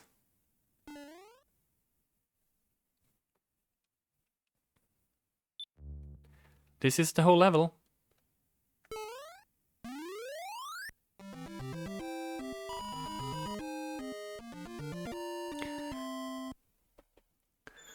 So, the idea of this level is that I created a challenge with a hitbox that really cannot be created in any other way. What's in the pipe, though? Exactly, barely. What's in the pipe? How do we find out? Well, we have to not touch the flagpole. And when you do, you can't start over quickly. So we need to jump on the Koopa up to the claw, over and around the flagpole, into the claw again, and then into the pipe. And since this is my created level, I have the luxury of downloading it and playing it in the editor. So I'm gonna give that a few attempts.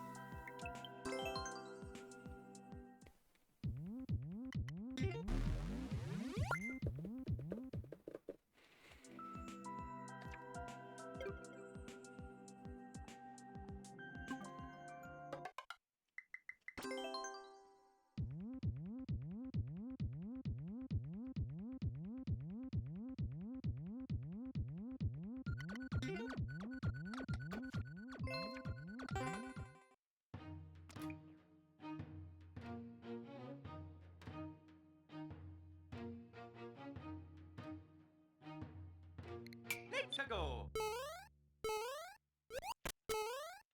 Oh, almost. Yeah, this is an editor level. Let's go. Ooh. It's difficult. Let's go.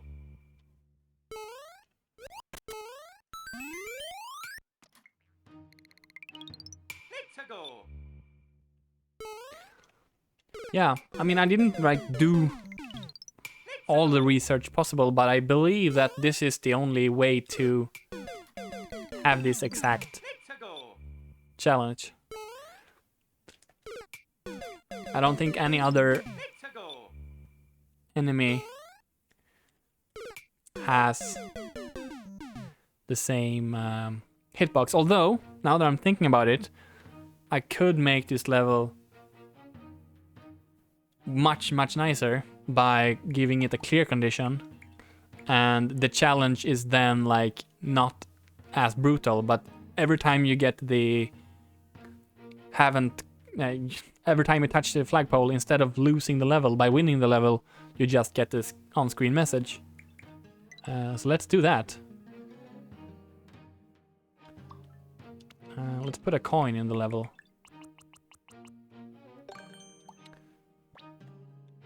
Look, I could have done this. Well, no, I'm not gonna show you what's in the pipe before I beat it. That was stupid. Yeah, let's put the coin here. And then clear condition. There we go. Let's go. It is different though, I just realized.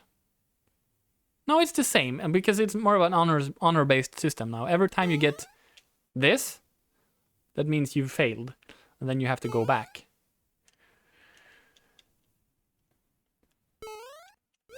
So yeah, I failed. Let's go.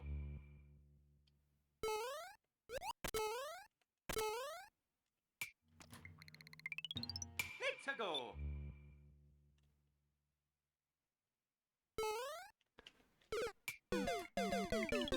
Let's go.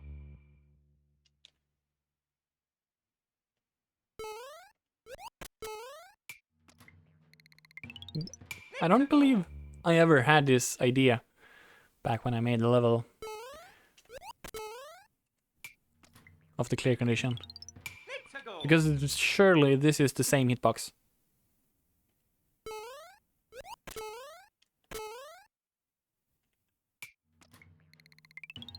Let's go. Exactly. Now it's... You can cheat your way into the pipe.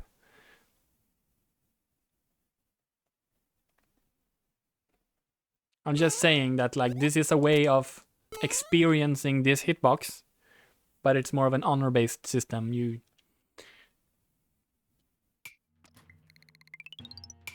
go.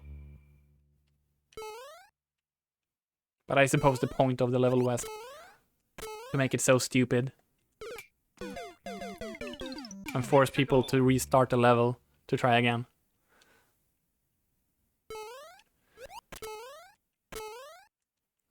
Alright, I'm just gonna show you what's in the pipe. Let's go. Are you ready? Are you ready to find out what's in the pipe? What's in the pipe though?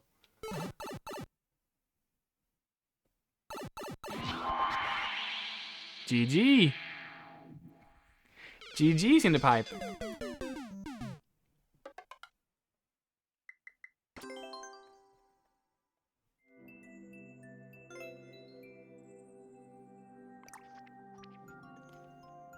Because you beat the level.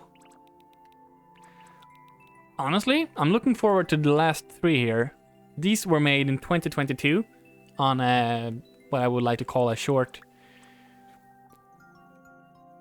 return to Mario Maker for me. I made 3 puzzle levels here, and I think they're all sort of similar, but still pretty cool. And Gymnopédie is also one of my coolest creations. And we're not too far from it. Shooting hoops, basketball kaizo. Look at the shells to improve your aim. This one is difficult, but short. I am such a troll, I know.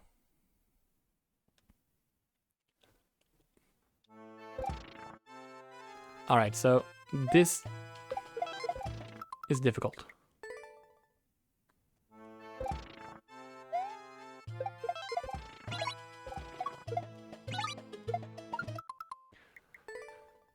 You gotta throw a lot of shells into a lot of switches.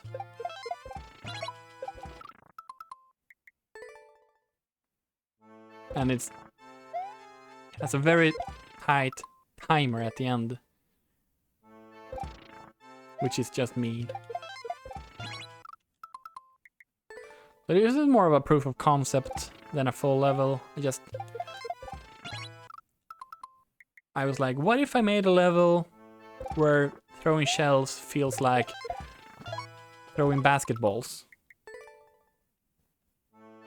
This is what I created, and then I didn't really make it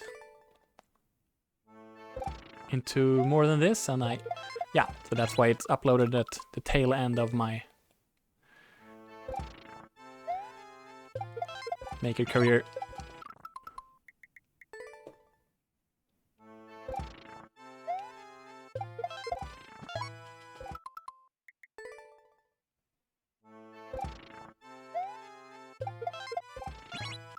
And I didn't bother submitting it to Team Shell. Now that I'm thinking about it, I did submit a third level to Team Shell at some point, and it created drama. I submitted a level to Team Shell that forced Team Shell to change like the rules of what kind of levels they approve. I think it might have been Trixie Kicks, which I played earlier today. A level about just kicking shells into coins.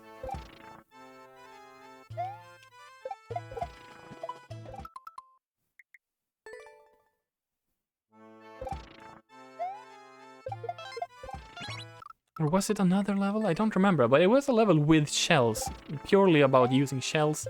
And they were like, what the heck, Advert? This is not what Team Shell is about. And yeah, I basically had to re-upload it and take Team Shell out of the title.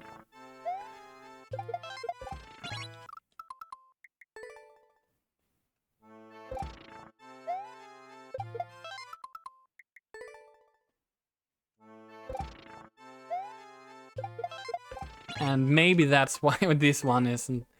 maybe that's why I didn't bother submitting this one. No! Okay, and then here, the last one is a really long one. And then you have to drop down here and hit the switch before you fall too far down.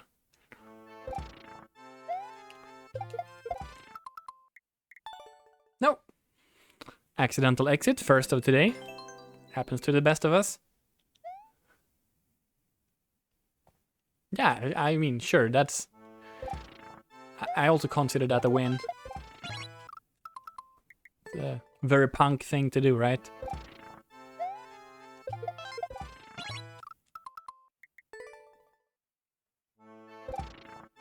Being so creative that you're causing an uproar.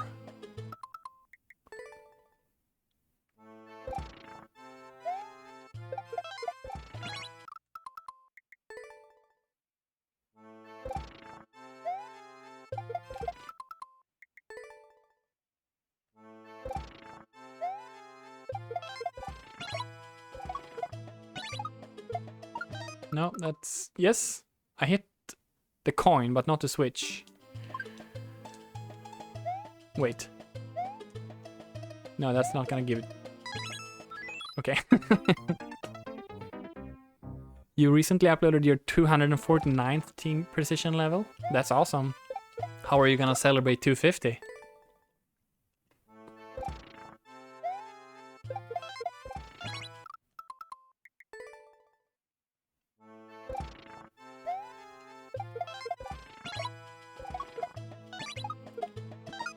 No? Okay, it's hitting the muncher. I gotta wait a little bit longer and go more to the right.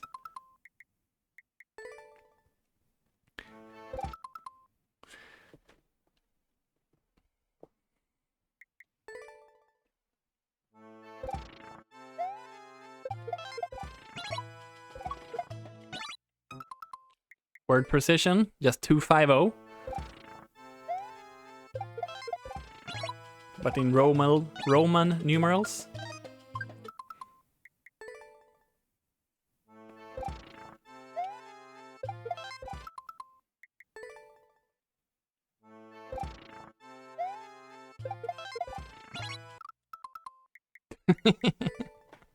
Stupid.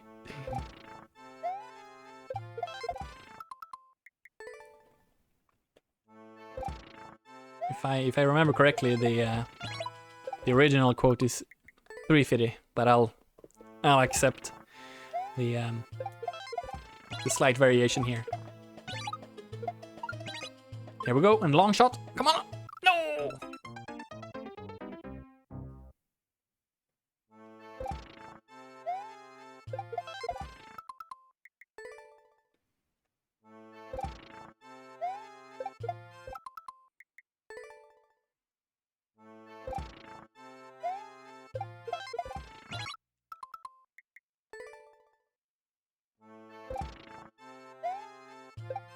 What, the up throw bonk indicator or the throw left indicator?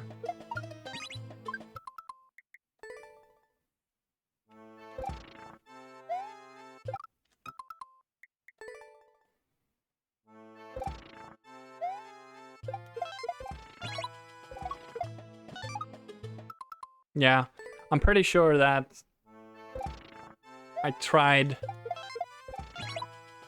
moving the indicator and this was the closest one to a good position.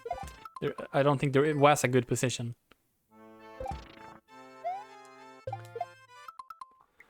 You know, if I was hardcore, I would take all the indicators out, but this level would be such a mess. It already is, but I can do that, I think. No, yes. Yeah, I can wait until after the peak of my jump, actually.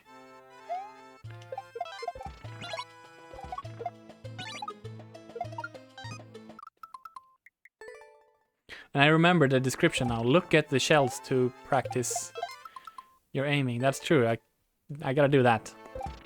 Instead of just looking at Mario.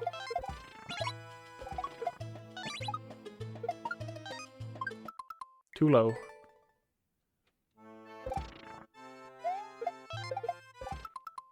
This was re-uploaded because Big Red Boy left a comment saying this should be moved one step to the left on like the first mole, I think. So I did. I followed the advice and re-uploaded it.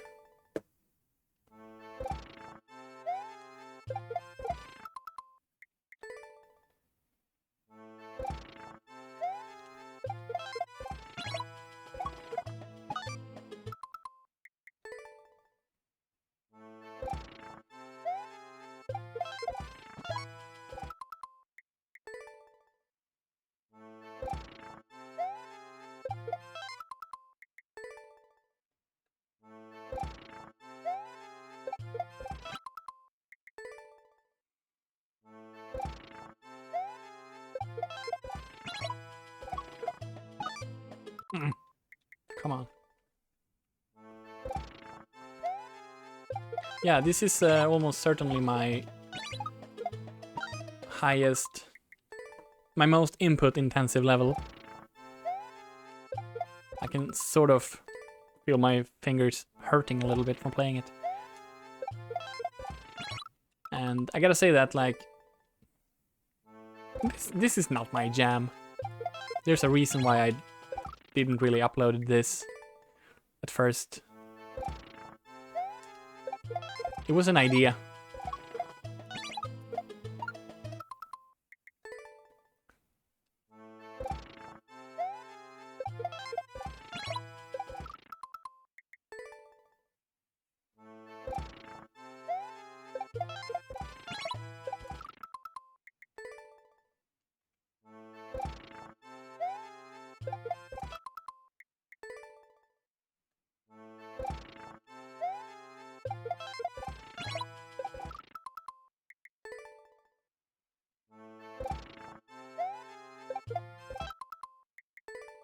Freaking mole jank.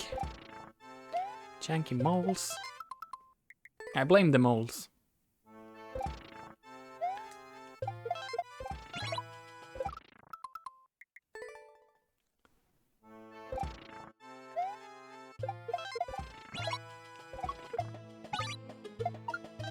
Oh!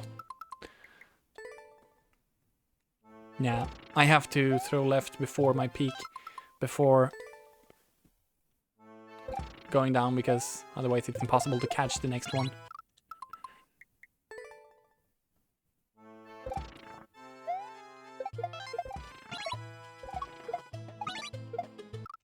That was too early though. Such a momentum sensitive setup.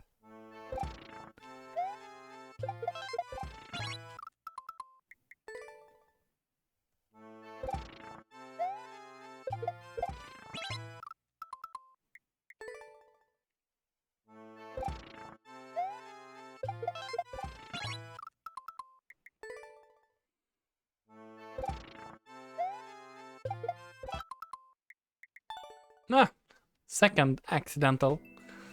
Maybe somewhat of a Freudian slip. Maybe I don't want to play this level.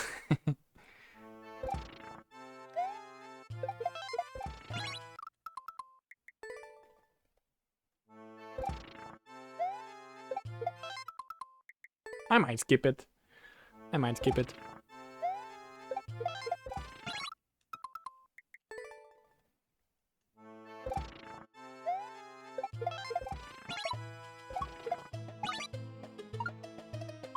Damn it. I mean, we've seen all of it.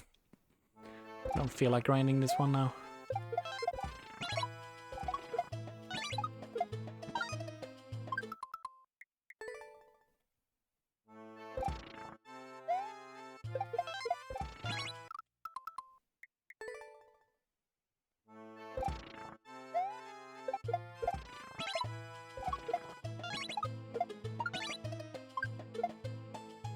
Which on-off switch am I aiming for there? The right one.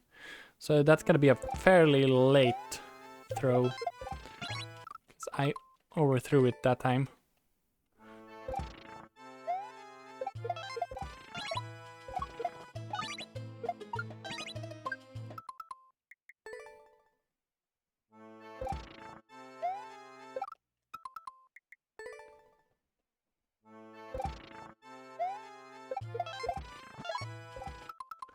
Alright, let's move on. Let's not beat this level. It's too difficult. Not fun enough. Next up we have Snowballe. Just some Kaizo-light idea. Pretty much the same, a level that I didn't create. Or complete. And here it is.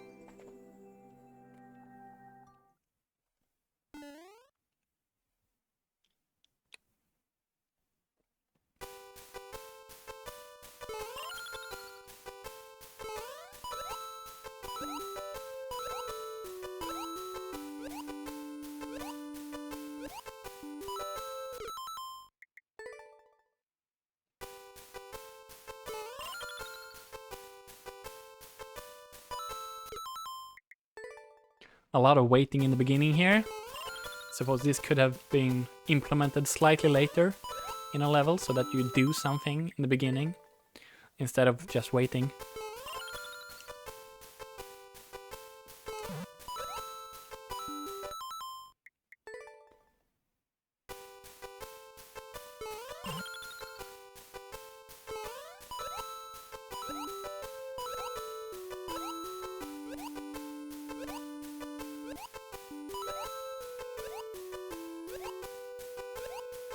Yeah, no.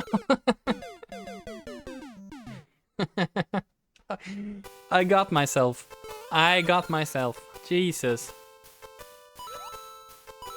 Well, that's the level. Just gotta avoid the freaking Kaizo block. That has to be the only Kaizo block I have ever put in a level, because I've always been not anti them, but like I'd never wanted to put one in my own level. But here I did.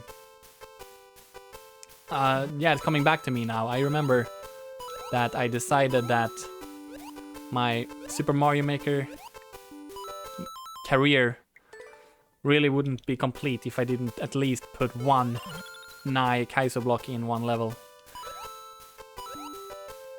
I've never made a troll level, and I don't think I ever wanted to.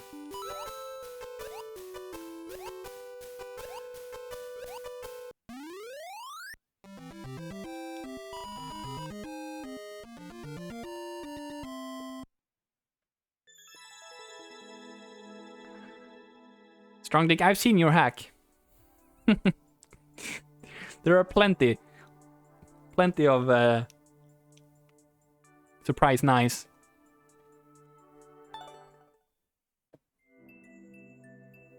I don't remember if any of them are invisible blocks, but there are certainly last second scares.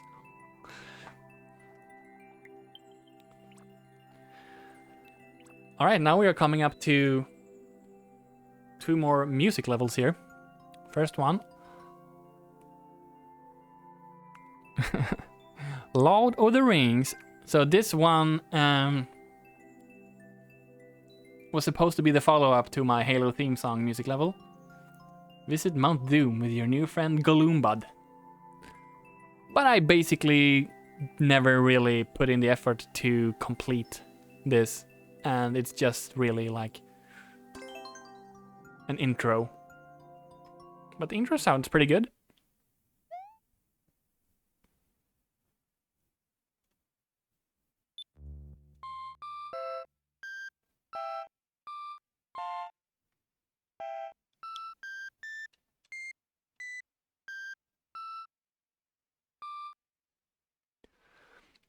And yeah, you can hear that the chords stopped after like 2/3 of the melody, and in the end it was only the actual melody. And oh, they come back. Some of them come back. So one of the reasons why I chose this song and wanted to make it, except for just really loving the music from Lord of the Rings, is that the rest of the song goes in triplets. What do you call it? Swing? Shuffle? Yeah, shuffle. 1 2 3 1 2 3 1 2 3 1 2 3 1 2 3. So it would be easy to make it in the same way that I made the Halo level, because that's also in a da da da da da da da da, and it works really well with auto scroll to make da da da da da da da da. Da, da, da, da, da, da, da, da, da. They have the same rhythm, really. Not the rhythm, but the same triplet feel. But I never made that. So you just throw Goloombud into Mount Doom and get the key.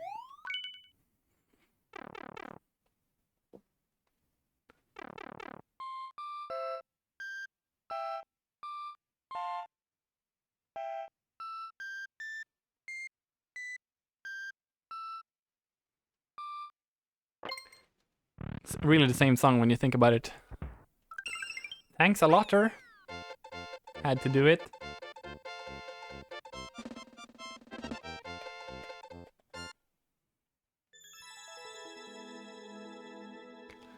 Actually, that would be a sick mashup.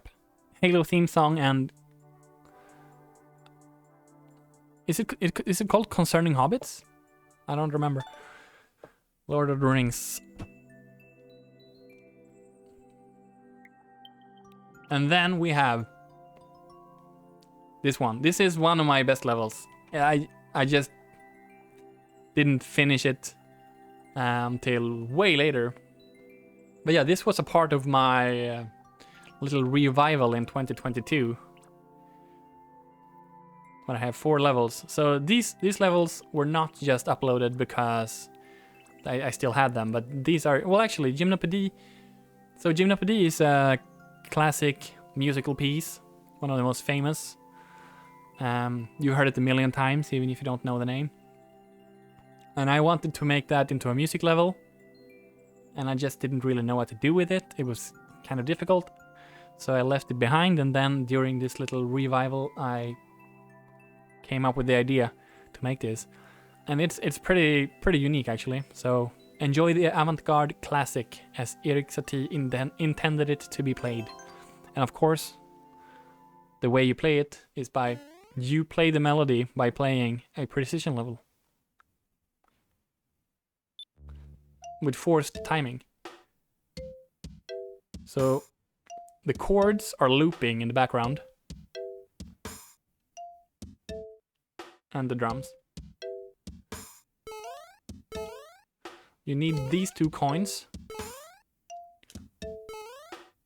to beat the level.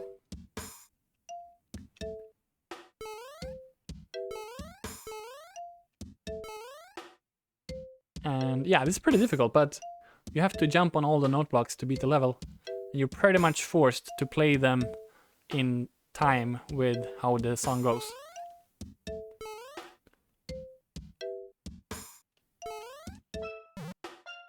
Damn it.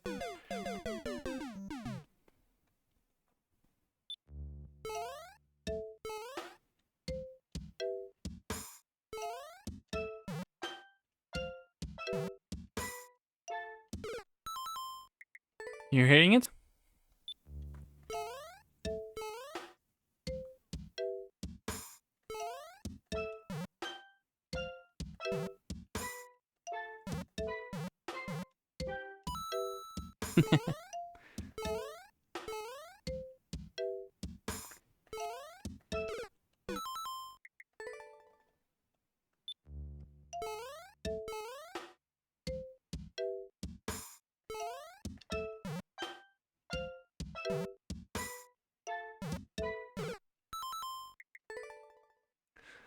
So a lot of planning went into forcing the timing here. That's off. But it still made it. Okay, so I guess there is... it's not super tight for timing.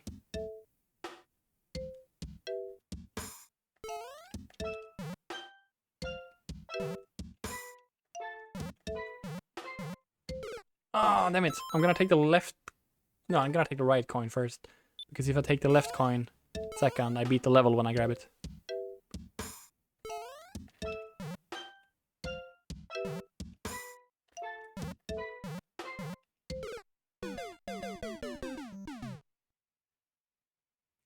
I think you're safer if you're a little bit late.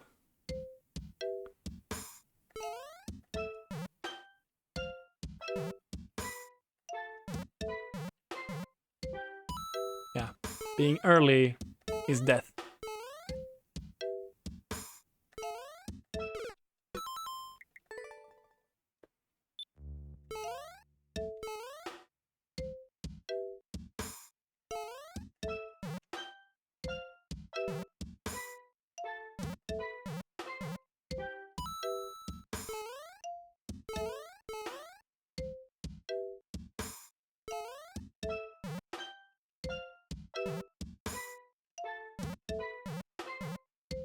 No! Come on, was I really early there? Barely early.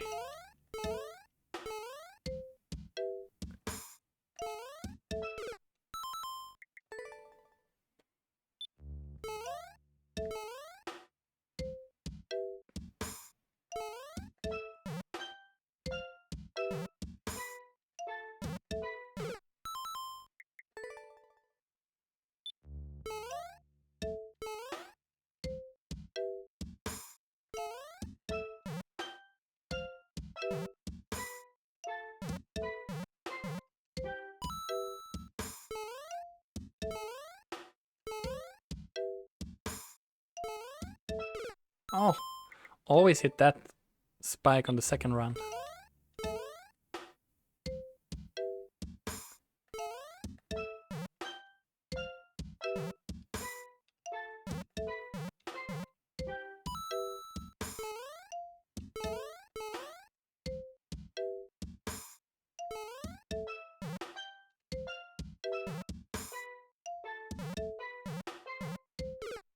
Yeah, I was too late there.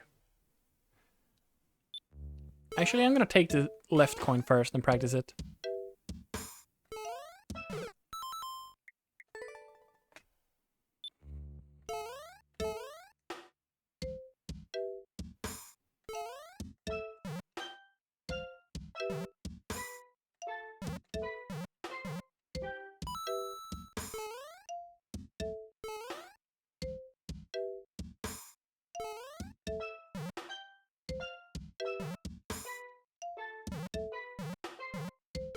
It's yeah, when it sounds too off, you know that last saw blade's gonna get you.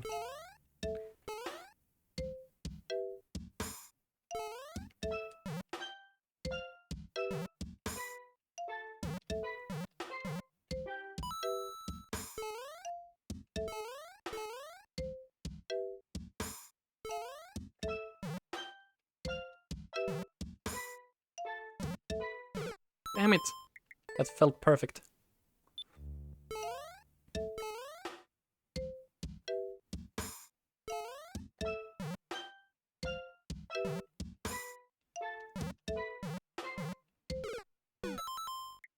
That also felt perfect, though, yeah.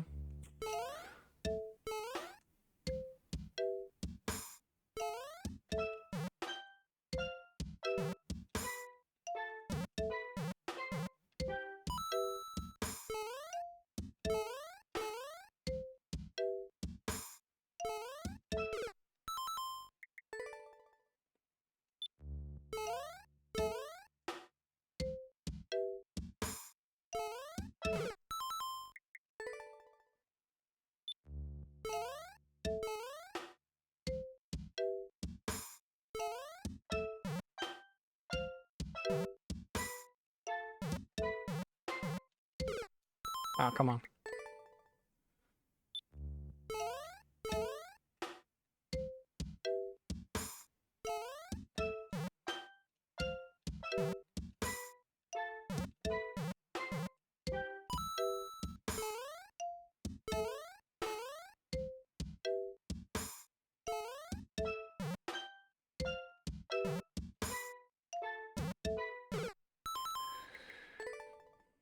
I would have submitted this level to Team Precision if I had the points necessary.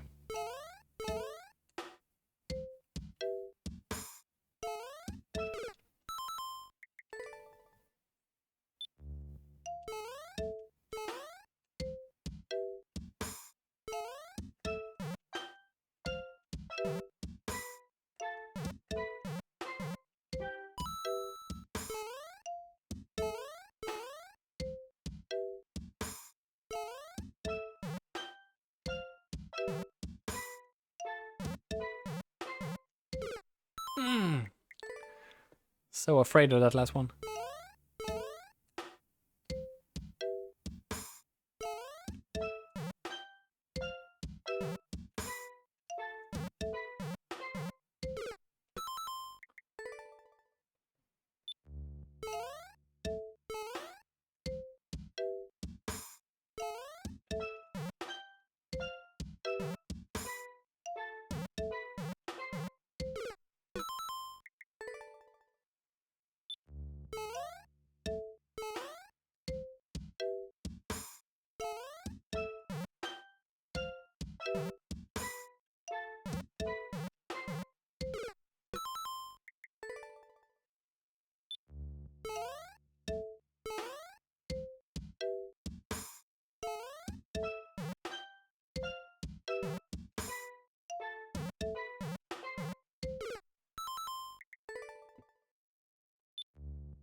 No!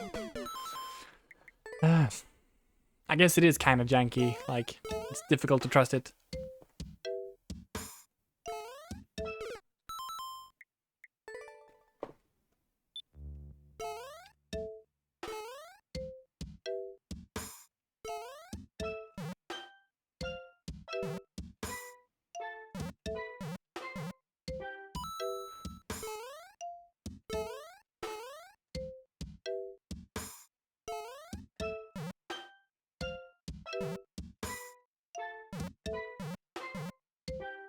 Yeah! Finally. Yeah, it's a great song. Happy to finally put it out there as originally intended by the composer. Played through Super Mario Maker.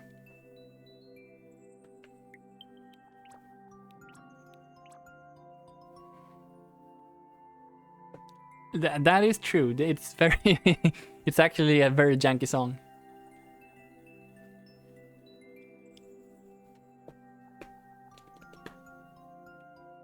I'm gonna take a short break, stand up for a minute or two, and then I'll be right back playing 3 puzzle levels.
And I'm back.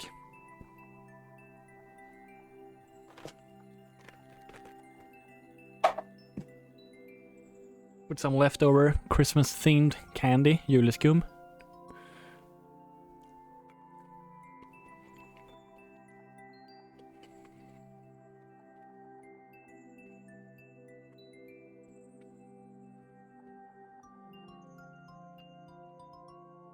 And some coffee.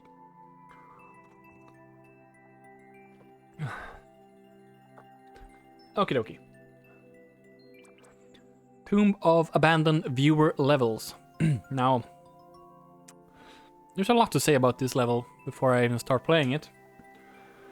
But in early 2022, there was a puzzle level contest hosted by Carl Sagan, 42, and Street Rat, and so many more.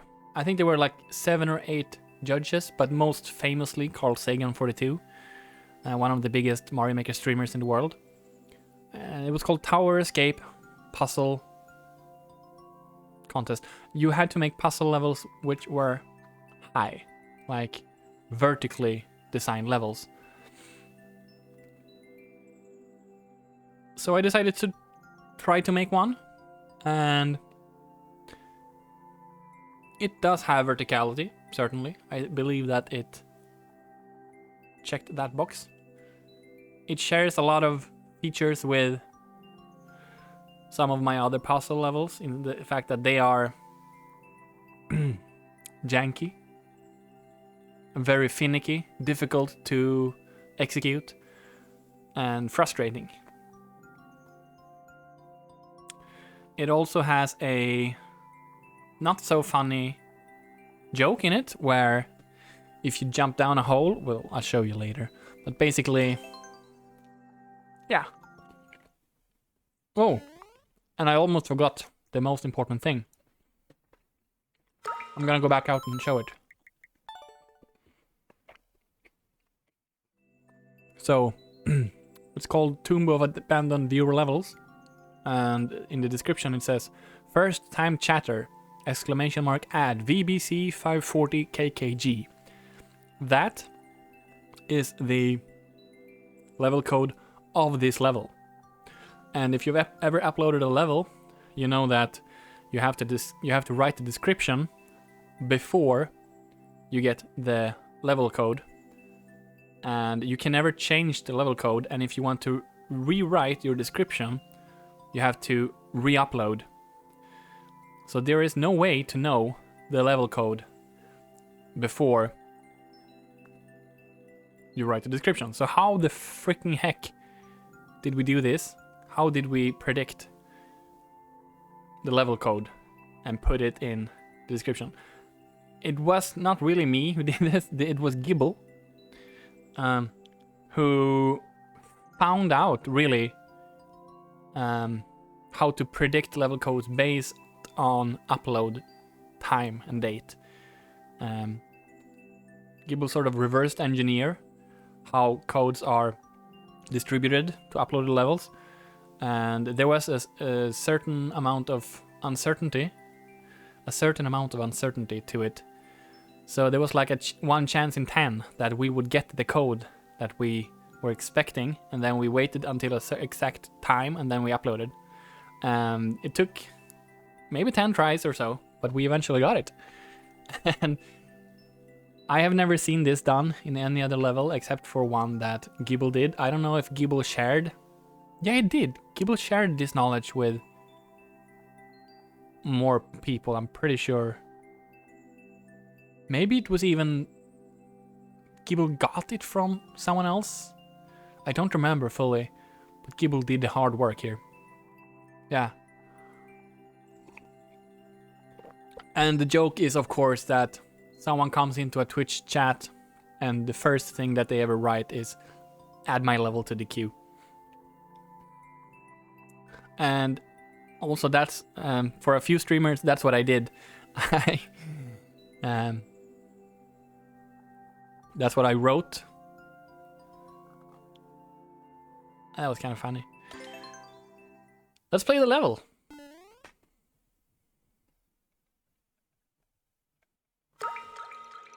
So we need to get back up here. So we need to get rid of these piranha plants. And you can see a little dry bone shell there in the middle. That's foreshadowing. We need 1 to beat it. And we also need 1 to get through here. So we really need to get 2 dry bone shells up here.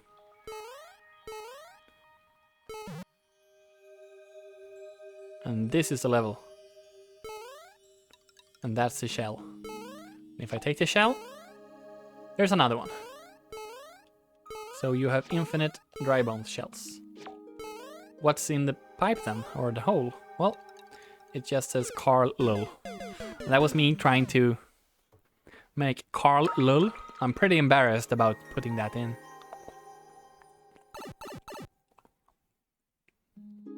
Nobody liked it. Not a single person was like, haha, that's a funny joke. No, everyone hated the pit here in the middle.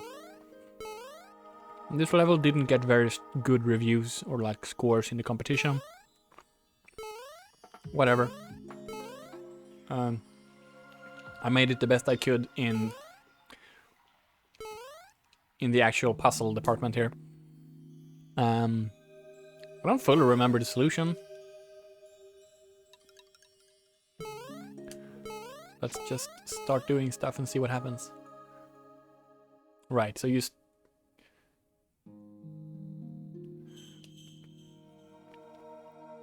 goes back and forth.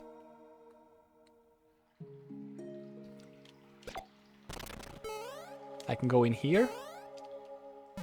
I cannot go through, can I? What if I... No, I always become big here. But I can drop a shell.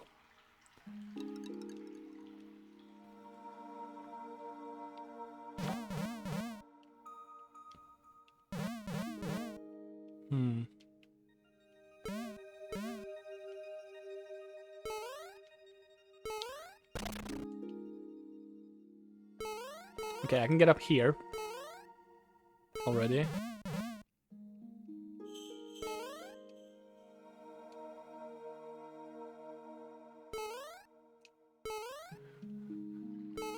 I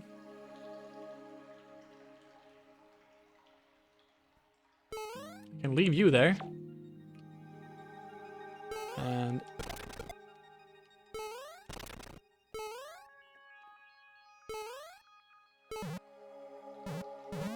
oh, okay. I could make it bounce up. Okay, that seems like the solution here.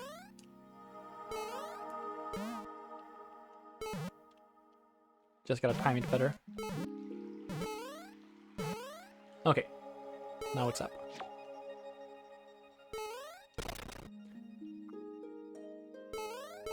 Now I have a shell here. And I can flip the switch.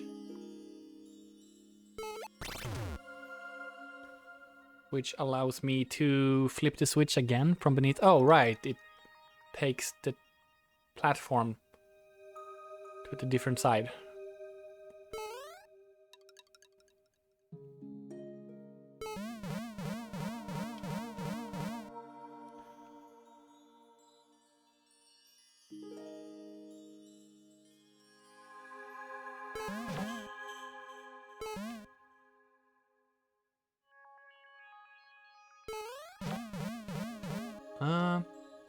I'm gonna leave you here. And go back down.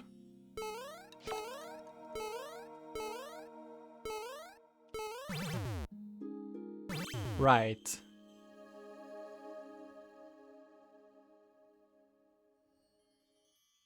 Oh, okay.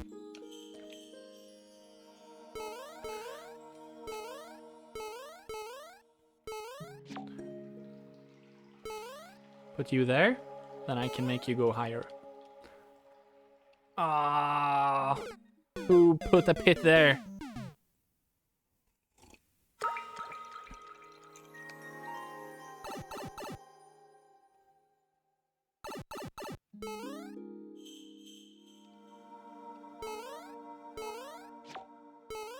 Yeah, the pit is genuinely one of the worst ideas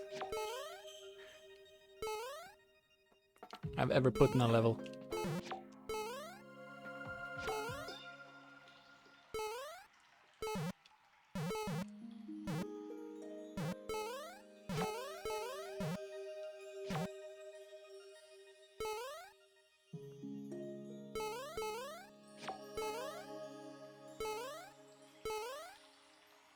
Oh no, I need to do this first.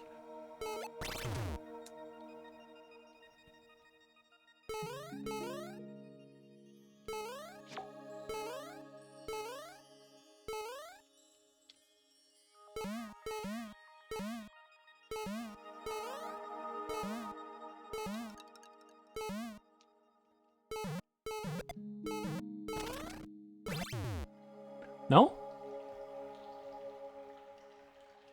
Huh. Could have sworn it would have...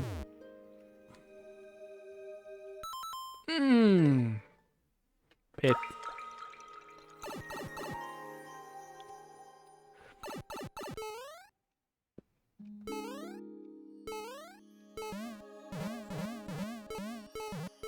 Okay, let's see if I can do that differently.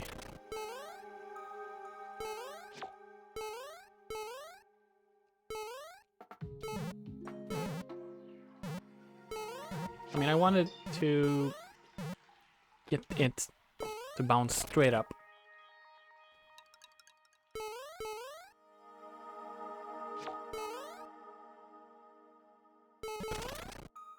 No.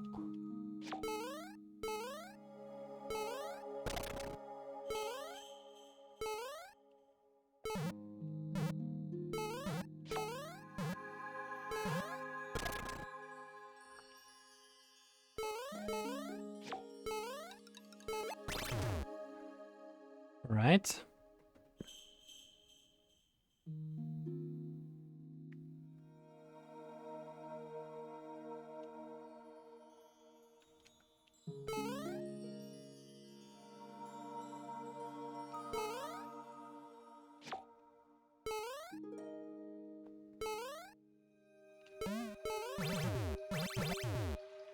Oh wait, I think I remember now that... Yeah, okay. You're pushing the shells, I can go around here too. The on-off switches pushes the shells to the side, so if I put it on the right side of the left switch, I should be able to bop it onto the spring there.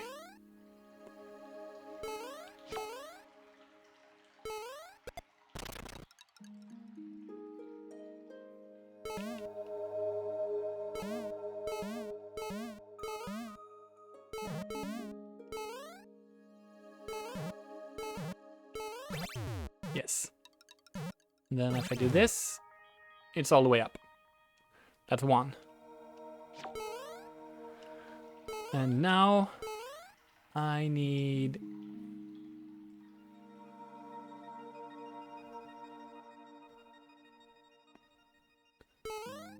I need one shell here to jump up. So I need to get another shell through with the spring.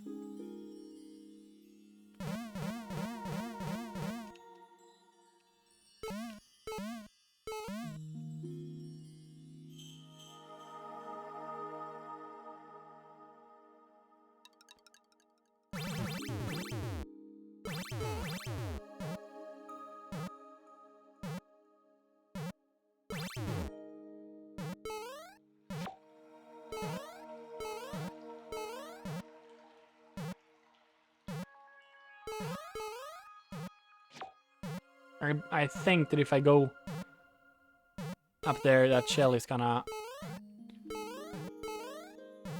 become mine. Yeah, okay. Yeah, this is the solution. Also, I need to move that second shell before I do this. Or they're gonna crash into each other.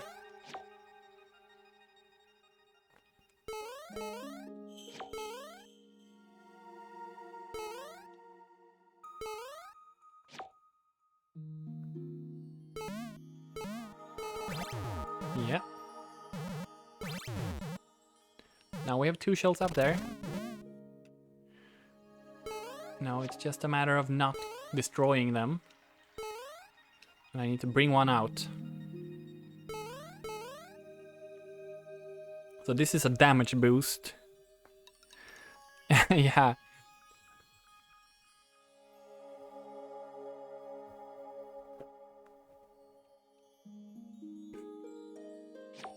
I'm gonna put you here. No, I'm gonna...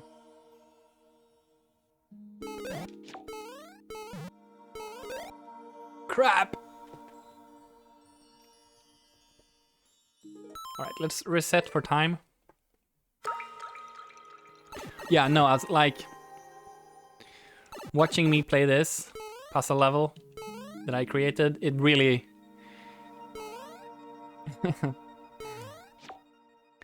It's really not... Like, you gotta play puzzle levels on your own to really feel them, you know?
Yay!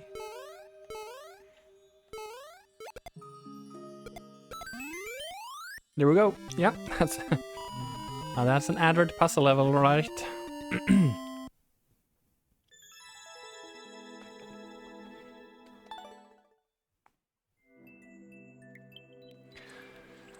And while making that, I had some more ideas regarding dry bone shells, which I turned into 2 separate one-screen puzzle levels. First one is Bazinga. Sheldon, no. Sheldon, yes. Reach the goal while wearing a dry bones shell.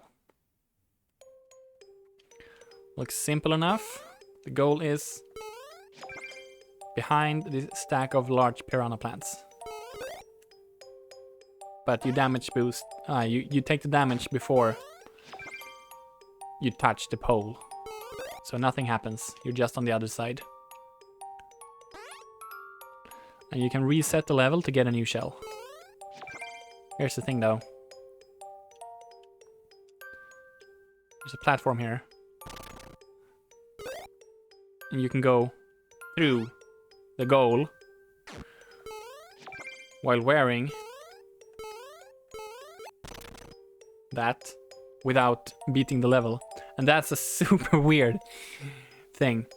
I am wearing the dry bone shell. And I am touching the goal, but I'm not beating the level.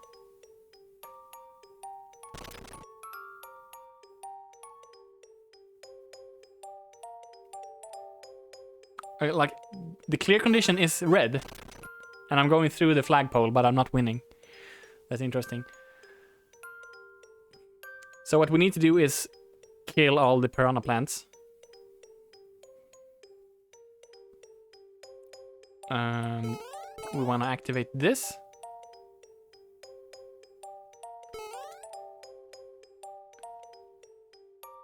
And I think I failed. Because all I can do now is go through the door, which resets everything. Oh yeah, I remember now. Do this here. And then when we dump the shell, we make sure that it comes over to the other side. There we go. Those little slopes are perfect for this.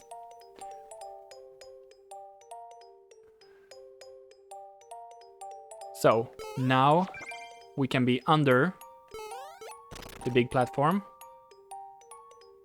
when it's moving, so we can jump onto it with the shell. And then we can kill the piranhas.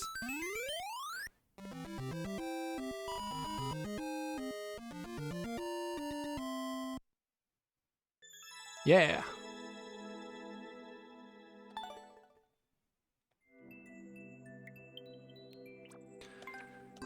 Next one is more difficult. You lied about being a doctor. I am a doctor. I think that's a Ross quote from Friends. Paleontologist, is that what he is? Alright, so once again, we have dry bone shells. And here we have a conveyor belt taking you through the goal. Meaning that you don't win when you go through it. Which is an absurd but interesting mechanic in the game.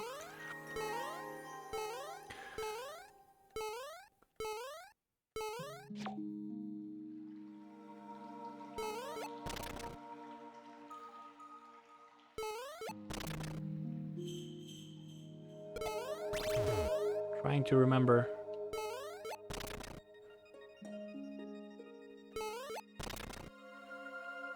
Right, so now we can get up here and go over here into the donut, but that doesn't help us because we're going left.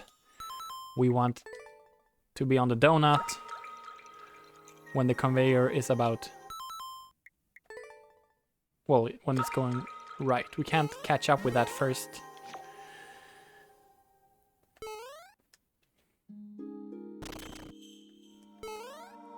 I'm pretty sure that the solution here, well, yeah, it's like that or something. We want to not destroy the other shell.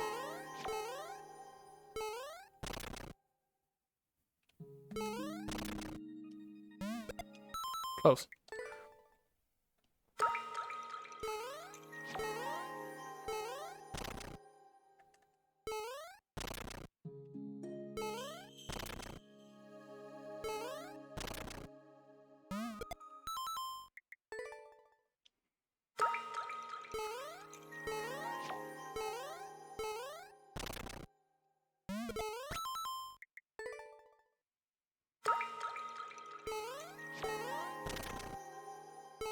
Here we go, and then we flip it. Which means that we can have 2 shells on the other side. Oh, too late, right? Yeah. So you gotta do that twice. It's a little bit difficult.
Too soon and you bump into the bumper. Too late and you crash the other shell. Well, that's what you do in both situations, but yeah, you gotta come back at just the right time.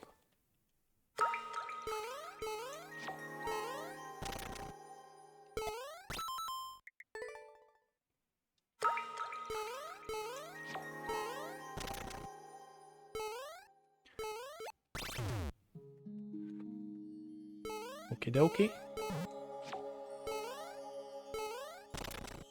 Too early. Damn it.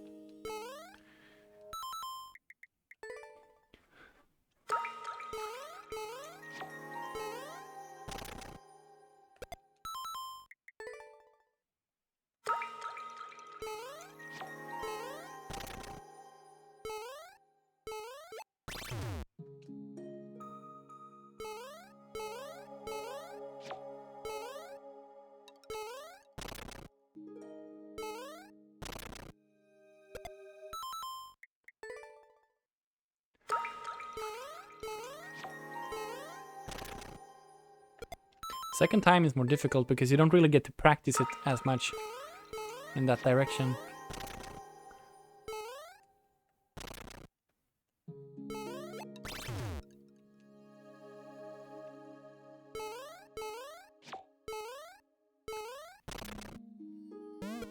Ah.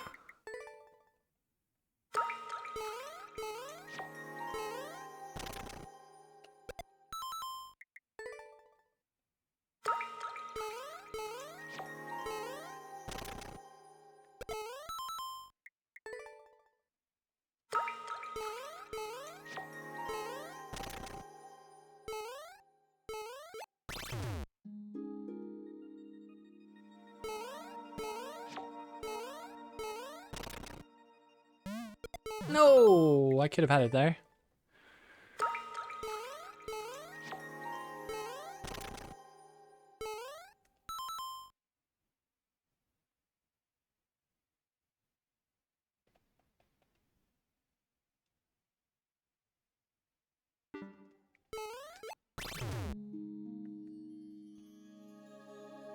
Yeah, maybe, but sometimes you...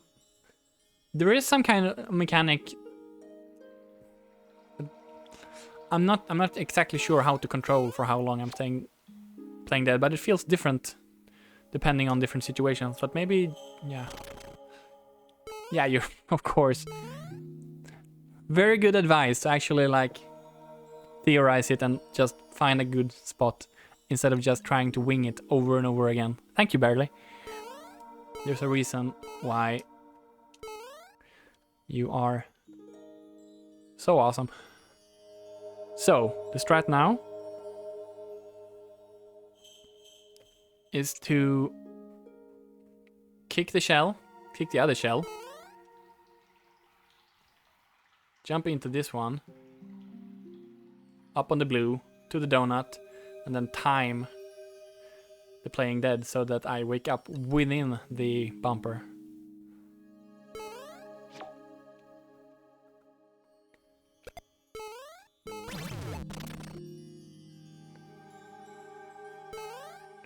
Okay, so I was dead for too long there.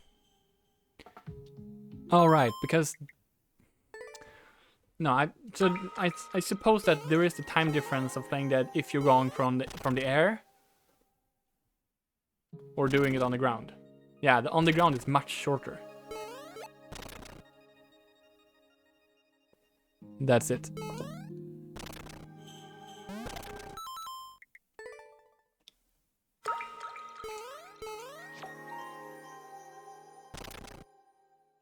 I probably knew this when I made the level. Or I found out.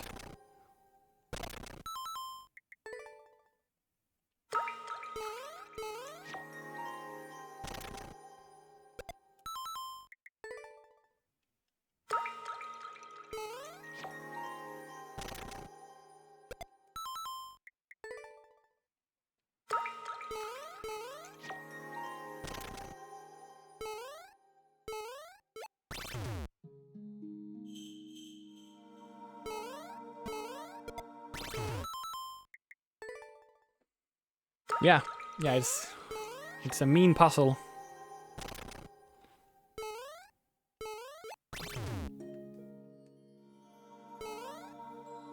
Maybe I should have given a practice donut. Well, it's... yeah.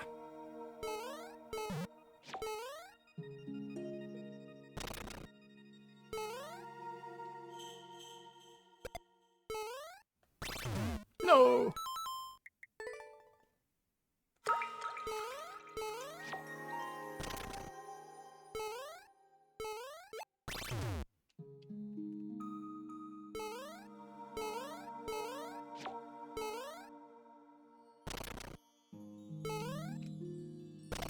No! Ah, that's somewhat random.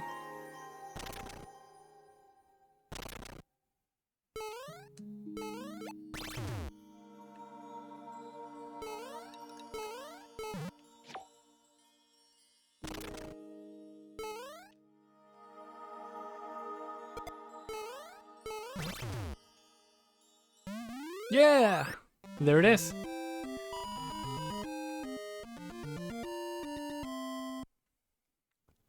And that is my latest upload.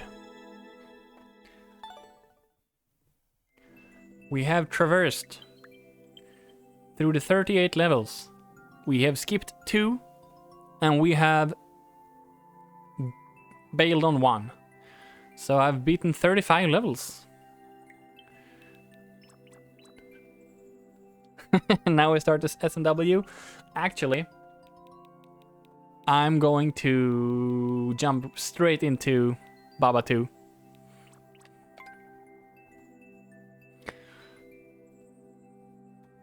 I was holding off on these because these will take longer, but I feel like at least I want to start this now. And we'll see how we feel. Exactly. Nintendo has given me the honor of shadow dropping SMM3. Available now for free on Nintendo Switch 2 as a live service.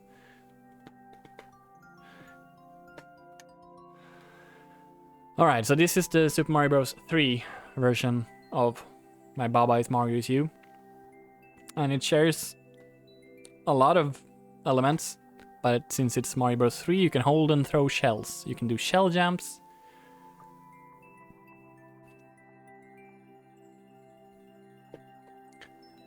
If you're on Switch 1, you can make levels but not play other people's levels. Or something like that. Maybe the opposite. I don't know. Something really stupid. They need to push sales for the Switch 2.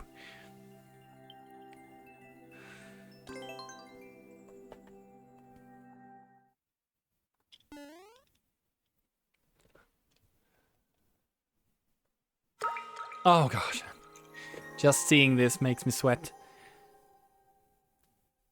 Yeah, you can play comment on levels. Okay, let's remove my head for a while here. One screen level, sort of.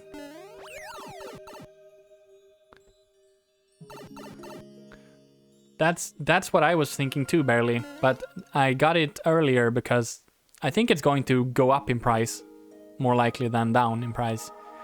So I just bit the bullet and bought the Mario Kart bundle, which is... I think it's worth it. I really like Mario Kart World for casual playing. Like it's worse than Mario Kart 8 in some ways. The cups are less fun. The cups are more fun, the levels in Mario Kart 8. But the open world is lovely. Alright. Let's try to remember a single freaking coin here. Okay, so the first one I'm gonna get is top right, I think.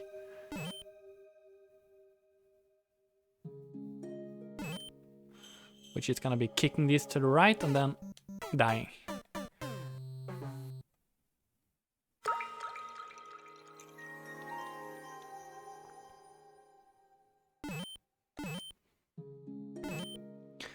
Yeah, exactly. See how many levels I've been able to beat today. 35, and that's all thanks to the Switch 2 loading times.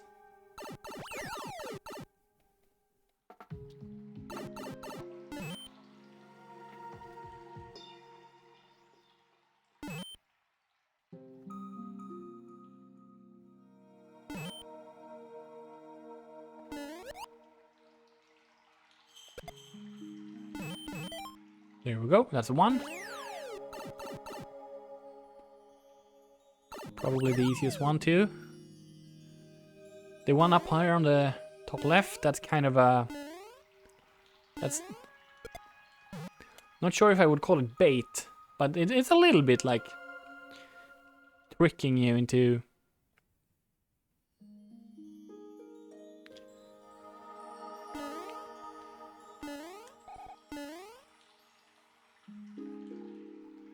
Or I don't even remember. Let's get it. You're finally getting into Wander. I think Wander has a slight upgrade in Switch 2. It might just be HDR, really, but yeah.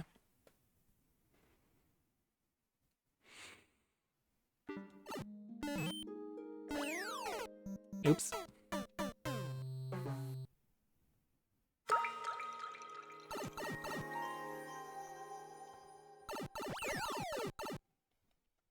Wander Kaizo hack.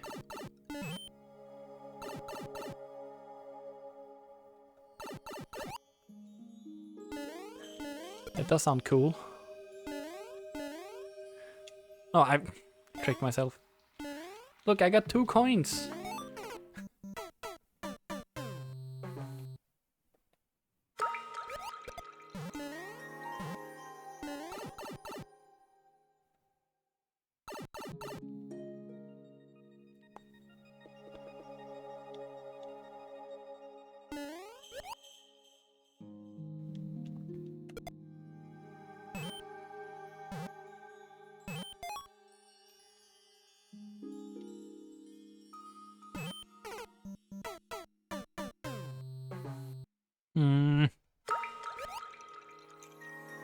Who made this level?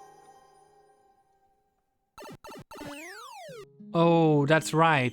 Bringing shells through the pipe is a huge part of this level. I forgot that.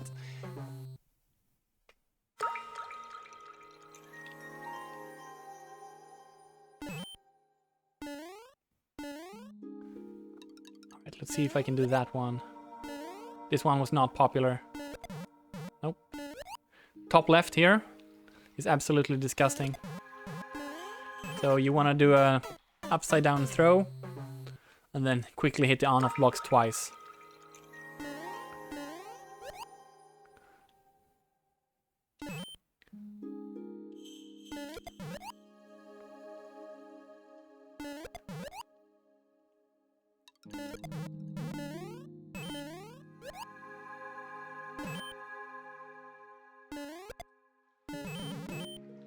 Damn it.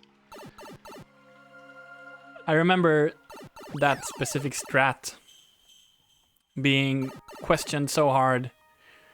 People were like, that can't possibly be it. Or like they thought they found cheese, but no, this is the intended strat, is throwing it and then hitting the on-off switch very fast twice. And if you go too far into the corner, you can't really do it. Like there's a... First time you get there, there's a delay. Like once you're started, you can do it quickly. But 2 in a row is kind of difficult. You have to wait a little bit. If you're too fast twice, the second jump doesn't register somehow.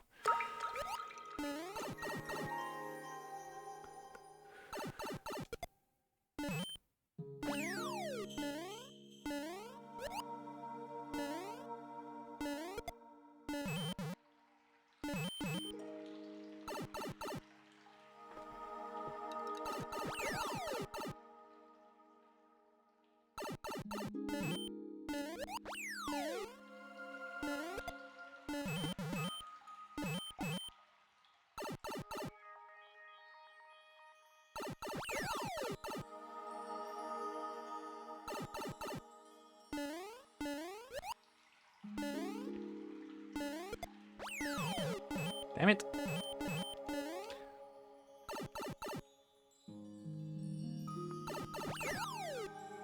Alright, screw it. Let's just talk about each coin. Or no, actually, let's get simpler coins first.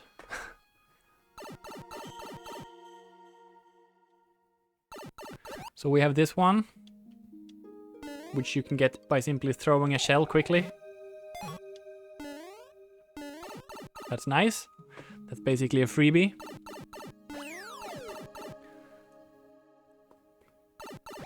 And then this other one here, you can get by bouncing on this guy, or you can do a shell jump.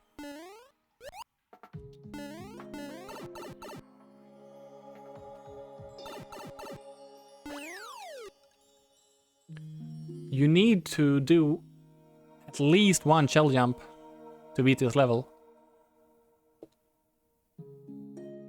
But yeah, one. For the speed strat, one shell jump is enough.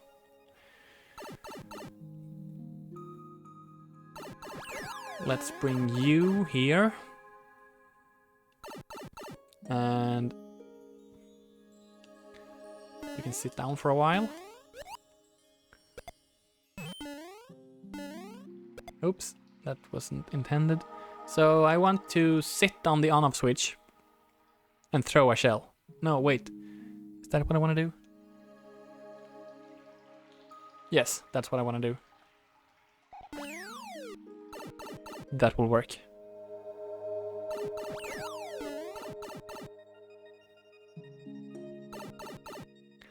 So I'll put you over here. And then I will throw you. I'll pick you up. The shell wake up is certainly a thing here. And you can't throw them up to reset them either. Because it's SMB3, you can only throw shells to the right and left.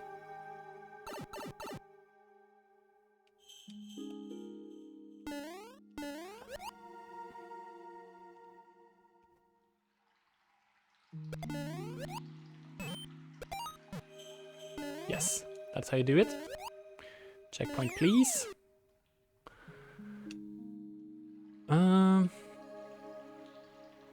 Oops. You can drop them. You can drop shells. So that's a way to reset them, right?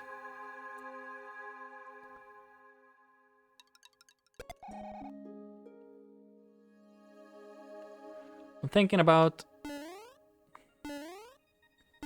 this guy. Yeah, that's it's just a jump. It's just a jump. And that is a part of the solution for the bottom right, which is pretty difficult.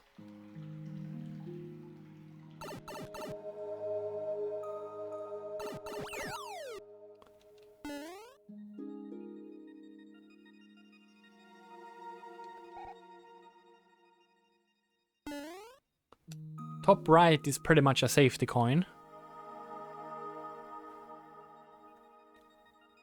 And I'm getting both top left and mid top on the same shell jump. It's just a matter of using two. And that's the last thing I'm gonna do. So let's try to work on this. Maybe I will beat this. I mean, the checkpoints are so nice. So nice.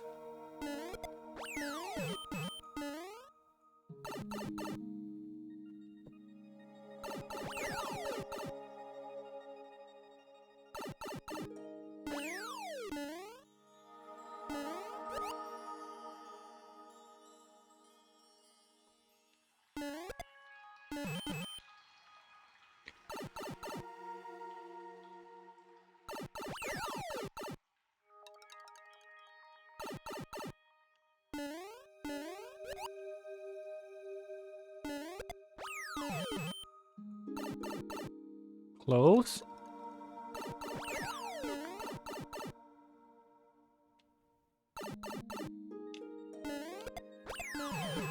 There we go. I think the key to making it is to not have a lot of speed when you're jumping and throwing. You just jump almost straight and then throw and then speed up.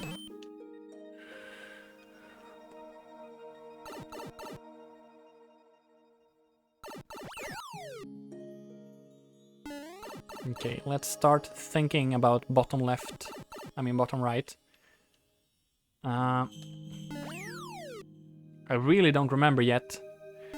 But, well, I gotta get shells up. Oh yeah, that's it. I need to jump up with one. And leave it there.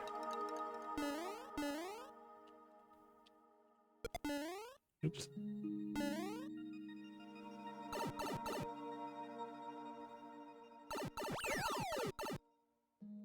Hello, Artist21. How are you doing? No, we're not playing viewer levels today.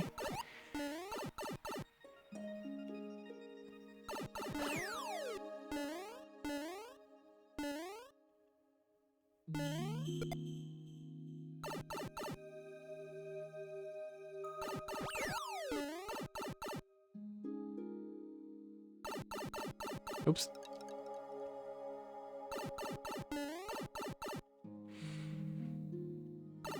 Man, if I'm beating this...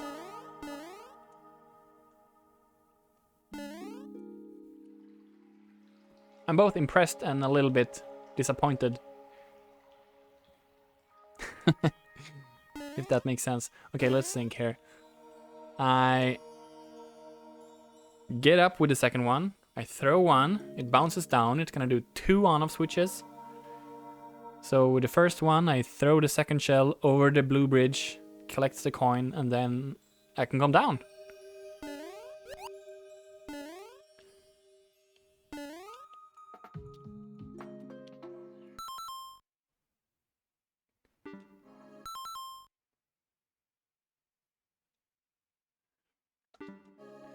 Artist, I'm 100% with you.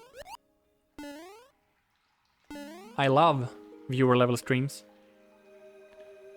I've done... I don't know how many. Maybe hundreds. But today is not one. Today is a special stream where I'm playing all of my own levels. Come on. Yes.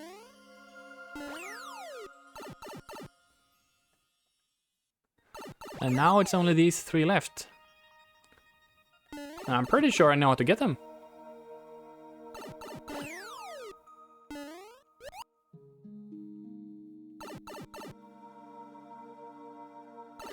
Oh, I am not the person for that.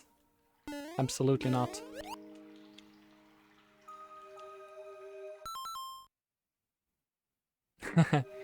Yeah.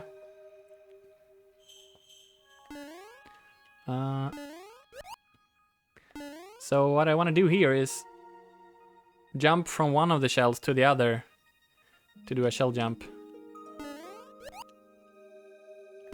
I mean, this. Damn it. It takes a lot of time to set it up.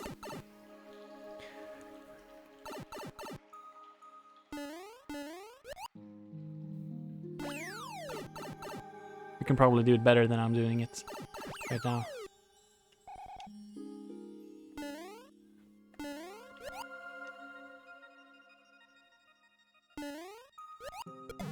There we go. And now we're here. And once those wake up and come over here, I only need 1, if I remember correctly.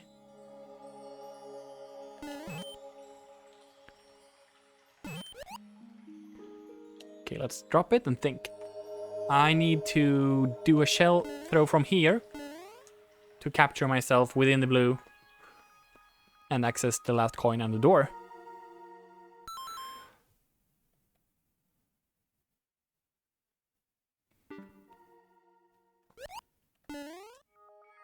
I think it's easier to do it from this side. Wow! Wow!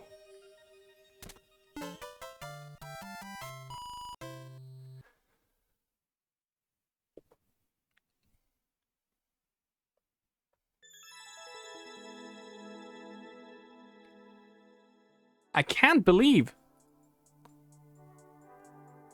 I casually beat it.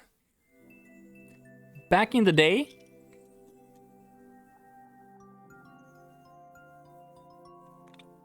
of course, clear checking it required me to beat it 3 times in a row without checkpoint. But clear checking it took like a weekend.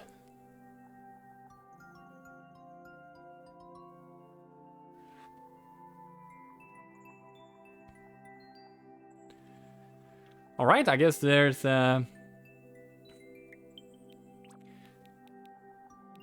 only one way to go now, and that's up. Baba is Mario is you.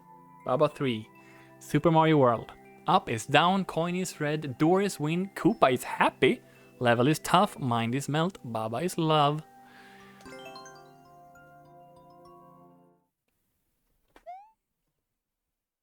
There's no way I'm beating this.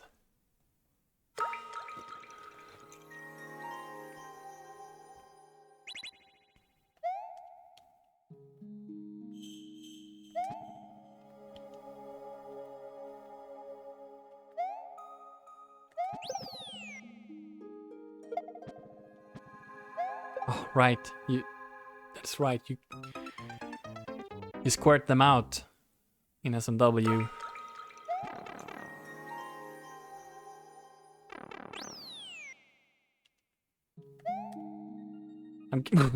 I feel like I'm back in prison or something.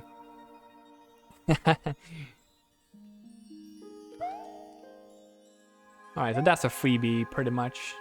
Bottom left here. Let's collect it. I can probably collect it by throwing a shell.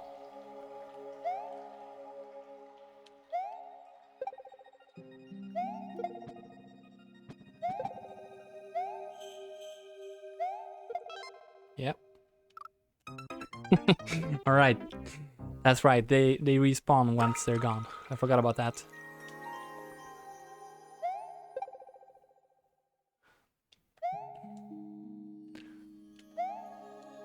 But is it just a shell? Yes. You can have multiple Koopalings, but only one shell. Oh yeah, this one is also just for the lols, right? Yeah, so that's like the for the kids to find.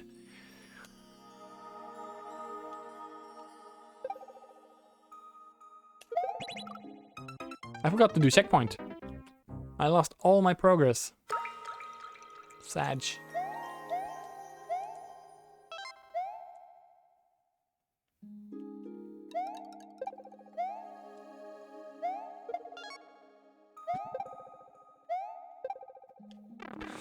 I remember Majestic Acorn starting to play this level, and then after like 10 minutes he said, I'm never beating this.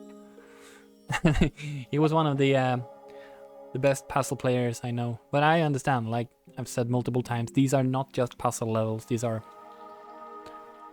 puzzle Kaizo precision levels, sort of. They're just not what most people want to play. Okay, let's see here. Flip the switch like that. Actually, if we move the... Well, now we can't flip the switch. We have to move the...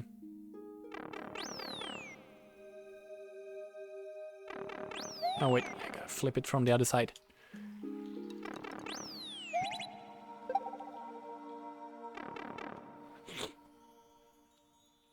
Start the snake.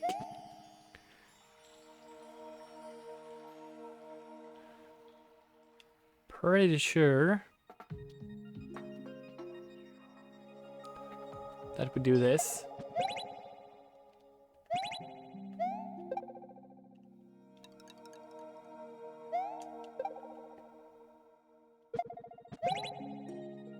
But with better timing.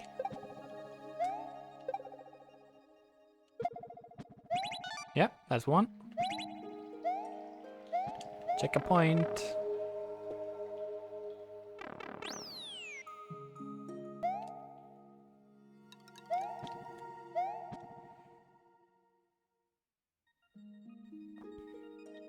The one on the right shouldn't be that difficult either.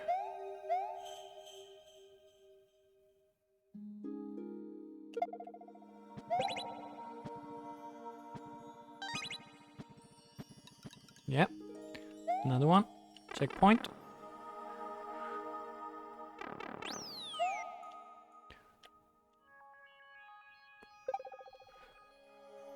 What about here, though?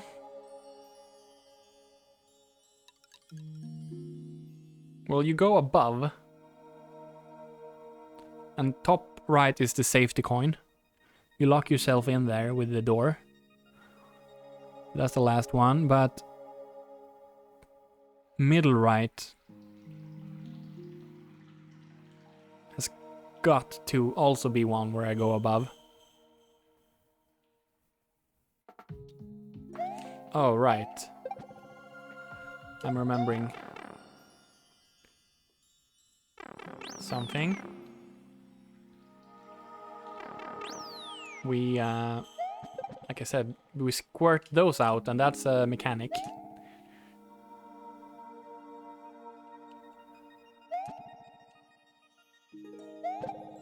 Like that. And then I think I time a jump. Oh yeah. Like, I remember now, oh wait, this low one, we can probably get that pretty easily with a shell and the green platform. Let's start with that one. Can I get back up though? Oh yeah, using the squirted...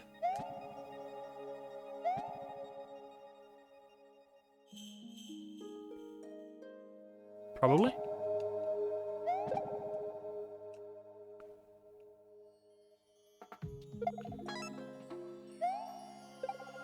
Yep. Checkpoint.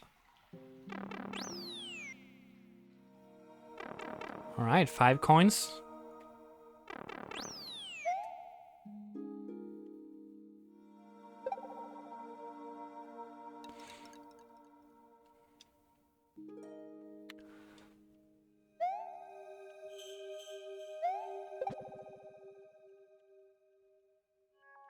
Now I sort of think that I want a second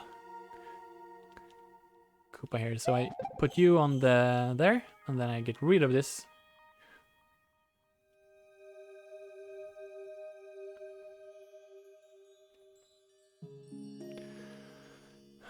To get that second... top left here, if I'm thinking about top left, I need a shell. And then I need to get back.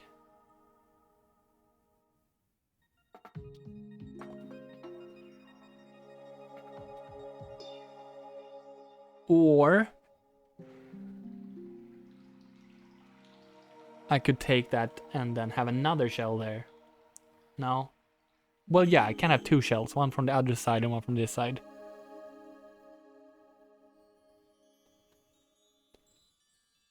So I could potentially have 2 shells there, but how would I do that?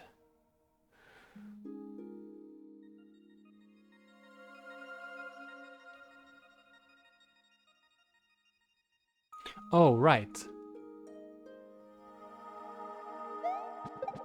If I don't get rid of the green snake, I can set off... No, wait, that's gonna kill itself.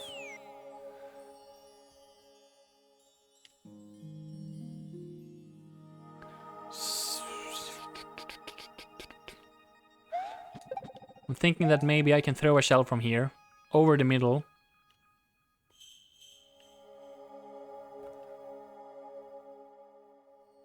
And then quickly end up on the blue left side.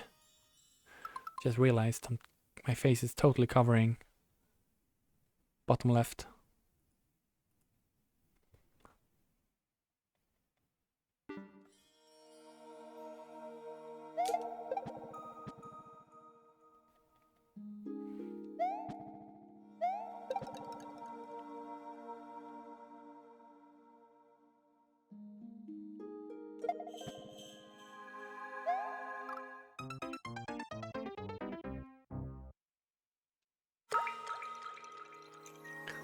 I think I remember saying that 6 coins is like a soft win. Getting 6 coins is certainly good.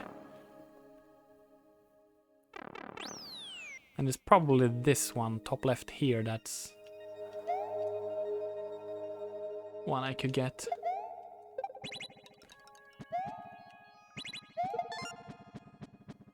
Alright.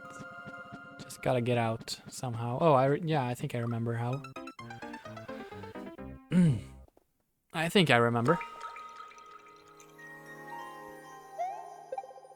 Pretty sure.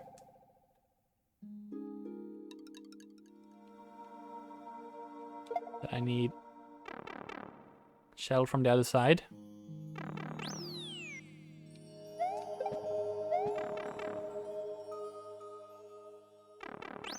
Gonna put that here.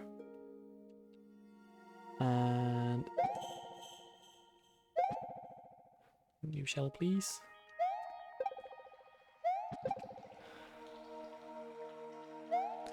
This green snake block is going to help me get triple bounces.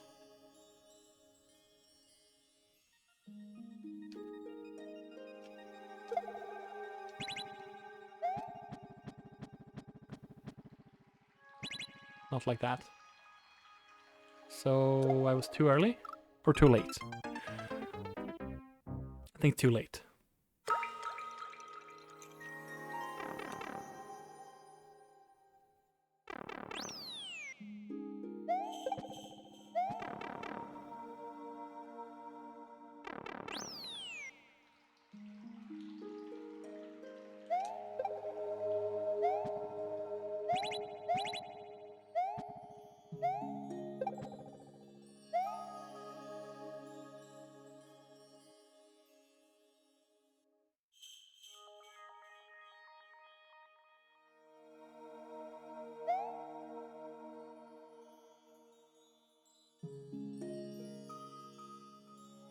Oh, wait. If I remove it...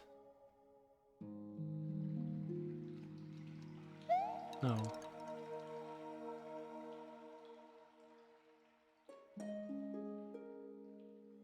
No, let's just wait a little bit longer. Now. Crap, that would have given me more switches, for sure. That... Okay. Let's try that again.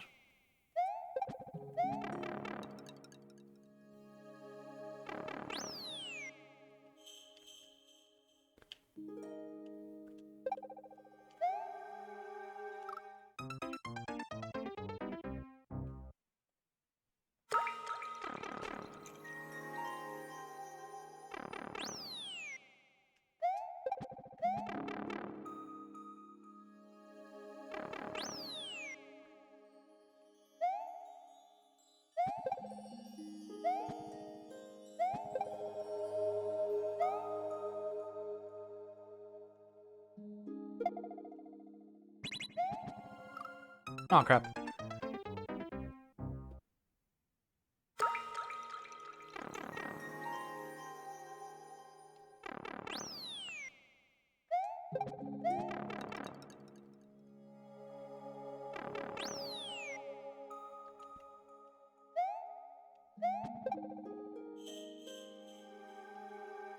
Come on, dude. No.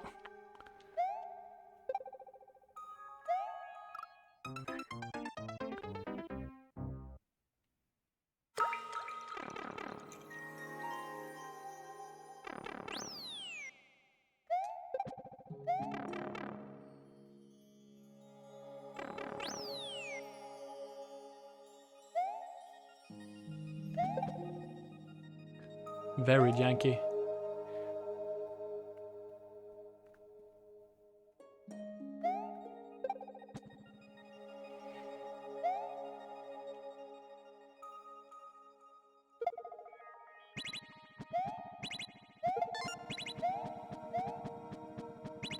Yeah! That... Ooh, I forgot. That was certainly the strat there. 6 coins. Okay, so that's a soft win. That's the place where the sane option is to stop trying.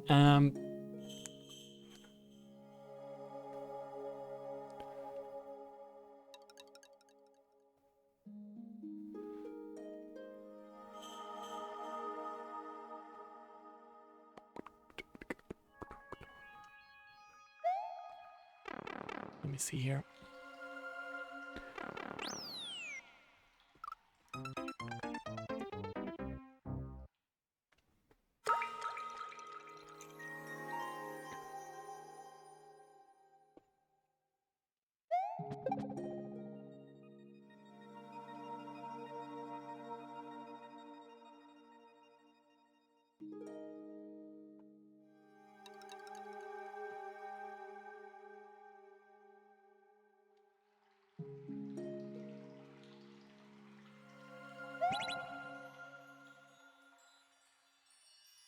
Yeah, step one really should be just to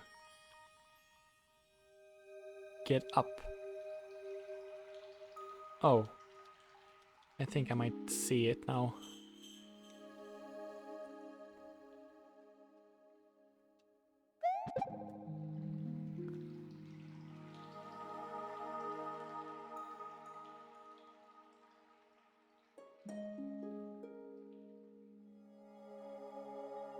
Oh, wait. So I'm thinking about using the green snake block on the bottom to go left. I would like to delay the switch somehow.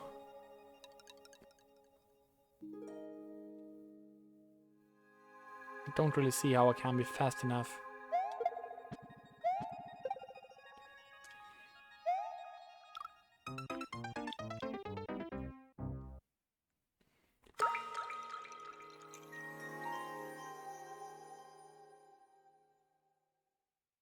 It has got to be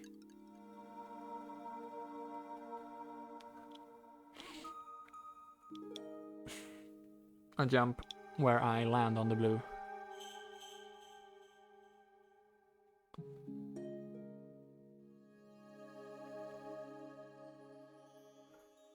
I mean, I suppose maybe doing a shell jump, maybe.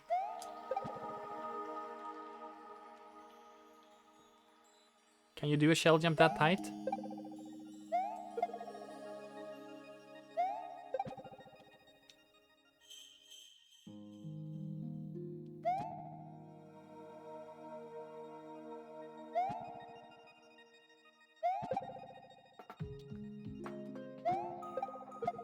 I don't think that's possible. I don't think the two-tile shell jump is possible.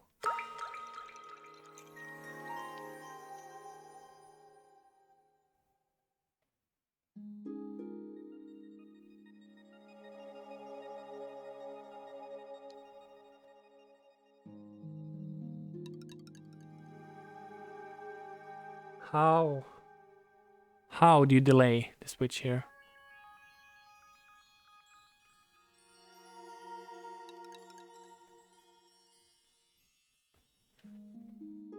Can I throw it from here?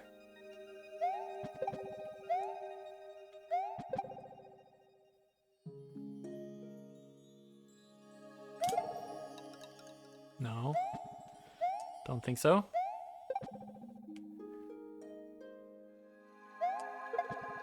Oops. Yeah, what happens next? Exactly. I sort of need to set up a back and forth mechanism. And that's it really from this side. And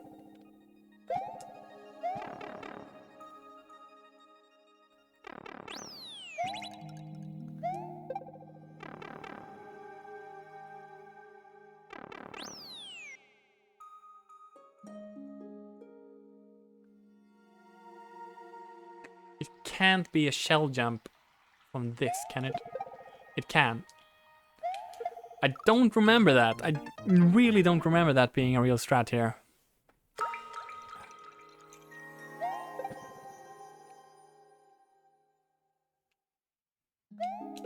But it's certainly doable. And then what? Or, I mean, it might not be doable, but it looks doable.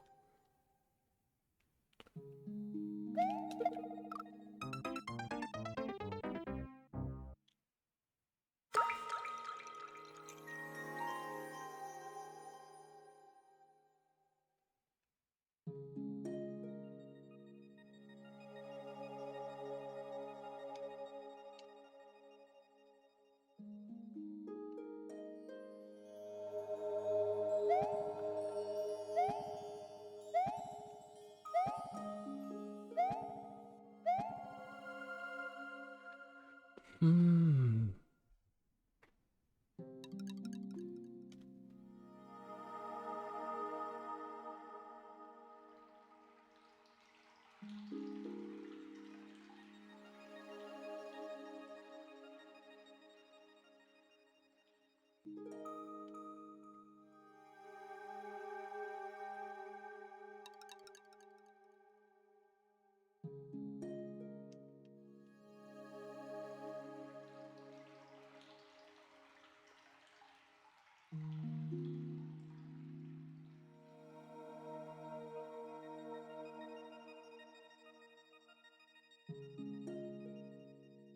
Yeah. No idea.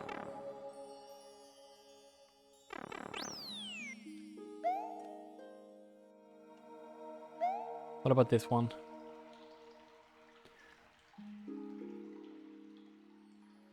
I need to get to the coin myself. I can't try to get a shell down there.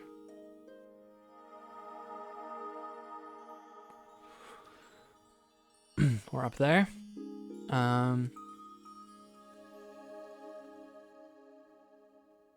Okay, let's see. First I can get that one out of the way. I'm pretty sure I need to use that middle snake block to get 3 switches again.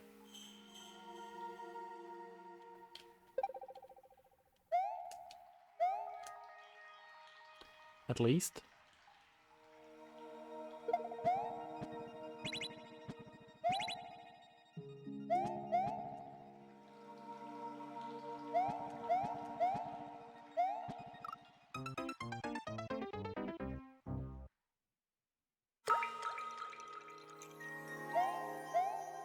I think the top right coin here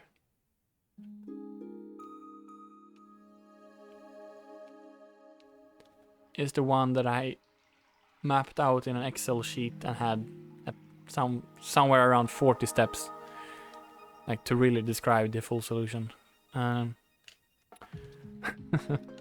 It was a lot. You definitely need both shells.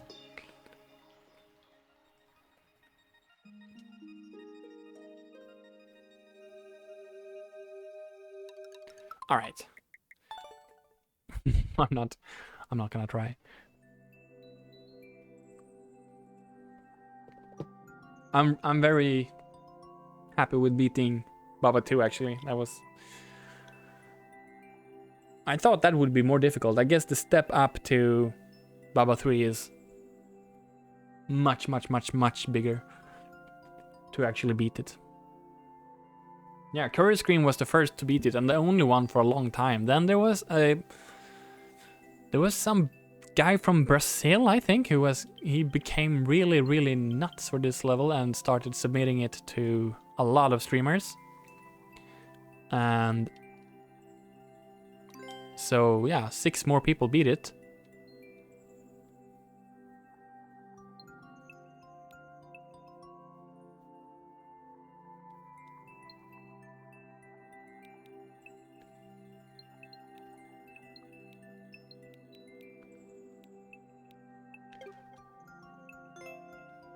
Let's see, who beat it?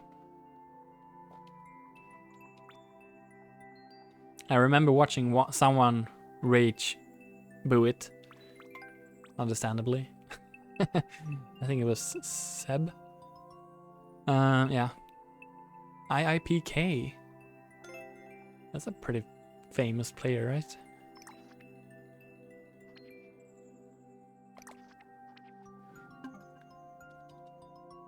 Big boo from II. We got 2 player.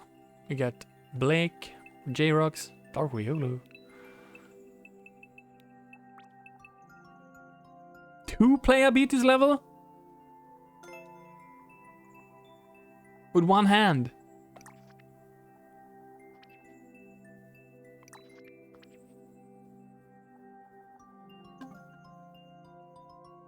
Holy shit. Alright. That was really fun. Can't believe I got through every level, really. Only give up on 2 of them. Don't even feel bad about it. I did not think I would get this far. Turned out most of my levels were much easier than I remember.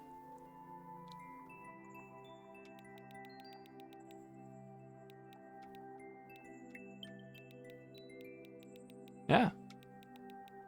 I still have a bunch of levels in the Quartz bot on my Switch 1, which is not here. Most notably, maybe the harder version of canon fanfiction. More lore. Except for that, I don't really remember. There was a bunch of really not pointless, but there was like a bunch of experimental upside down puzzle levels with pipes where the puzzle was not interesting at all or whatever, but I still kept the ideas. There were a few of those. I specifically remember one other platforming level, not much special really. I would say that Baba 3 here was the thing that killed me creatively. And after that I sort of started creating less meaningful stuff, at least to me. Let's see, what's the time between uploads here? 4:30, 2020. That's actually still just 2 weeks. Clear difference from Bompatraz to Baba 3. I guess 2 weeks was a lot of time back in 2020. About 2 months into the pandemic. That was a crazy time. Thank God we had Twitch.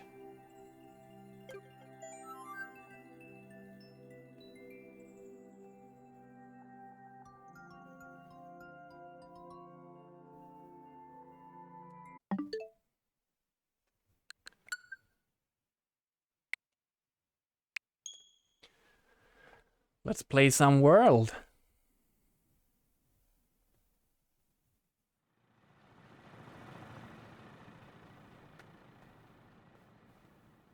Just a little bit.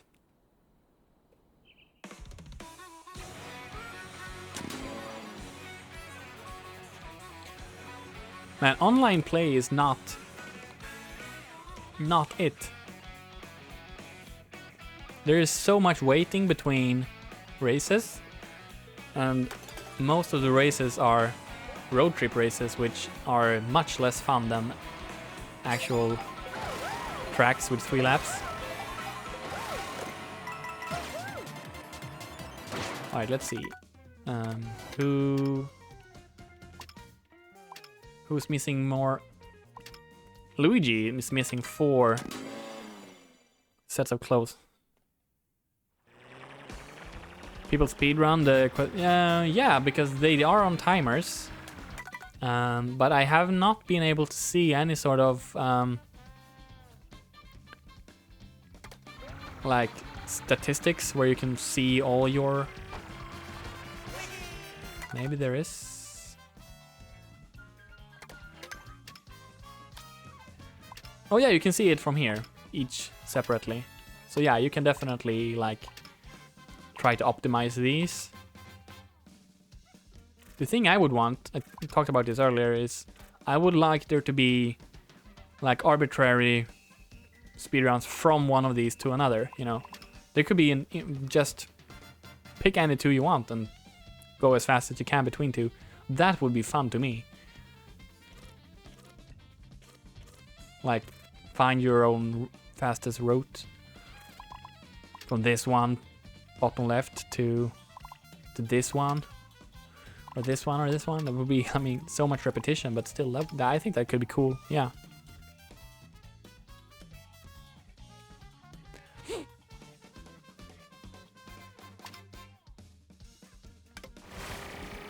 All right, we're Luigi, and let's find a place where we haven't really, like, this looks like a pretty empty area. Let's go here. Let's start at the Boo Cinema and go south.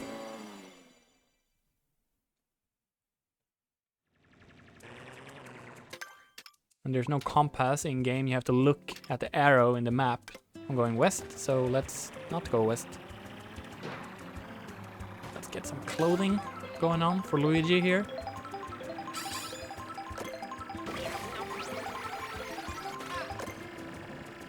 Oasis.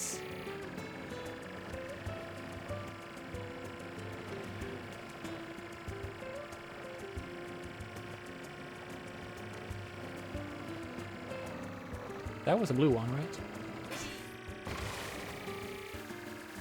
Yeah. Overcome the sinking feeling to collect blue coins.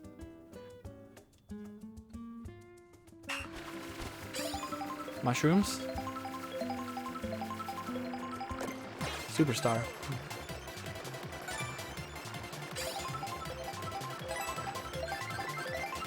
Missed one. Some of these challenges are actually races. Like here on these boardwalks, they are recreations of levels from the original game, or maybe N64.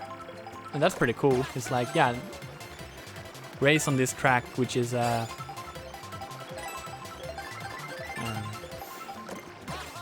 honor of that level from that game. That's a really good idea.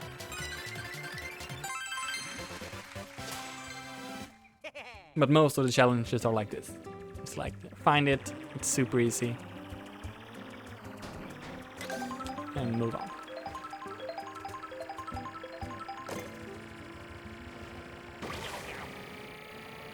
Wait, was that one over there? Certainly is one over there. It might be that one.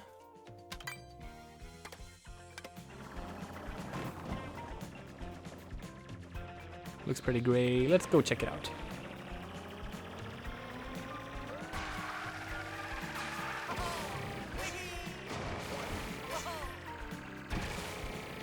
No, it's it wasn't that one. It's blue. Oh, here we go. Race around a tribute to Ghost Valley 3. See? This is you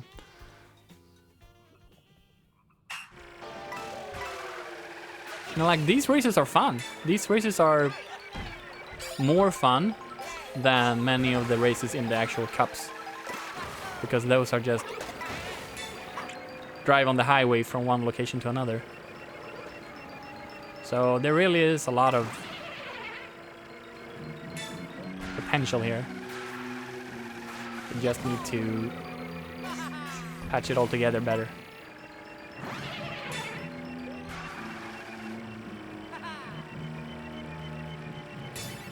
Like, the fact that I can't go in free roam to a racetrack and start a race from free roam, it's just...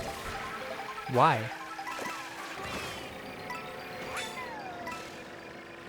I would have preferred to do that and just found the tracks in the world than playing the cups from the main menu. What's up, Panda? Thank you for paying your taxes. How are you doing?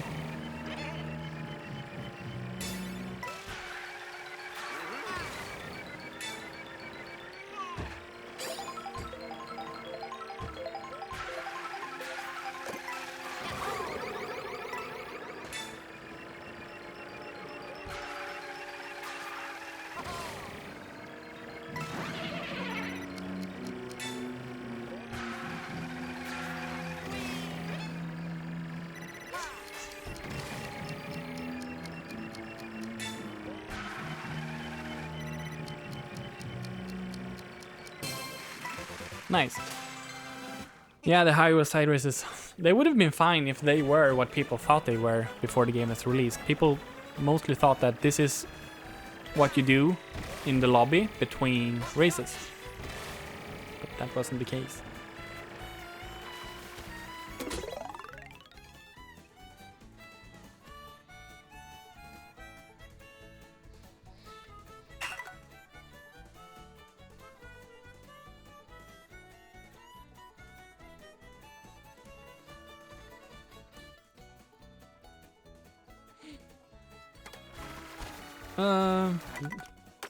Sort of missed it. Race from bridge to bridge in the haunted swamp. This one is stacked with... Like, this area has so many challenges.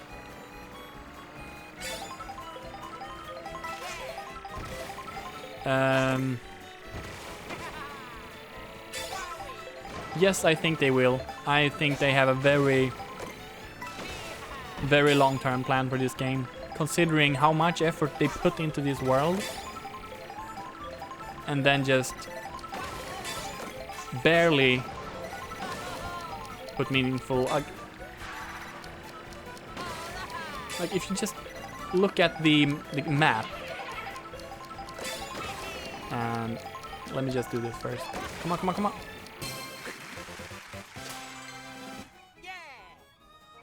Opening the map, like down left here, there are 3 different things, and there's stacked. Oh, my face is in the way. 3 different things, and they're like stacked into the corner. This should be a menu of like 10, 15 things. Racetracks should be on here. Well, they are, I guess, but there should just be more things here, right?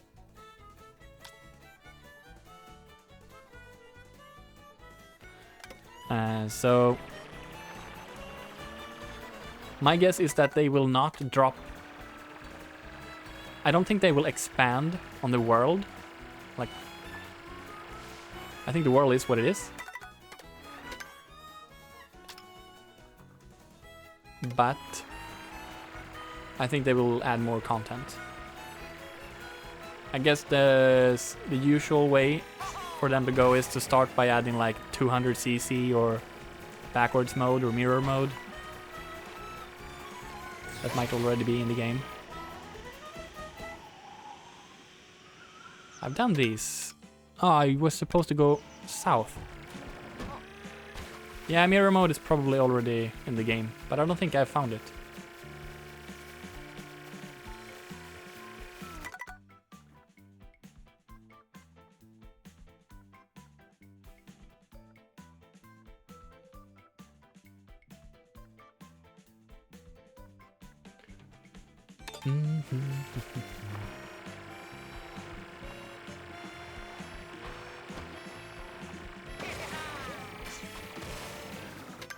Still going south? Yeah.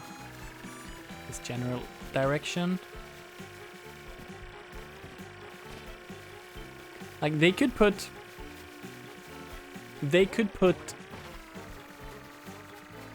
DLC, which is story-based DLC about driving around in this world for stupid reasons.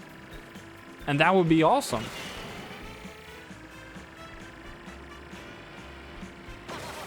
Basically, they could turn it into truck Mario Kart World Truck Simulator or whatever. Like, just put things to do in the world.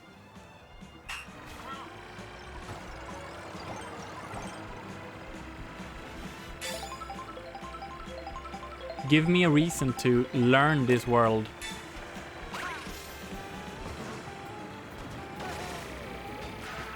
All right, I got it.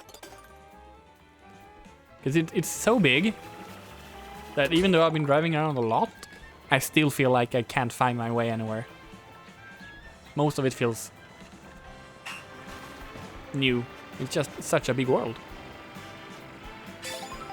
For no reason. But it's still just, I just love being in it.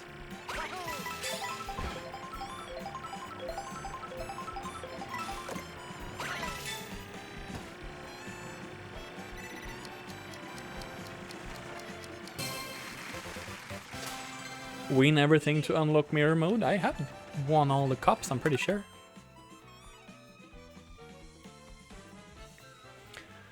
Alright.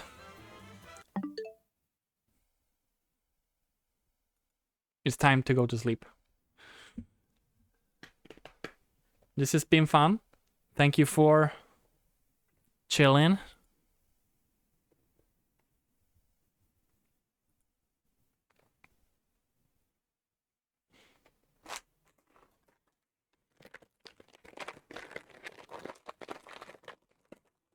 Let's finish off with some more Christmas-themed foam candy.